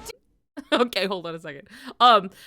This is the type of stuff that, like, this is why I had to argue so many, like, little fucking tiny details and things, and being like, hey, you know, please take me seriously because I know what I'm talking about, and then, you know, like I said, nickel and diming, like, every fucking detail. But the type of stuff we were up against... Because, again, putting this out there, and, like, I am hearing from these people all the time. Like, people are adding me, people are responding to the tweet, people are talking amongst themselves, but, like, I am seeing it. Not that I was always searching it out, but I just would see it pretty regularly, you know? I'm seeing what people are saying. People are arguing, and it's a whole public hubbub about it, right? But, like, I will never forget talking about, like, wow... Just general, like, I love it's Sora's theme, and then it turns into Dearly Beloved. That's pretty gay, right? And like, then, wow, this is so cool. Yeah, and then genuinely having a guy be like, no, it's Dearly Beloved because it's about Aqua. And we were like, what do you mean by that? They aren't even attacking Aqua. They're attacking the Heartless Tower. It was just so, like, you're just, the most, like, bending over backwards and, like, snapping your spine in half to try and, like, rationalize this, because he was like, well, it's, you know, they're both there to save Aqua, so it's about Aqua. That's why Dearly Beloved is playing, and you're like, how do you mean? Dude, it's already confirmed that this is, like, their hearts in tune, like, yeah, like, I think one of these things who is reaching here? Yeah, I think one of these things is a little more believable than the other, but like, it's stuff like that where it's just like, imagine having to be like, okay, let me prove to you that the Dearly Beloved is playing because it has to do with the two of them, not Aqua. And in most cases, you wouldn't have to do that, right? Most people are not going to think that because it's a reach, okay? You're reaching, bud, because you really desperately don't want it to be the thing that I'm saying it probably is, right? Right. But, like, and this is not even anything to do with the document. This was just being like, haha, I like this. You know, people just talking about it. And it was just like, of course, people have to go like, nuh-uh. And you're like, why? And they're like, because, and that's all they got. And so this guy at least went so far as to be like, well, because it's about Aqua. And I've never forgotten. I have never forgotten. So that's what we were dealing with. Whatever you say, champ. Yeah, and people still say things to the same level of kind of dipshittery, even now. But it was just so much because it was... you know, the thing at the time. It had just come out. It was a big discussion point, right? So a lot of people were very actively either just getting into the series or finally getting back to the series or just jumping into Kingdom Hearts 3 or whatever the fuck it was, you know. But, like, that's the kind of thing that we were like, okay, but, like, you can't say we're making shit up because, like, here's everything to prove that this benign shit we're saying is true. So... anyway, there you go. Just seeing Aqua and hearing the Dearly Beloved, I always remember that fucking guy. Well, and it's like, it's like what I was talking about earlier, where it's like, whenever it's like a Sora and Kairi moment, it's often just like Kairi's theme playing or something like adjacent to Kairi's theme. Yeah. Whereas, like, you know, I'm like, if it's supposed to be about their relationship, there ought to be a theme for... right. Sora and Kairi. In fact, there's a very convenient theme they could be using that existed since the series began, if they wanted to. Like, here is, like, this point proven by doing, like, you know, it's Sora's theme of him coming in, and then when it's Sora and Riku, it switches to Dearly Beloved. Yeah, that's crazy. So crazy. It's also really interesting that they do that, because it's not like it played Dearly Beloved every time you used the Gay Blade and Dream Drop or something, right? No, it's just like, yeah, they came together with their admittedly really gay swords that come that together doesn't to have a make name one yet. really big one, yeah. Something seems special about that one. Oh, is that a Paupu fruit keychain? Never seen that before. There was a lot of that I saw too, where it was just like genuinely people just being like, oh, what? Wait. That has a That has a Palpoo fruit? Palpoo keychain? Yeah. No, like, I never even knew because, you know, it's really fast when it's on screen and not everybody's going to be going to look at, like, Right. art or anything for it or, you know. So it's just, like, a lot of people being suddenly like, oh, you guys weren't fucking around, were you? That's been there the whole time, you know, and it's pretty funny, but it's like, yes, it has been. So, you know, people know the significance of it, and then you have other people who very hard-headedly refuse to acknowledge that significance. It must be something else because it can't be that thing you think it is. That is never going to happen. And Right. I don't want it to happen. Well, so often I hear people argue against it. It's like, well, you know, Sora and Kairi shared Palpoos, so like the Palpoo keychain Right. doesn't matter. And it's just like, Why? that's Why? not an argument. Like, It's you not. It's are like just because this you're other thing changing the happens. subject. Yeah, just because this other thing happens doesn't suddenly make this other thing not happen anymore. It happened. Right. That Yeah. happened. It's still happening. It's right there. Like, you know, both things can be true at once. You know that, right? Like, and that's usually how people get, if they feel like they can poke one hole into an argument, they're like, if I can do this, then none of it matters. Which is how we got a lot of people going, the sleeping room theory, this thing doesn't, and usually they were wrong anyway. It never really mattered in the first place, but it was even like, okay, you know, level with me here. If you got that one kind of weirdo little off thing and go, you know, it's wrong, and it was wrong, what about the rest of it? That didn't just go away. You know that, right? Like, this is all still, do you have an answer for this, and this, and then, oh, the whole rest of it, and I open it up like an unfolding wallet, and it goes, Yeah. you know, and it's just like, great, but like, can we have a discussion about this, or is it just that you thought you disproved one thing, which you didn't actually? This is easily, like, I can show you the thing that it's right here, you know. It's you know, there is no sleeping realm. Actually, it's right here. Jensen says it. I don't know what to tell you. So obviously the whole thing's moot. But anyway, what point was I trying to prove here? Just, I don't know. This is the type of shit that I was arguing against at the time. Right. So, like, don't really need to do that. It still exists, but much less because there are less people talking about it. But boy, was it really rampant at the time, and boy, did I have to make my case. Yeah. We all were. They didn't have to show another thing where he did it again, but they sure did.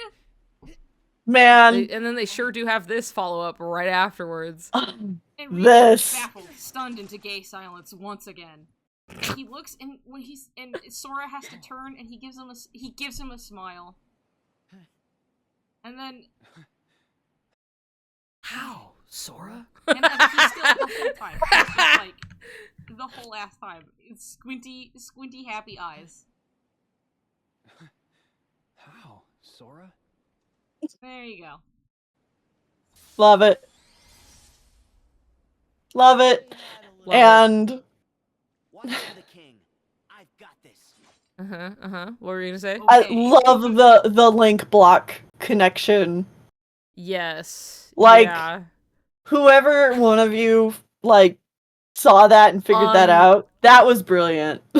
What I remember, because it wasn't me specifically who found that out, but what I remember was seeing a friend of mine bring this up.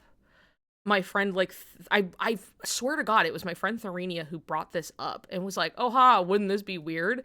But then they don't remember ever saying that, and it wasn't me who put it in. So I'm like, did these things just happen at the same time? Or like, what is it?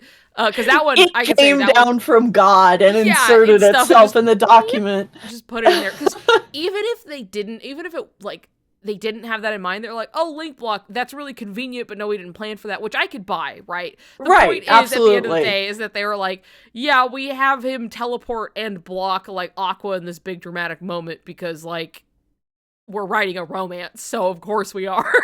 Right. You know what I mean? Like, it's just what it is, whether it's a link block or not. But it sure is convenient if it were a link block, because look at him. Look at his hair. Look at that guy. It's right there. I have to piss. I'm gonna be right back.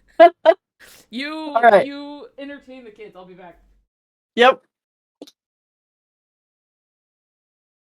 Niku has to piss, and I have to drink.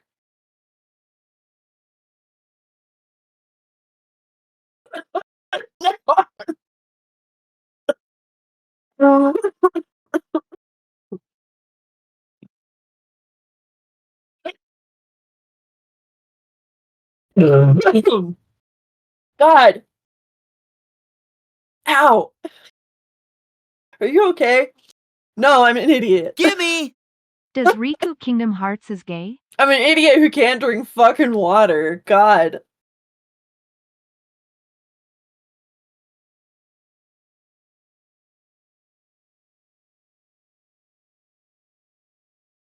I got this huge water bottle because I need to be drinking more water. And most days I am able to get it like all the way down to the bottom. But I've been kind of bad about it today. Not doing so well.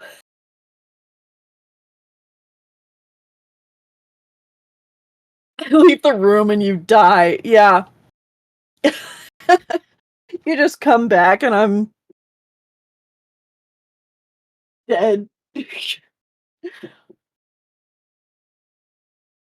Ugh. It's not that I'm drinking so much so fast. It's that, like, I'm literally just an idiot who can't drink things. Half the time I drink something, it just hits the back of my throat and causes me to cough, or I, like, breathe it a little bit, and so, like, it goes down the wrong pipe.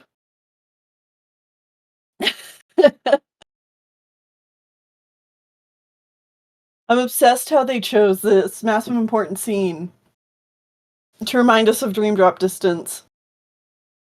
Stuff Sora could do with his Dream Eaters, and the fact a certain straight boy became a Dream Eater just to keep him safe. Dude, I love that Riku is Sora's Dream Eater. I love that the nightmare form that's guarding over Sora's body in Dream Drop is like an anti-Riku. It's like the nightmare version of Riku. And it's just, all that is so tasty. Not just from like a romantic standpoint, but also just in like saying so much about Sora's fears. Like, yes, it makes sense Riku's his Dream Eater, because that's the romantic thing, and they're writing a romance story here. And he wants to protect Sora, but also, on the flip side of that, Sora's nightmare is this Riku that wants to hurt him, you know? It is like that time in KH1 where like Riku wasn't on his side, wasn't trying to protect him. It's just, ooh, it's just very tasty, all of it. I'm what nightmares fear. Yes. God, I love that line. Drives me crazy we don't know the full ramifications about him being a Dream Eater, how it happened, or the significance in game. I mean, I think it's one of those things that doesn't really need explaining. He gonna eat those nightmares. It's just, you know, because I know Nomura has said this in the past, but basically, even though he does have like a lot of exposition for things and he writes that kind of stuff in, he also likes stories that still leave some things ambiguous and some things are still like up for the players to interpret. And I think the Riku becoming Sora's Dream Eater is one of those that's like a great example of this, because like you really don't need to explain it. Riku's just taking the role of like the knight in shining armor, going to save Sora, and for the means of the story, that means him becoming Sora's Dream Eater to protect him.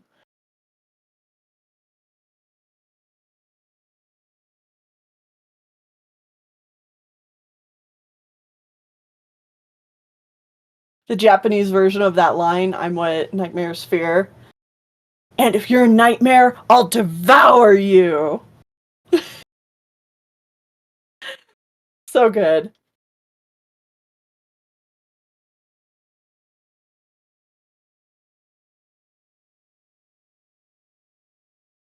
Strength to protect the person who matters. Or as, if he got to say it the same way Hercules got to say it, the strength to protect the person I love most.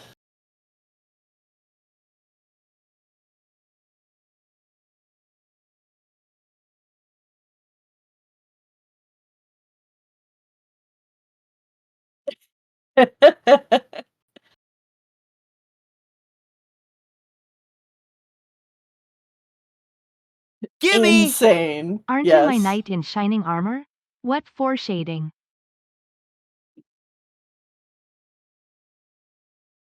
Aren't you my knight in shining armor?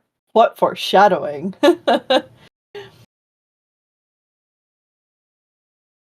Baby cat's my knight in shining armor. And he's Wow, on the bed, baby sleeping like cat. a big log, and I kissed him a whole bunch. Hello, I'm Aww. back. Lovely. Did you have fun? Welcome Did you have back. fun dying? Not particularly, no. I'd rate it a 0 out of 10. Oh, okay. That's a shame. Not recommended. Mm-hmm. Yeah. Fair. Fair enough. Oh, boy. All right. Riku's multiple inner monologue speeches about Sora. Uh-huh. Yeah, something that, once again, can be afforded by the novel, that he that he has. His really, really good one where he calls Sora his light, like, very directly. That's a great one. That's a great one. See, again, people don't argue against Riku. They don't even have to have the novel information. Yeah, that's the thing. Is like they don't really argue against Riku at all at this point, but like Sora's the struggle point, even though I see plenty of signs of everything for a long time now that he is really just sitting there with all these feelings for Riku that have not been put into the right context yet. To the layman, though, you can kind of understand why they don't buy it yet. Yeah, exactly. There's for queer people like us, denial. it's like, oh, yeah. Yes. Like, I think that there's plenty to be read to look at and just be like, okay, yeah, he's definitely, like, in love with Riku and he just does not realize it yet, right? But, like, Sora's really that sticking point, because people are like, well, if they are going to argue that Riku is gay, it's typically a like, well, obviously if he's gay, that means he's gay for Sora, and Sora isn't gay, so neither is Riku. They're just best friends, you weirdos. And, not that like, wow, God forbid, like a character be gay and another one not, but also their fear is founded because if Riku is gay, Sora is also gay. Right. They're right, and they should be scared. We're coming for you. Yeah, we're fucking coming for you, dude. The writing is on the wall, all right? Uh-huh. And I know that might seem scary, but, like, we've been trying to tell you. Yeah. Dude, you did not heed our warnings. It's coming regardless. This train is coming down the tracks. We cannot stop it. Yeah. Nomura is in there and he's fucking woo-woo, he's having a great time. Yeah, exactly. Dude, I barely had any of this fucking crazy brownie shit, by the way. It was, rich. I'm still feeling, like, the sugar on my tongue, and I keep drinking water to, like, save myself, and it's, like, not quite going away. Especially after a nice, bright salad I just had. What? I got myself an ice cream cake for my birthday. Yay! Tennille's birthday is soon. For yeah, context, it's for people. it's on Tuesday. It's the 9th. Yeah, but like it's the 9th, right? Yeah. I went to Dairy Queen and I got a chocolate chip cookie dough. Out. Ooh. That'll be nice. Is it a big one? Or is it just kind of like... They actually don't sell the ones that are like the logs anymore. Oh, really? Because that's usually what I get for my birthday, because it's more like I can manage eating that. Yeah. So they just had like the small cake size and then the big cake size, and I got the small cake size. That's fair. That's fair. That's fine. Yeah. Probably not the worst idea to keep it small anyway, so. Well, it's like it's ice cream. It's not gonna go bad. Like, you can take forever to eat it. It's fucking ice cream in cake shape. Right. Yeah. So, but that's exciting. Are you gonna be doing anything on your birthday? Or is it just kind of... Because it's like the middle of the week, too, so... On Tuesday, so on my birthday, Whitney and I are gonna go get our hair dyed. Oh, cool. Do you have a color in mind? Yeah, I want to get like a yellow highlight streak. That'll be fun. Just like a bright sunshine yellow. Yeah. And then Whitney is doing all purple again. Oh, okay. Yeah. That makes sense. Yeah. And Whitney is showing me my present tonight, and I'm right. super excited for it, because like I know what it is, but really? I haven't been able to see any of it. Okay. I'm definitely going to be sending you pictures. Yeah, please. I'm curious. Share with me your birthday splendors. Yeah. It'll be fun. I would like to know. Anyway, going over just a couple of these other points. Oh, okay, right. Going back to the point of why we're here. Yes. Right. Of course. We have, like, Sora's worried about Riku in the Realm of Darkness, which is kind of what we're looking at here now. And then a little bit further, it's the saving Aqua part. A little further to talk about the saving Aqua. Here I am. I'm writing. Yeah. My handwriting looks so bad. My handwriting does look a little better when I'm like writing on a piece of paper, but like handwriting and but in the way I draw, where my tablet's over to the side and I'm like trying to, not as easy. It's like different and it's like weirder. If I really take my time, it can look okay, but this is like, I'm not fucking doing that. So, there you go. That's your fun Niku lore. My handwriting is better in person. It's still not great, but better on average. Anyway. My handwriting tends to be like slightly worse on paper, because like my brain just starts skipping letters because I'm thinking faster than I can write. I do that too. I'll just jump entire letters or like a word sometimes. It's super annoying. And that was something when I was doing my ADHD assessment. They were like, "Do you do this thing?" And I was like, "Yeah, I've never." Oh, buddy. That's never all the time. Do I? Yeah, actually, I didn't realize that was the thing. They're like, "Yeah, it's really common." Actually, I was like, "Oh," because there were a lot of other things that like I knew about when I went in, where I was like, "Yes, I do this thing that like I know is attributed to ADHD," but that was one that I did not realize was a common thing, because it's really just like you're fucking up there, you got flies for brains, and it's just like and I read it back and I go, what the fuck? Typing, I don't have the same problem though. That one I can like keep up with, so I can type and like have no issue, but like handwriting, oh god. Right. No, I was in like a AP English course, and so we had to write out our essays a lot. And I remember this one time where I was writing out my essay, and then I looked back at what I wrote, and literally, like, every other word, I just wrote the first letter of the word, and then moved on to the next word. Oh, that reminds me, there's like fuck. That's similar to, like, there's a system of shorthand for people who would, like, write everything down during, like, a trial.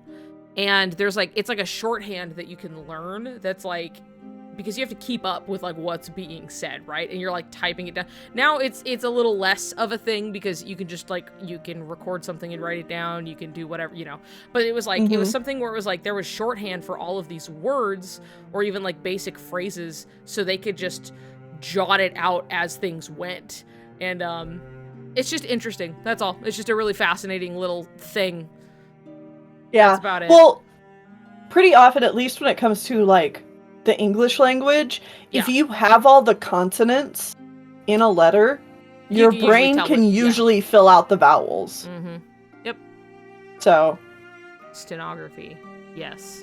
Also, it was being brought up about the more or less the double standard over in the chat of like people who say, ew, you're yucky for shipping Soriku, they're minors, versus, and then the straight, like the straight end of things, they don't get the same treatment. I have seen somebody pull that once on Sokai. I did see that one time, but it's like the one time versus the many times I've seen it against Soriku, which is like, there isn't much to rationalize or like to think out about it, because it's just the same argument that's always trotted out against gay people in general, or just queer people on the whole, right? Is that they're all gross pedophiles, and you're grooming children. And it's like, no.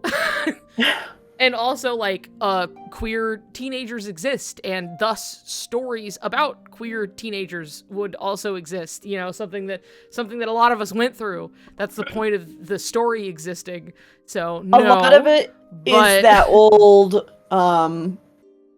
homophobic way of thinking, where if you're thinking about a straight couple, you're like, wow, they're in love. But if you're thinking about a gay couple, it's like, that's they fuck, you know? Yeah. And like, it's always often made sexual when it's like, I've seen even the most well-meaning people like fall prey to that without realizing it, where it's like, oh yeah, this is fine, but like, oh, suddenly if they're like gay and they're like 16, 17 or whatever, now they're gay lovers. And that has a much stronger connotation to it. And they're like, well, I don't know if they'd be like gay lovers. And you're like, well, what is gay lovers to you? And not just like two boys in a relationship. You know what I mean? Like, and I say this as people who mean well, who do not realize this bias that they're holding, you know, even though they're trying to be like, oh yeah, this would be fine. Because it's like, I'm saying this because I ran into this when people were reading the Sleeping Realm theory, and they were like being open-minded about it, but they were also like, but like, you know, it's like, I don't know if they'd be like gay lovers though. And I was like, hey, you know, hold on, buddy. Hold on a second. What do you mean by that? Yeah, and so it's like, it's this idea, because it's like anything that's straight is not straight, it's normal. And when you realize a lot of people are coming from that viewpoint because they were raised on that, which is the heteronormativity, right? It's normal. Hetero is normal. Heteronormativity. But they're not going to be like, you know, yeah, being straight, because they don't see it as like that. That's just being normal. And everything else is deviation from that. And so you're a weirdo because you are choosing to do something that isn't the normal thing. And that's the perspective a lot of people are coming from. So there's no really arguing with people who are really staunchly in that position. There are plenty of people out there, though, who just they never really gave it much thought, and thus that kind of perspective has not been made clear to them, where it's just like, hell, hey, why do you think that it's any different than like a boy and a girl, 14 years old, holding hands, having a kiss or whatever, like many 14-year-olds do, you know? And then suddenly it's like oh, you know what? I didn't realize I was holding this double standard. Like, there are plenty of people who are open like, to why realizing. is it being gay suddenly more sexual? Yeah, exactly. And it's like, there are plenty of people who mean well, who just have not realized what they're saying, you know. But then there are always going to be people who are like, no, it's freak shit. You're a freak. It doesn't matter what it is. Right. You know, we can have pregnant 16-year-olds, but God forbid a boy kiss another boy in public. God forbid. So it's... you know, but yeah, I've definitely, like, people will have this idea that they're like, ew, that's yucky, but that's oftentimes people trot that out as like a bad faith, like they see other people using this argument and they're like, oh, I can get them with this one, you're a pedophile because you think that they should kiss. And, you know, because that way they can skirt the idea. They can skirt the idea that it's being homophobic. It's you're being a weirdo because they're teenagers in a fictional story. And it's like, yeah, you're kind of an asshole and I don't have to listen to you. So goodbye. Also, please go outside and touch grass. Like, yeah, exactly. Like, I don't think you actually believe what you're saying to me right now, like, at all. But, like, you should go somewhere else, preferably outside, smell the, you know, the flowers, feel the breeze a little bit, and find something valuable to do with your time.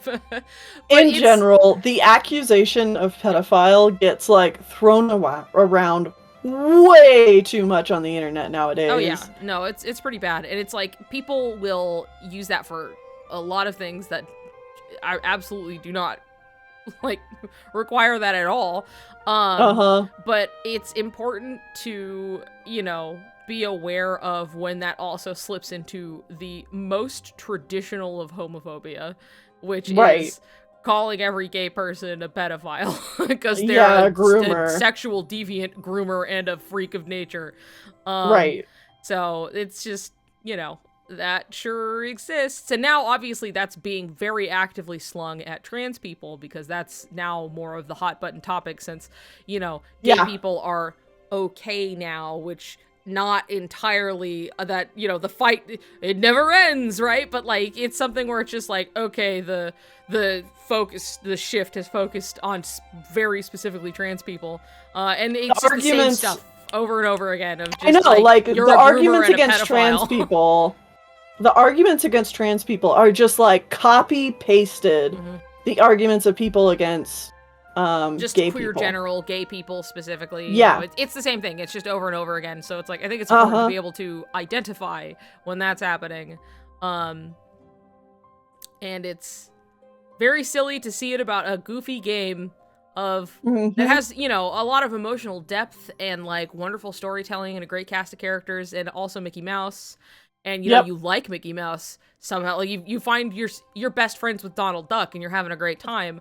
And then someone comes in to go, you are a pedophile because you think that Sora and Riku, like, want to kiss. And it's like, this is so far removed that it's just like, oh my god, I'm sorry for you. You should find a hobby.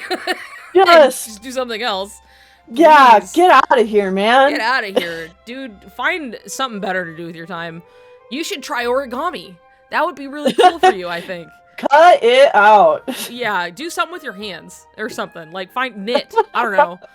Like, you need something to do, because this is a little much. Right. Buddy. Anyway, yeah, it is a double standard, but I think it's important to realize where it comes from, and it's not always necessarily a place of malice, but it is misinformed, ignorant, and still hurtful, even if somebody means well. And I think it's important to recognize where it's the time to have patience and explain to someone, you know, if you're feeling up to it. And also being able to recognize when that's not one of those people and they're just here to sling mud at you and your house, and you can just shut the door and just block them. Yeah, don't invite that kind of negativity into your life. Get them off your lawn and shut the door. You know, you don't, you know. Yeah. You don't gotta spend your time with them. It's okay. Yeah.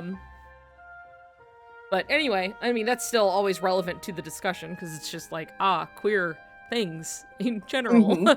But to get more on task, we were talking about saving Aqua. What do I have to say about saving Aqua?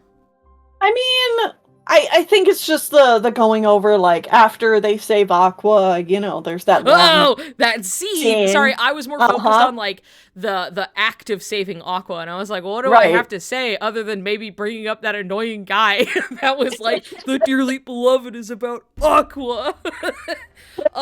No, yeah, the whole, that lingering shot. Let's talk about that for a second. Do I like, nice bring it up? That nice long lingering shot. That, like, totally, like, flabbergasted me. I don't need to... Oh, my God. Okay, no, I don't bring it up. I was like, I was hoping maybe I would, like, pull a video up and we could look at it.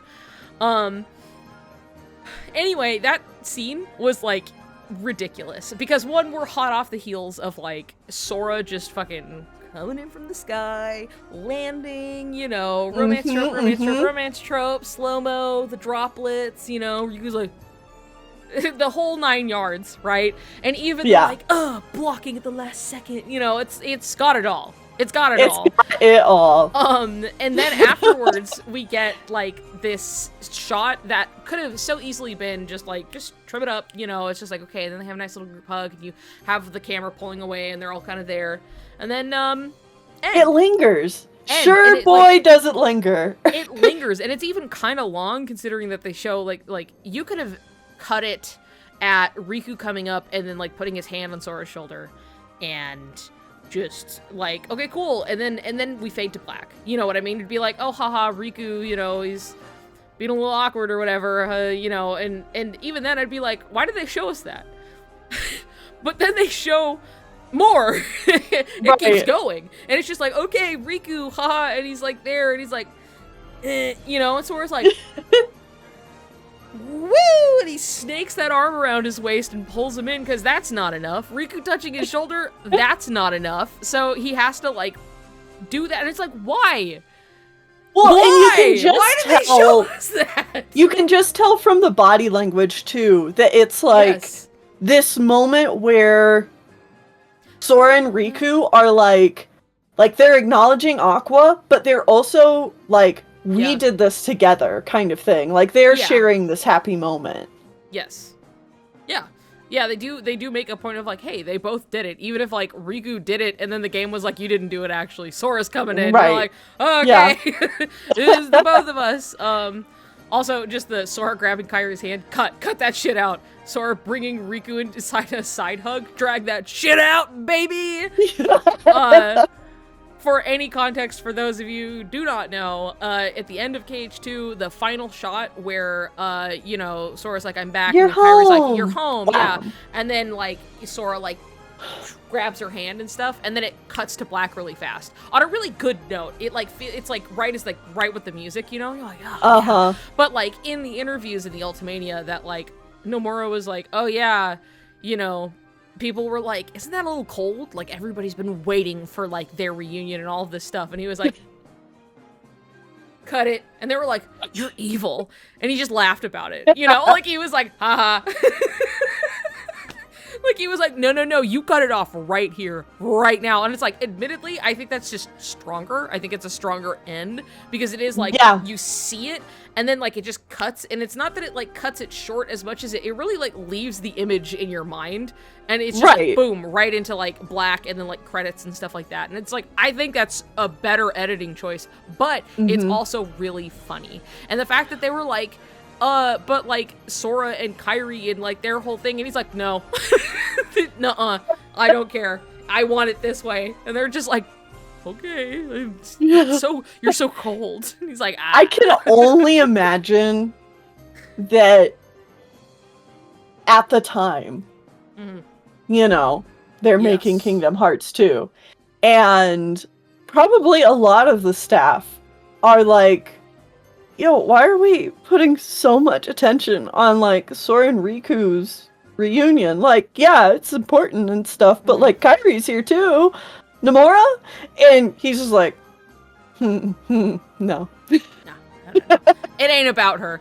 Kairi's drowning. It ain't about her. Really, the pool catching Riku. Yeah. And Kairi's in the foreground drowning. This ain't about her. It being brought up, Niku, please talk about your idea for the reversal of you're back and I'm home. And I'm like, oh yes, of course, I remember. This is one that I had floating around in the brain for a long time. That I'm like, that would be so good. And and it's just the, like, similarly, like, coming back, right? Perhaps they're, like, coming back. They finally got back to, like, Destiny Islands after everything, you know? And, like, Riku, like, however, the idea of, like, Riku being the one to be like, you're back. And then Sora looking at Riku says, I'm home. And it's like, that's good. That's real good. I just like to think about that. I'm glad people remember that, I guess. Yeah. No. Well, I I'm guess home. that leads me into one of my next notes, which was not Perfect. anything that you mentioned in the video, but Great. is just something I thought of while listening to it. Great. Okay. And it's Original content. Yeah, it's the theory that at the end of Remind, when Sora is saying something to Kairi and we don't know what that is, Yeah. the whole idea of like, ooh, Take could care it of be? him. Yeah. Could That it be he's saying, take care of him? Yeah, that would be so juicy is the thing. It would be so, that'd be ridiculous. I would love that. I'm so curious. So like, juicy. I know. It's like, I am so intensely curious about like what it is, because the fact that they, like, why is that even, like, why do we not know what he says? Why is it a significant thing that he says something to her, we see it, and we don't know what it is? So it's like, okay, well, when are we gonna find that out? You know, like, what is it? But the suggestion of, like, take care of him in the way that it's like he knows he's going away and, like, he's not sure if he's coming back or exactly how that's going, but, like, it's this just, like, there's such a finality to it, as well as, you know, obviously a callback, but, like, it's... Yeah. It would be so good. It would be so good. Yeah. But also, what did he say there? Why? What is it? Yeah, You know, what just did he the say fact to that her we before don't he know what left? he said, and there's like a point to show Sora talking. Yeah. I want to know. There are so many like little mysteries for this game from 5 years ago. I we need still to don't know. And we still don't know. Sora accepting Please, his fate. Nomura. The callback to KH1. The thing is, KH3 is riddled with callbacks to KH1, really specifically. There's a lot of, like, there are a lot of, like, just recreating things, like, even just the intro and Sora's dive to the heart and seeing, you know, everything, which obviously has no greater meaning than simply a callback just to a KH1. callback. Just a callback to KH1. No significance to be read into the fact that Sora is seeing Riku in his heart, and he is a light. But whatever. And then there is a whole portion to the end of the game. And it's been a long time since I had talked about it. But the whole ending part where it's like, okay, they all come and find Sora, you know, they all pop out of Kingdom Hearts out of the sky, and Riku flies straight there, straight as an arrow, because that's what he is, you know. Yep. And they're all there, and it's like the music that plays, as well as like what Mickey says, is like a callback, like an echo to the ending of KH1, where Mickey says, "Now Sora, let's close this door for good." Right. And then like the same music plays. It's the same song, by the way, and it ends at the same place. And I believe it's just a rendition of "Always on My Mind," and then it ends just before the Kairi music, and then they're all in the Keyblade graveyard, and it's that whole final cutscene, which is really interesting. And then basically at that point, interestingly enough, is like an echo of like now Sora leaves to go save Kairi, where he left before to go save Riku. But this time he disappears for good. He's gone. He's disappeared for real this time. And now Riku's the only one going to save him. So. Yep. But yeah, there's a lot of like interesting like nods to KH1 like throughout. Like an echo of KH1 and KH3, like particularly they do it quite a bit. Canary. I'd be fine if it's a "I'll always be with you" sort of thing, because yeah, it's true, but it's still sad. It still is not fully what she wants, a goodbye without saying goodbye.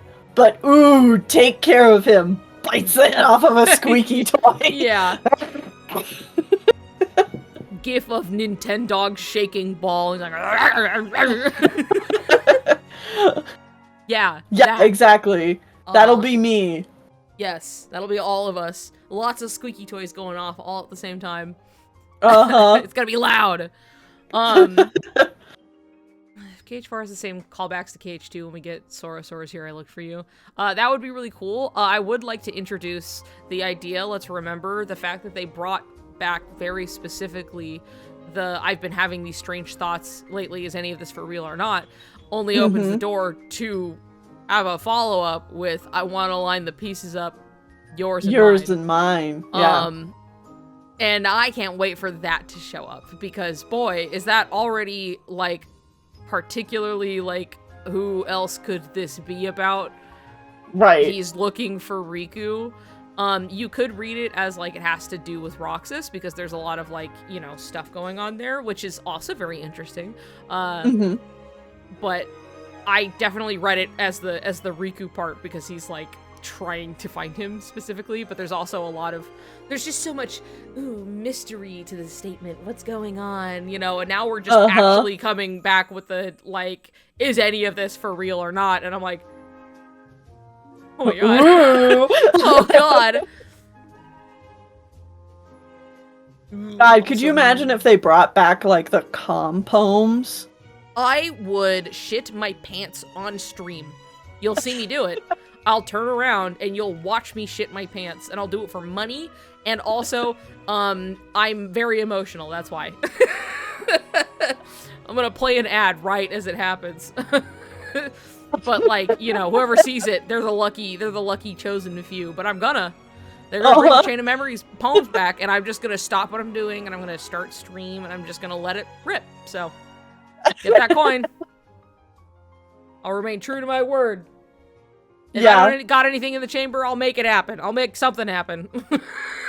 On stream. Sorry, I keep really going into that. I don't need to. But... I mean, like... God, I'm so ready to lose my goddamn mind. Sorry, you're gonna scream so loud you're gonna have your period again. It kills me, because that sure did happen to me. But over Repliku, in the Cage 3 trailer, and the whole, like, ruining my whole life, it was the worst period I'd ever had. So, it was like the kickstart to, like, suddenly I have PCOS and it's Kingdom Hearts' fault. It was insane. And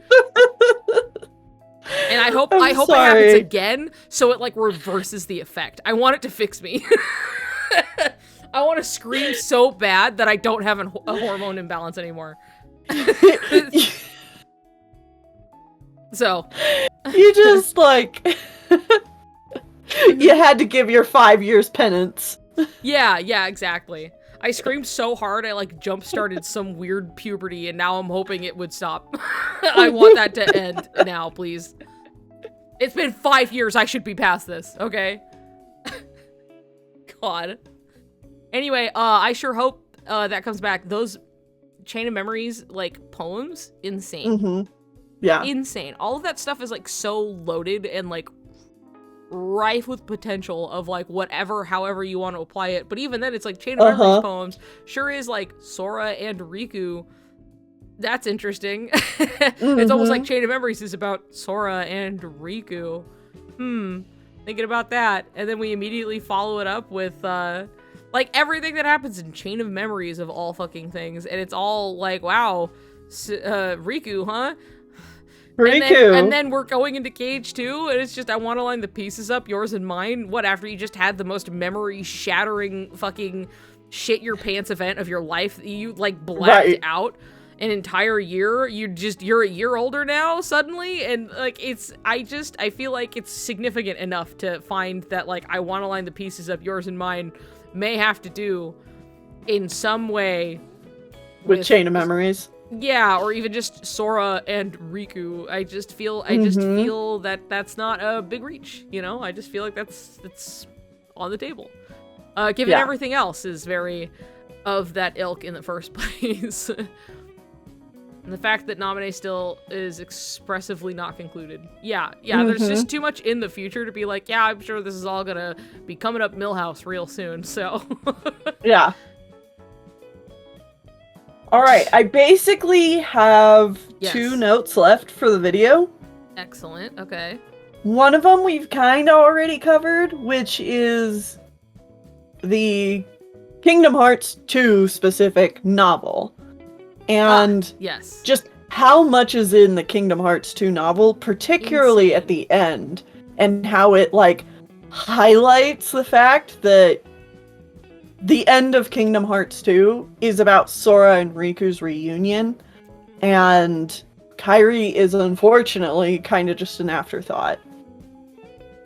Yeah, and yeah, we did kind of touch on that because we did just generally talk about how they touch on Kyrie at all in the novels, or even just from Sora's perspective. But I think there's plenty to dig into with that. But what's your last note? You've got 2 notes left. What are both of them? Let's put them out on the table, and then we'll work our way around them. Yeah. The last note is Riku's secret that he cannot tell Sora. Ah, okay, yeah. Yeah, okay. So that, again, this is a lot of novel stuff. But, like, there are... I want to go over... Because this also includes the KH2 novel, and I'll get into some of that, but, like, I do want to touch on the Riku's secret that he cannot tell Sora is a repeated thing that has come up. Throughout the novels, here and there, expressed... And a little bit in the games. A little bit in the games, you know. I mean, that's all, you know, obviously to be inferred as well. That there may be something that he's keeping from Sora, but, like, within the novels, Riku does, I believe it's in KH2, where he more explicitly says that there are like, some things, that he cannot talk to Sora about. Like, let's see if I have the PDF, so sometimes it's a little easier to, like, just search through the PDFs, as opposed to be flipping through, like, a book and be like, where do I have the right like volume? What is this? Well, another thing I wanted to talk about while you search for that, you do like, on top of this is the item description of the for sure, the item in Kingdom Hearts 3, and also just, like, how the journal also poses these questions about, like, what's coming up, and also the question of, like, wow, this watery dark side, don't know why it's like this. Like, it specifically points out that, like, it particularly, wow, it's weird. It's like, that's strange, why does it look different than all the others? And then it just leaves it there. Very interesting. Also, everybody yelling about the illusory crystal. The illusory crystal. Yeah, let me see if I can pull this up in my other window really quick.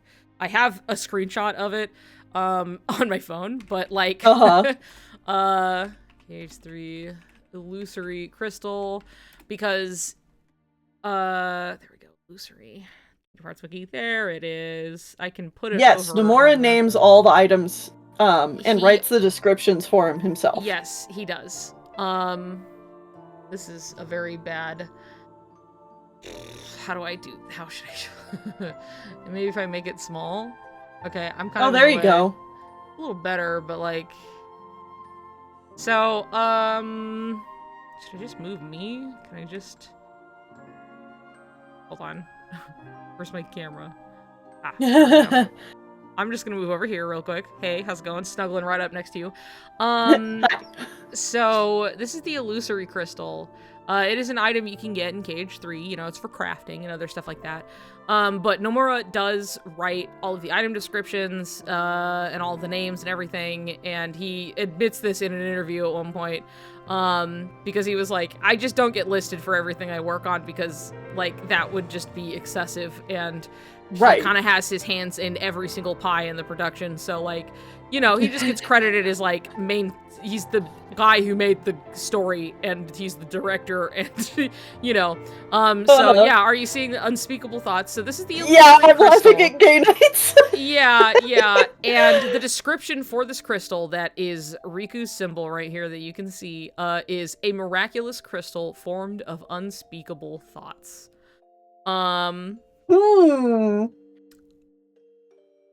Which is really interesting and pointed. And for the illusory part, the illusory is to be, it's something that's like, it is like an illusion, a fantasy. It is something that you cannot attain. Again, very pointed. But in Japanese, fucking Genso, very specific, like, because illusory is like illusion, right? But something that we don't necessarily get, like, I gave it that, but that's not necessarily something we always get from, like, illusion, right? But it is like the connotation of, like, a fantasy or a dream as well, that it's like something that it's like, it is a desire that will never come true. is more or less like that's the connotation here, the word choice. And so illusory sounds cool, but it doesn't quite have the same bite to it as Genso, but like it's still the fact that even then it's just Riku's symbol and it's just like a miraculous crystal formed of unspeakable thoughts. It's just, it's like a bombshell every time I look at it. It's such a small thing, but I'm just like, damn. Damn! Also, Riku's theme is playing right now as we're looking at it. It's pretty good. Nice. So yeah, there's just this. It just exists. It's just Riku's symbol, and it's like the unspeakable thoughts part. Oh my god! Holy shit! Yeah, exactly. Though, like, that's exactly how like Riku feels about it. You know what I mean? Is that it's just like, sure, he may have at this point. At least as far as I would interpret it, is like, I think Dream Drop is a lot of coming to terms with something he probably already kind of knows, but now like having to just internally accept that for himself, that like he's like, okay, like, haha, I'm in love with Zora, whippy, you know. But it's something that it's like I don't think it's like, it's not necessarily a good thing, right? Like for him, it's just like, this is just something that like I'm gonna have to deal with by myself.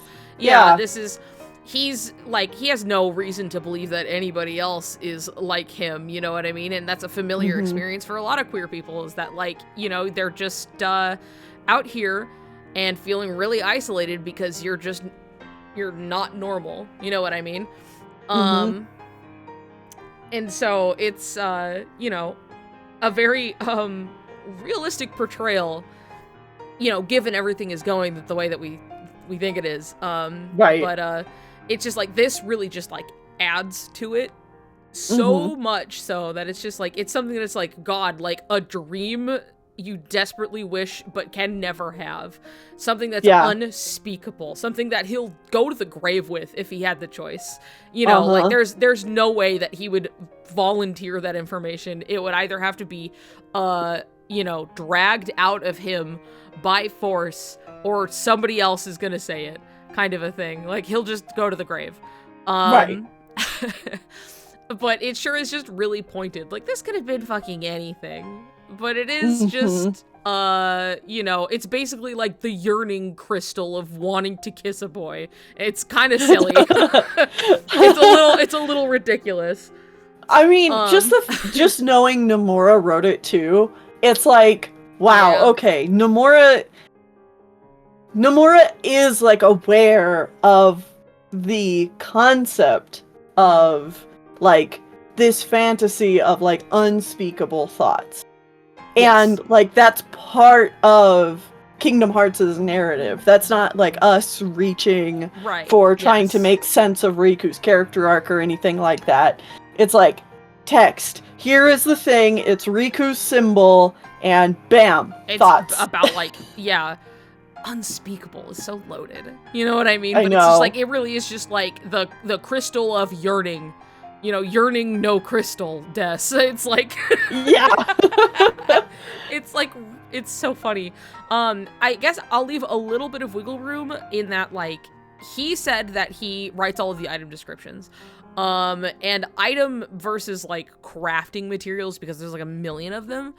You know, there is very well room that he's like, no, I didn't write this specifically, right? But like, but all we have to go off of is that he said he just writes all of the fucking item descriptions. And then after that, I found this. And I was like,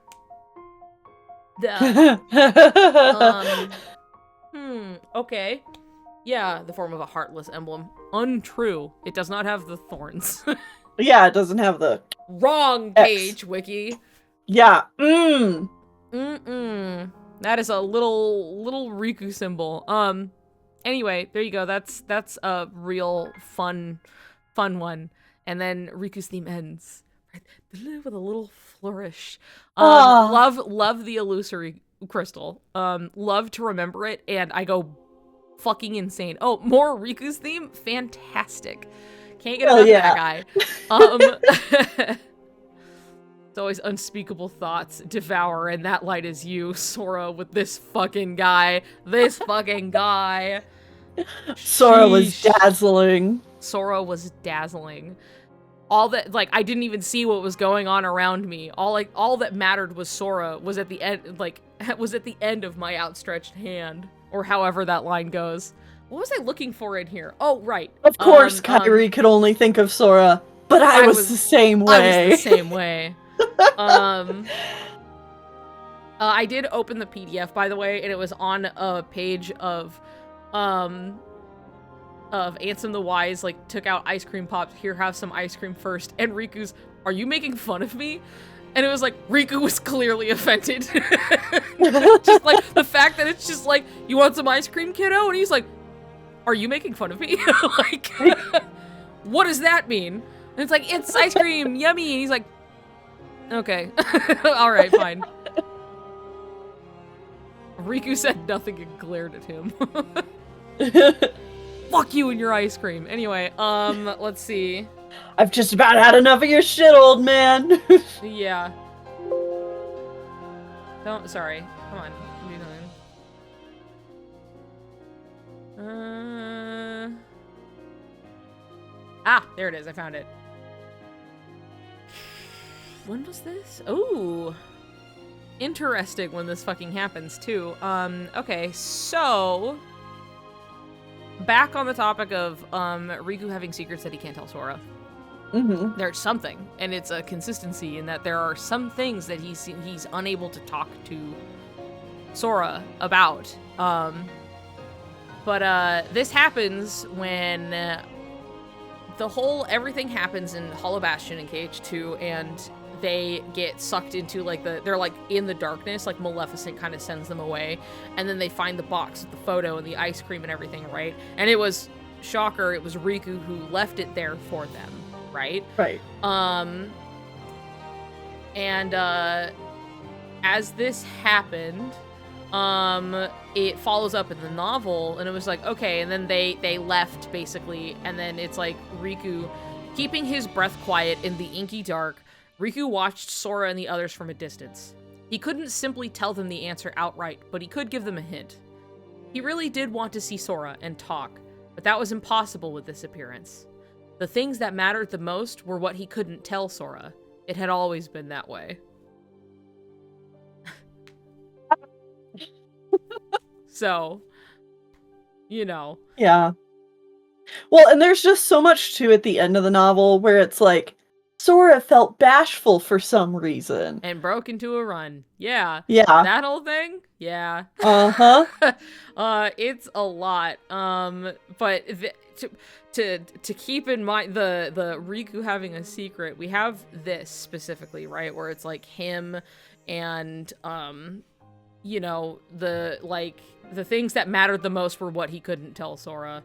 Right. And then I believe in Dream Drop Distance, we then have, oh good, I'm right at the end of Riku and his monologue. Not what I'm here for. It's always good to see whatever I was looking at last. I think it's when he's talking about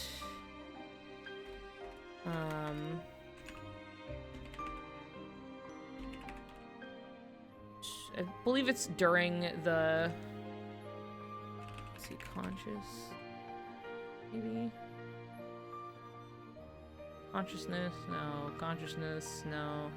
Canary. Conscious. I hate this every time we go down the list of romantic bullshit for one of them, and then we start talking about how bad the other guy has it. Drives me insane. I know, and it's like an endless fucking, a friend you can, there we go, a friend you can talk to. Yeah. I believe it is in here. You can't shoulder all your problems alone, you know. You must have somebody, a friend you can talk to. The cricket's question made Riku think of Sora. Of course, Riku couldn't tell him everything, but Sora was still a friend with a special place in his heart. He's like, yeah, actually, I do. Riku closed his eyes and imagined Sora's face for a moment.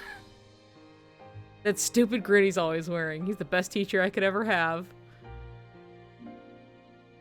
Anyway, so there's that as well. As something that he can't, there are things he just can't talk to Sora about, right?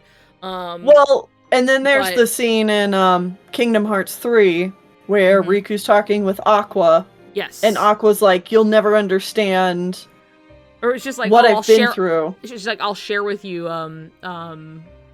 like, all of the, it's like, oh, what is she saying? She's like, oh, the loneliness and the pain and the everything she's listing off, and she's like, you could share it. And then, like, Riku's like, no thanks, got my own. And then it's like, interesting. I'm trying to remember the exact phrasing of that scene.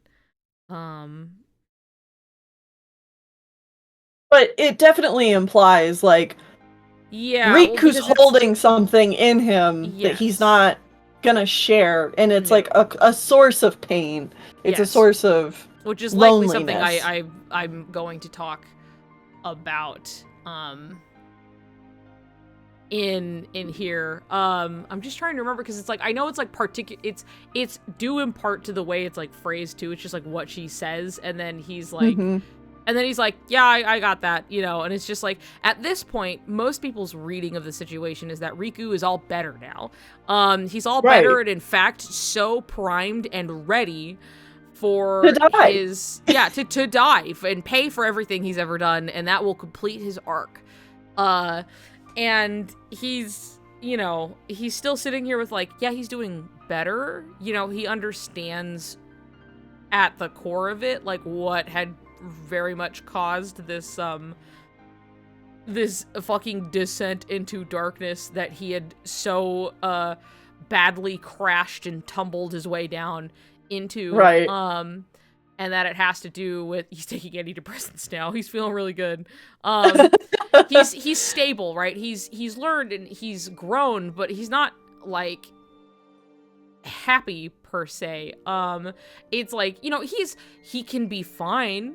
But it's not like he's like, wow, Riku's living his best life right now. You know, he's got like, he's so stoked. He's got it all. You know, it's like, he still resigned himself to the idea that Sora's better off without him.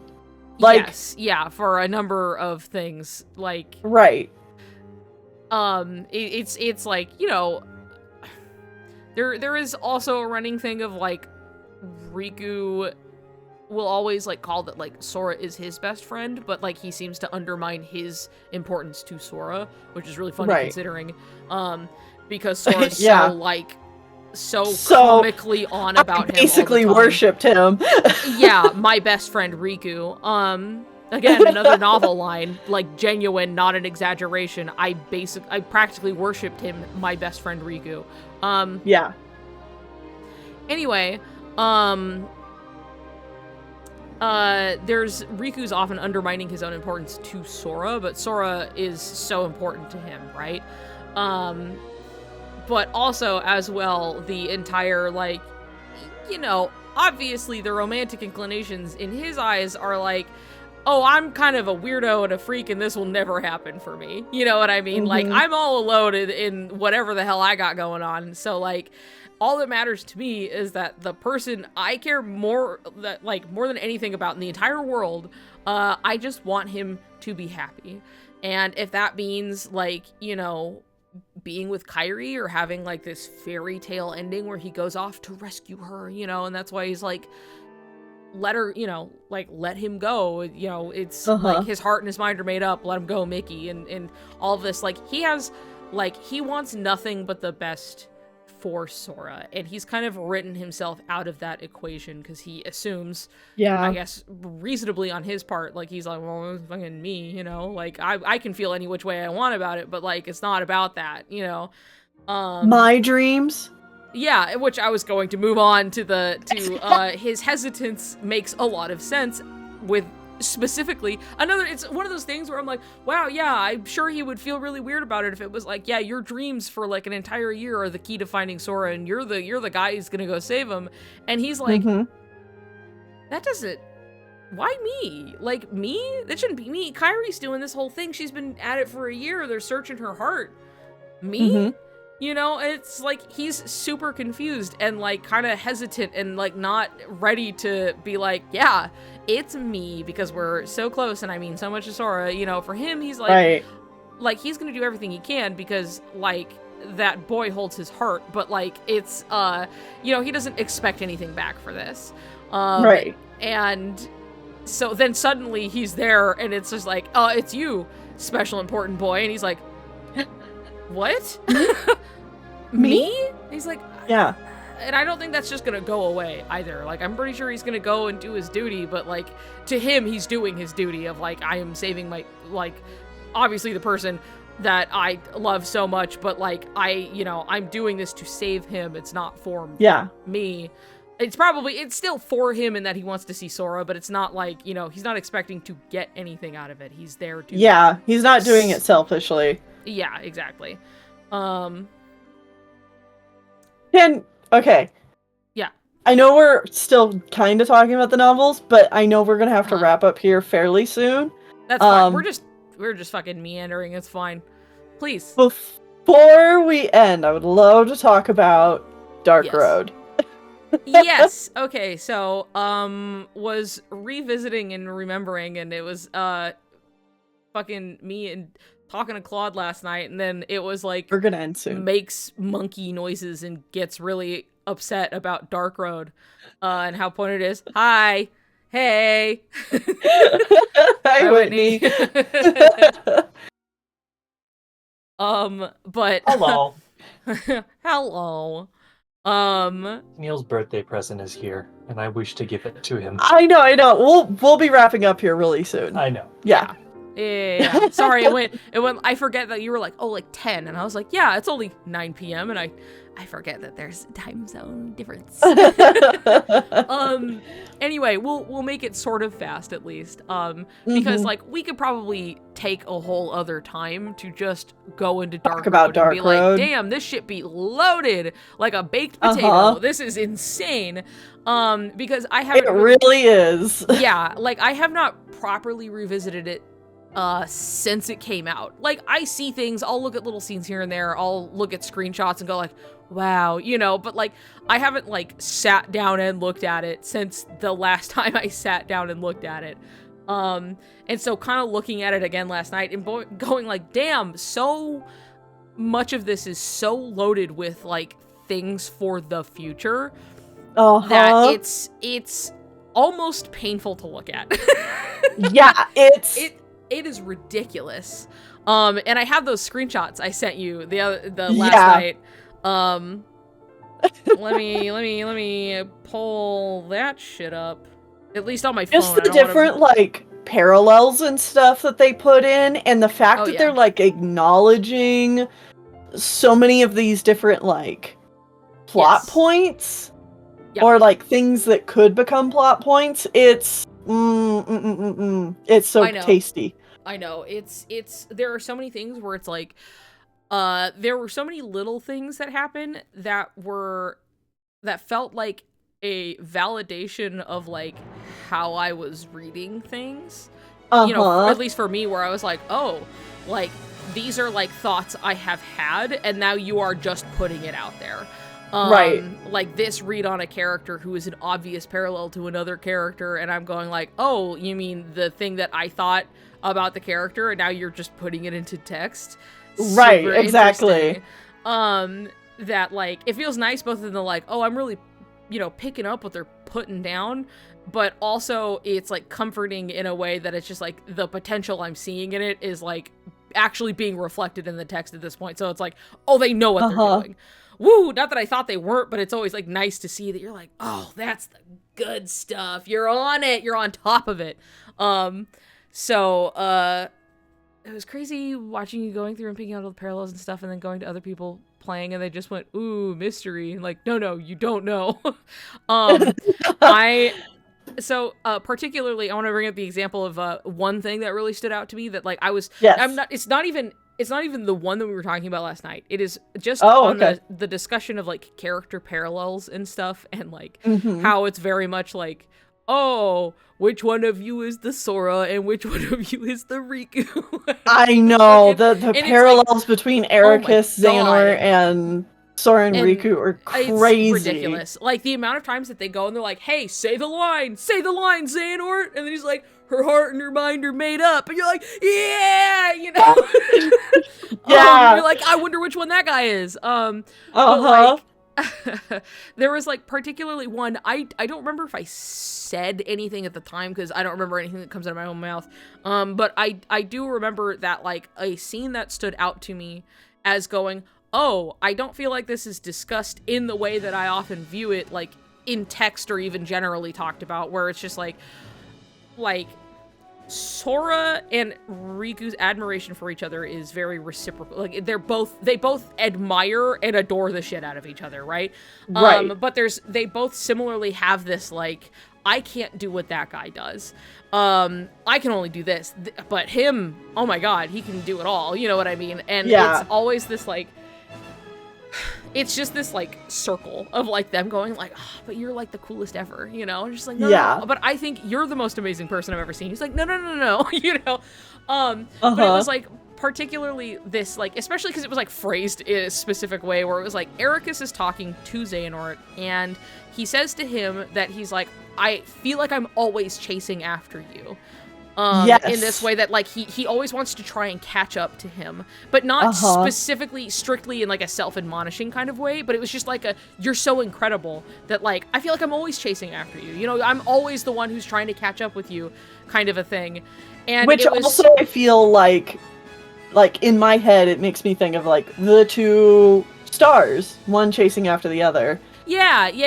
And it's like, but it was this particular line that really stood out coming from Ericus that I was like, it's not that it's never addressed that like, obviously Sora feels like inadequate at times because he doesn't have the best self-confidence, especially if you're paying attention and then not blindsided by Sora having a breakdown. And it's just like, oh, in KH1 it's presented as like kind of like this rivalry, and it's a little more like negative in that like Sora just feels how much he can't keep up with him and stuff, but like it really is just this endless game of whether Sora's literally physically trying to chase him down to be with him again, or just seeing that, like, Riku is the coolest, bestest, smartest guy ever who's the best fighter and he could do it all.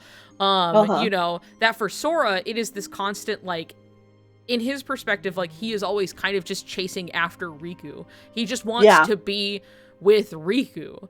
And then he's, you know, over the moon as soon as he's, like, around him in any, like, concentrated capacity. It's kind of silly to see. But it's one of those things where it was just so, like, yeah, like, it was just a particular flavor of how they went about it, and that, like, I have had the exact thought of, like, Sora feels like he's always chasing after Riku, whether it be literal or not.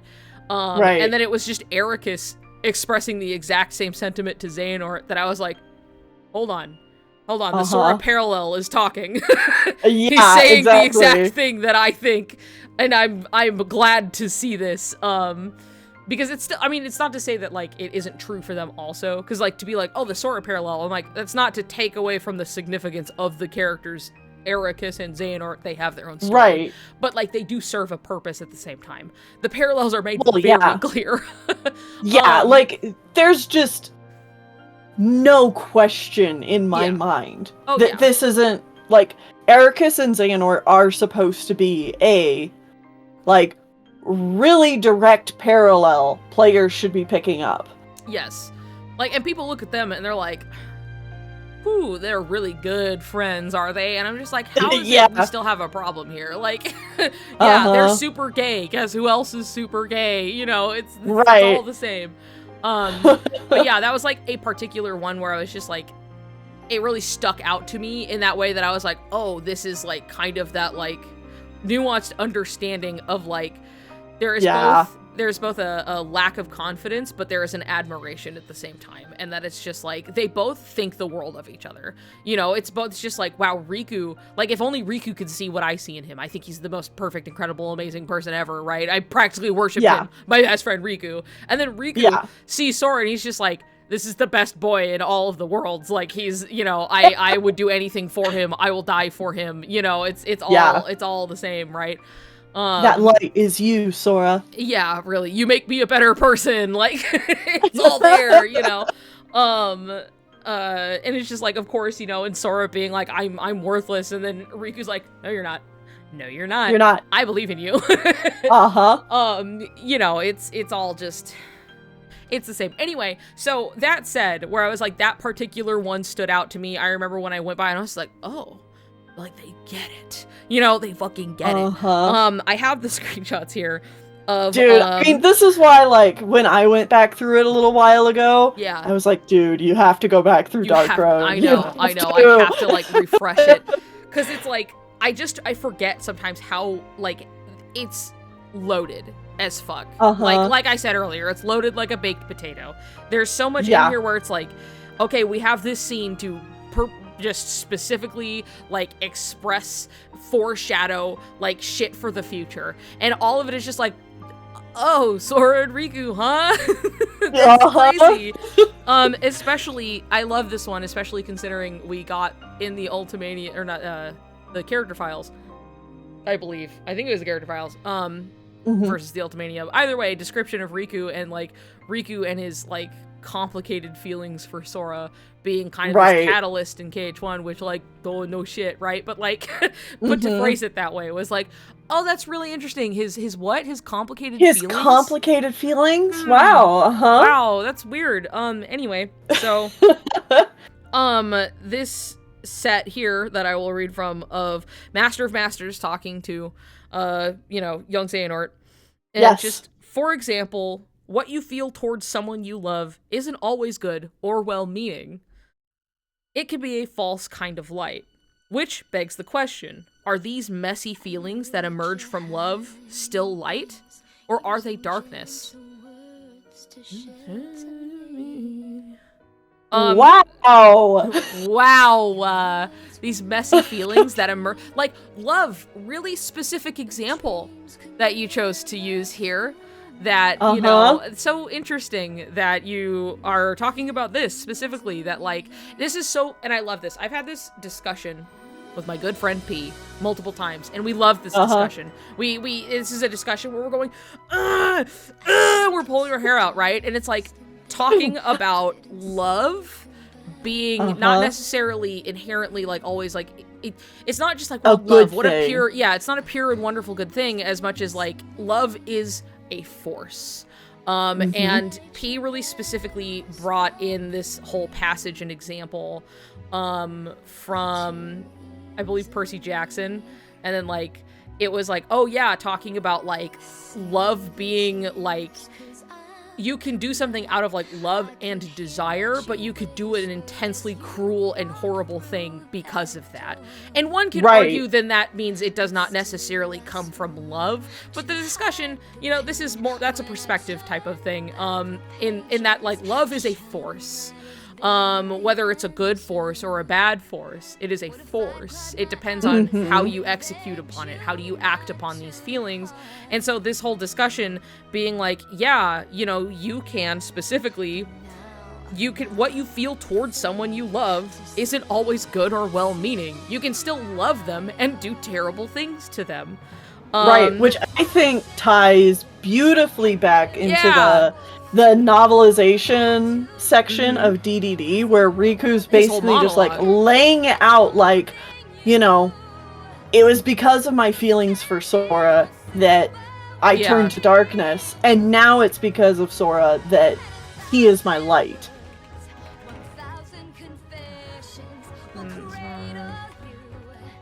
Hold on, I'm trying to find it. Just for find the passage.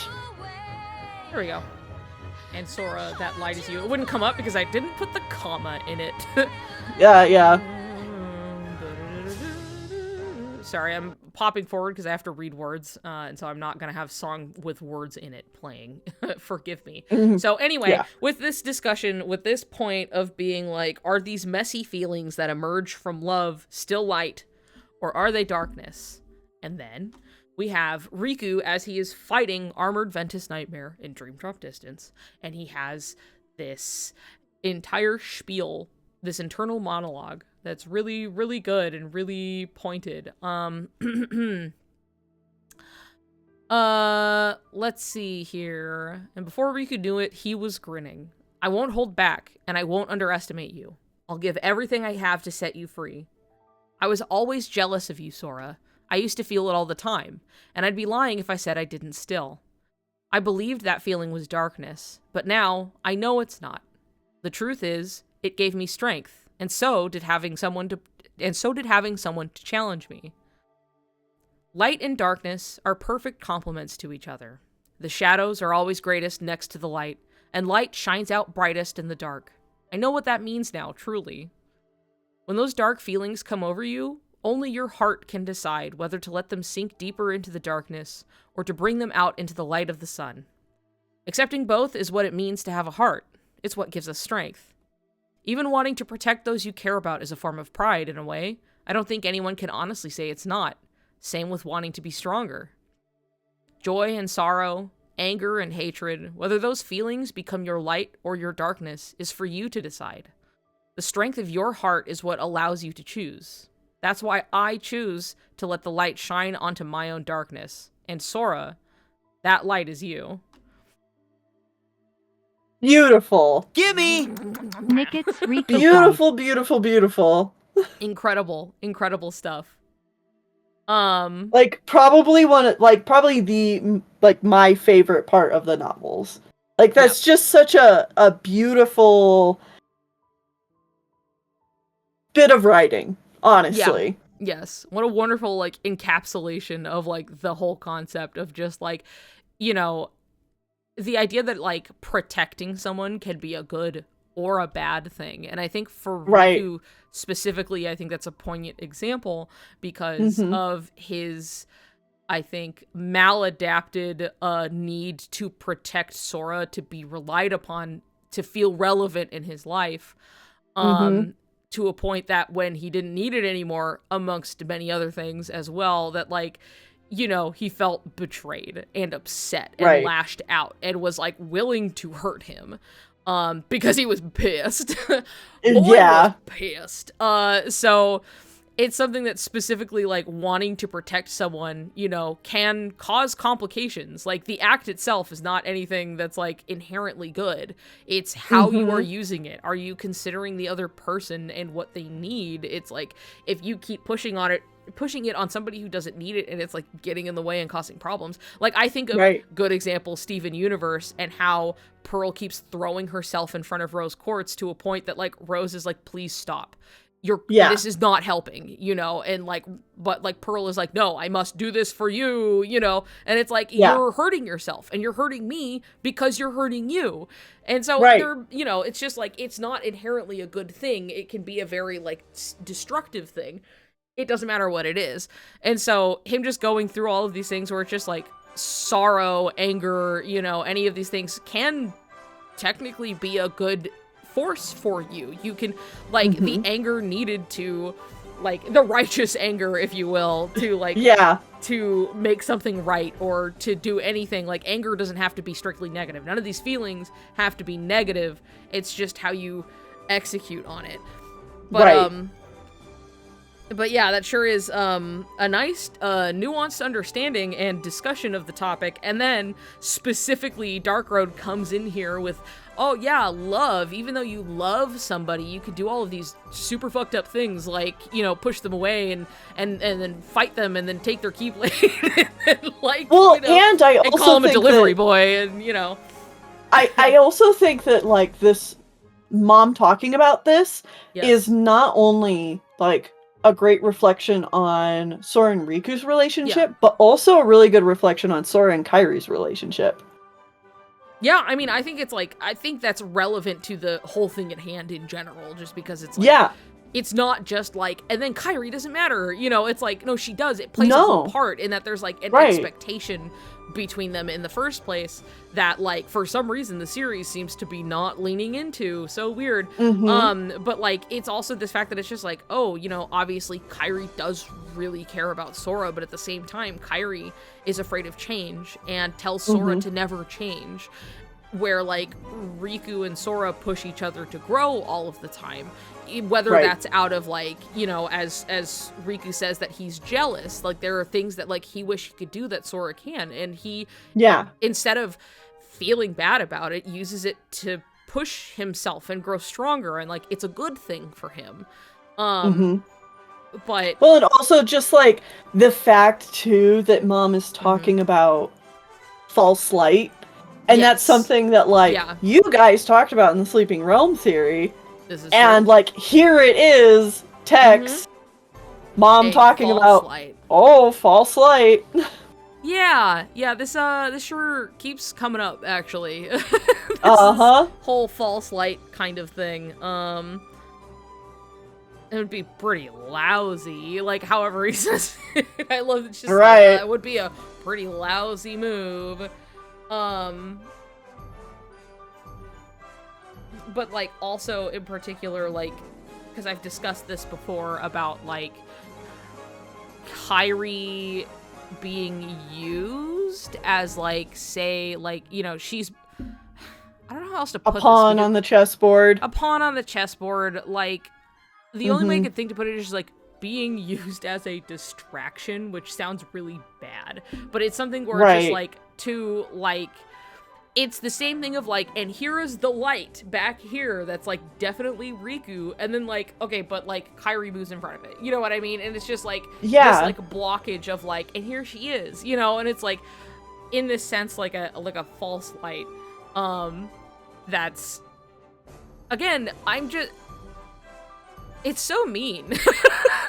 I know. It's like, one of those like you feel bad like, saying it, but you're just like looking at what the game is giving you, and you're like, well, what else am I supposed to interpret from this? Yeah, like, how else do I put this? Like, it's not, I didn't write it, I didn't put that there, but, like, they did explicitly put, like, here's a light that we have addressed and established was Riku, and then Kairi's here in a weird Dutch angle, and she comes sliding in, and then, like, it's like, oh, that must have been you, and she's like, sure, I don't know. I guess so, yeah. Like, it's not malicious on Kairi's part, it's just... No, not at all. That wouldn't even make sense. Like, it just wouldn't track across the series. She just, like, really likes him. Yeah. Like, they are longtime childhood friends, and also, she definitely has a crush on him. And, like, who wouldn't look at him? He's wonderful, he's perfect. Like, I get it, but, like... He's a sweet baby boy. he's incredible, right? But... it's just... one of those things where it's just like, I think it's more for the purpose of making a statement on, like, these expectations, this, like, well-known story format, you know, like, people going like, okay, and the boy and the girl and, like, the prince and the princess, just like the Disney fairy tales, right? And then being like, okay, we have, like, the princess, right? Here she is. And then, like, that not working and not happening, you know, it's like, why did this fairy tale ending not come to be? And then it turns out this is a different kind of fairy tale, you know, so it's like, okay, well, unfortunately, Kairi is being used as kind of a plot device to get this thing going. And, you know, here's hoping that maybe she can have her time once they feel they're in, like, a safety net of, like, their intentions. Well, yeah, I mean, without Xehanort around, you know, Xehanort was the main, like, manipulator here of Kairi's fate. Yeah.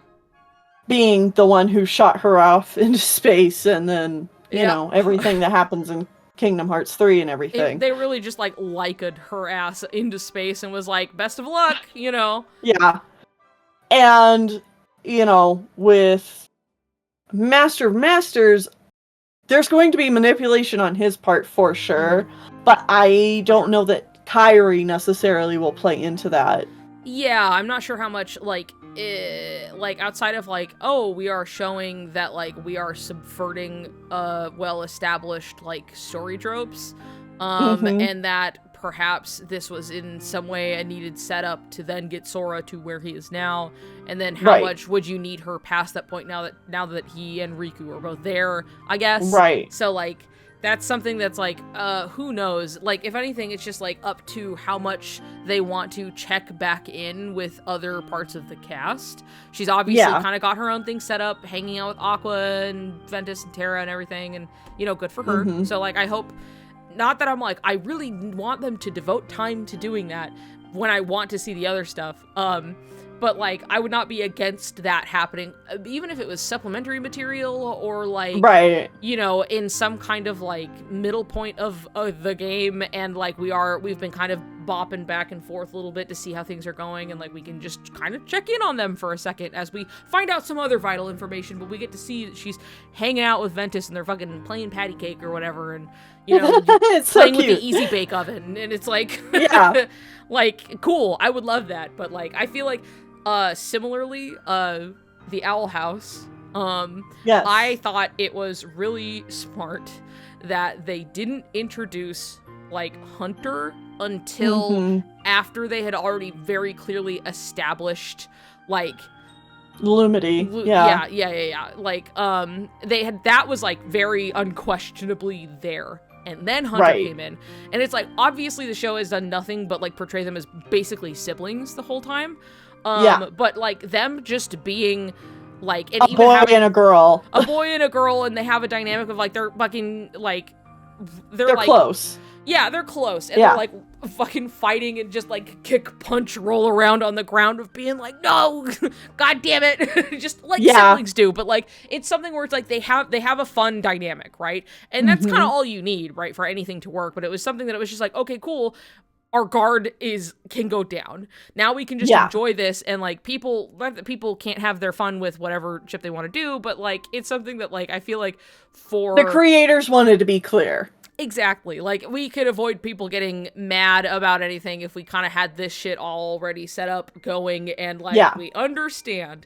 Now we have this other character we could explore with them and not feel the pressure of people, like, misinterpreting it, like, really hard. Right. So that's why, like, I feel like, say they get to a similar position of, like, okay, the direction is really clear now, and now that it is we know exactly where it's going, you know, we've made that perfectly well known, now we can kind of look at Kyrie, because now you guys won't be annoying about it, and people still will be, but it won't be the same. Right. But alright, well, anyway, that said, you have a birthday gift to get to. I do. Our last one, I think we hit, like, half the time.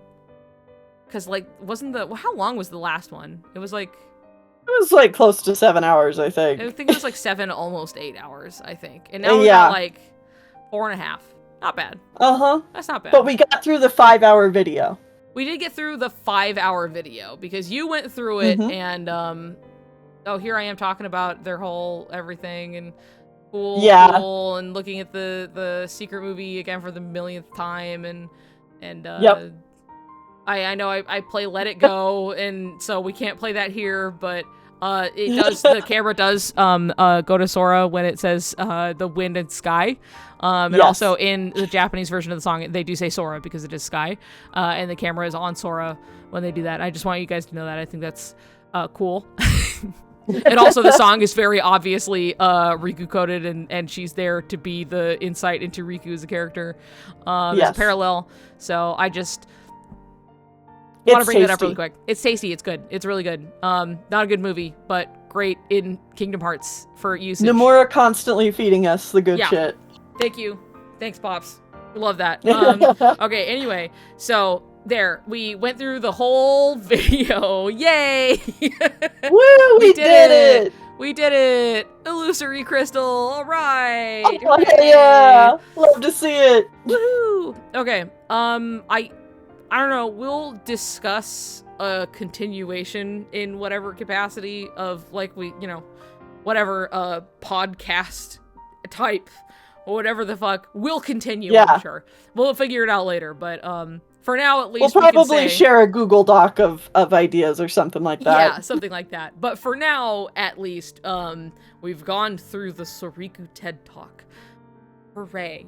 We've done it. This will be the end of the Soriku TED Talk revisit specifically, but not the end of our discussing these topics. There you go. Hell yeah. Hell yeah. Hell yeah. Okay, so I will let you go, as well as the rest of everybody else on this fine Saturday night. And we are done. We are done. It's true. Yeah. well, thank you for everybody for hanging out. It was fun. We'll do it again. And that's it. Get the hell out of here. Bye everybody. Goodbye. It was fun. Toodles. Goodbye. See you later. Bye bye.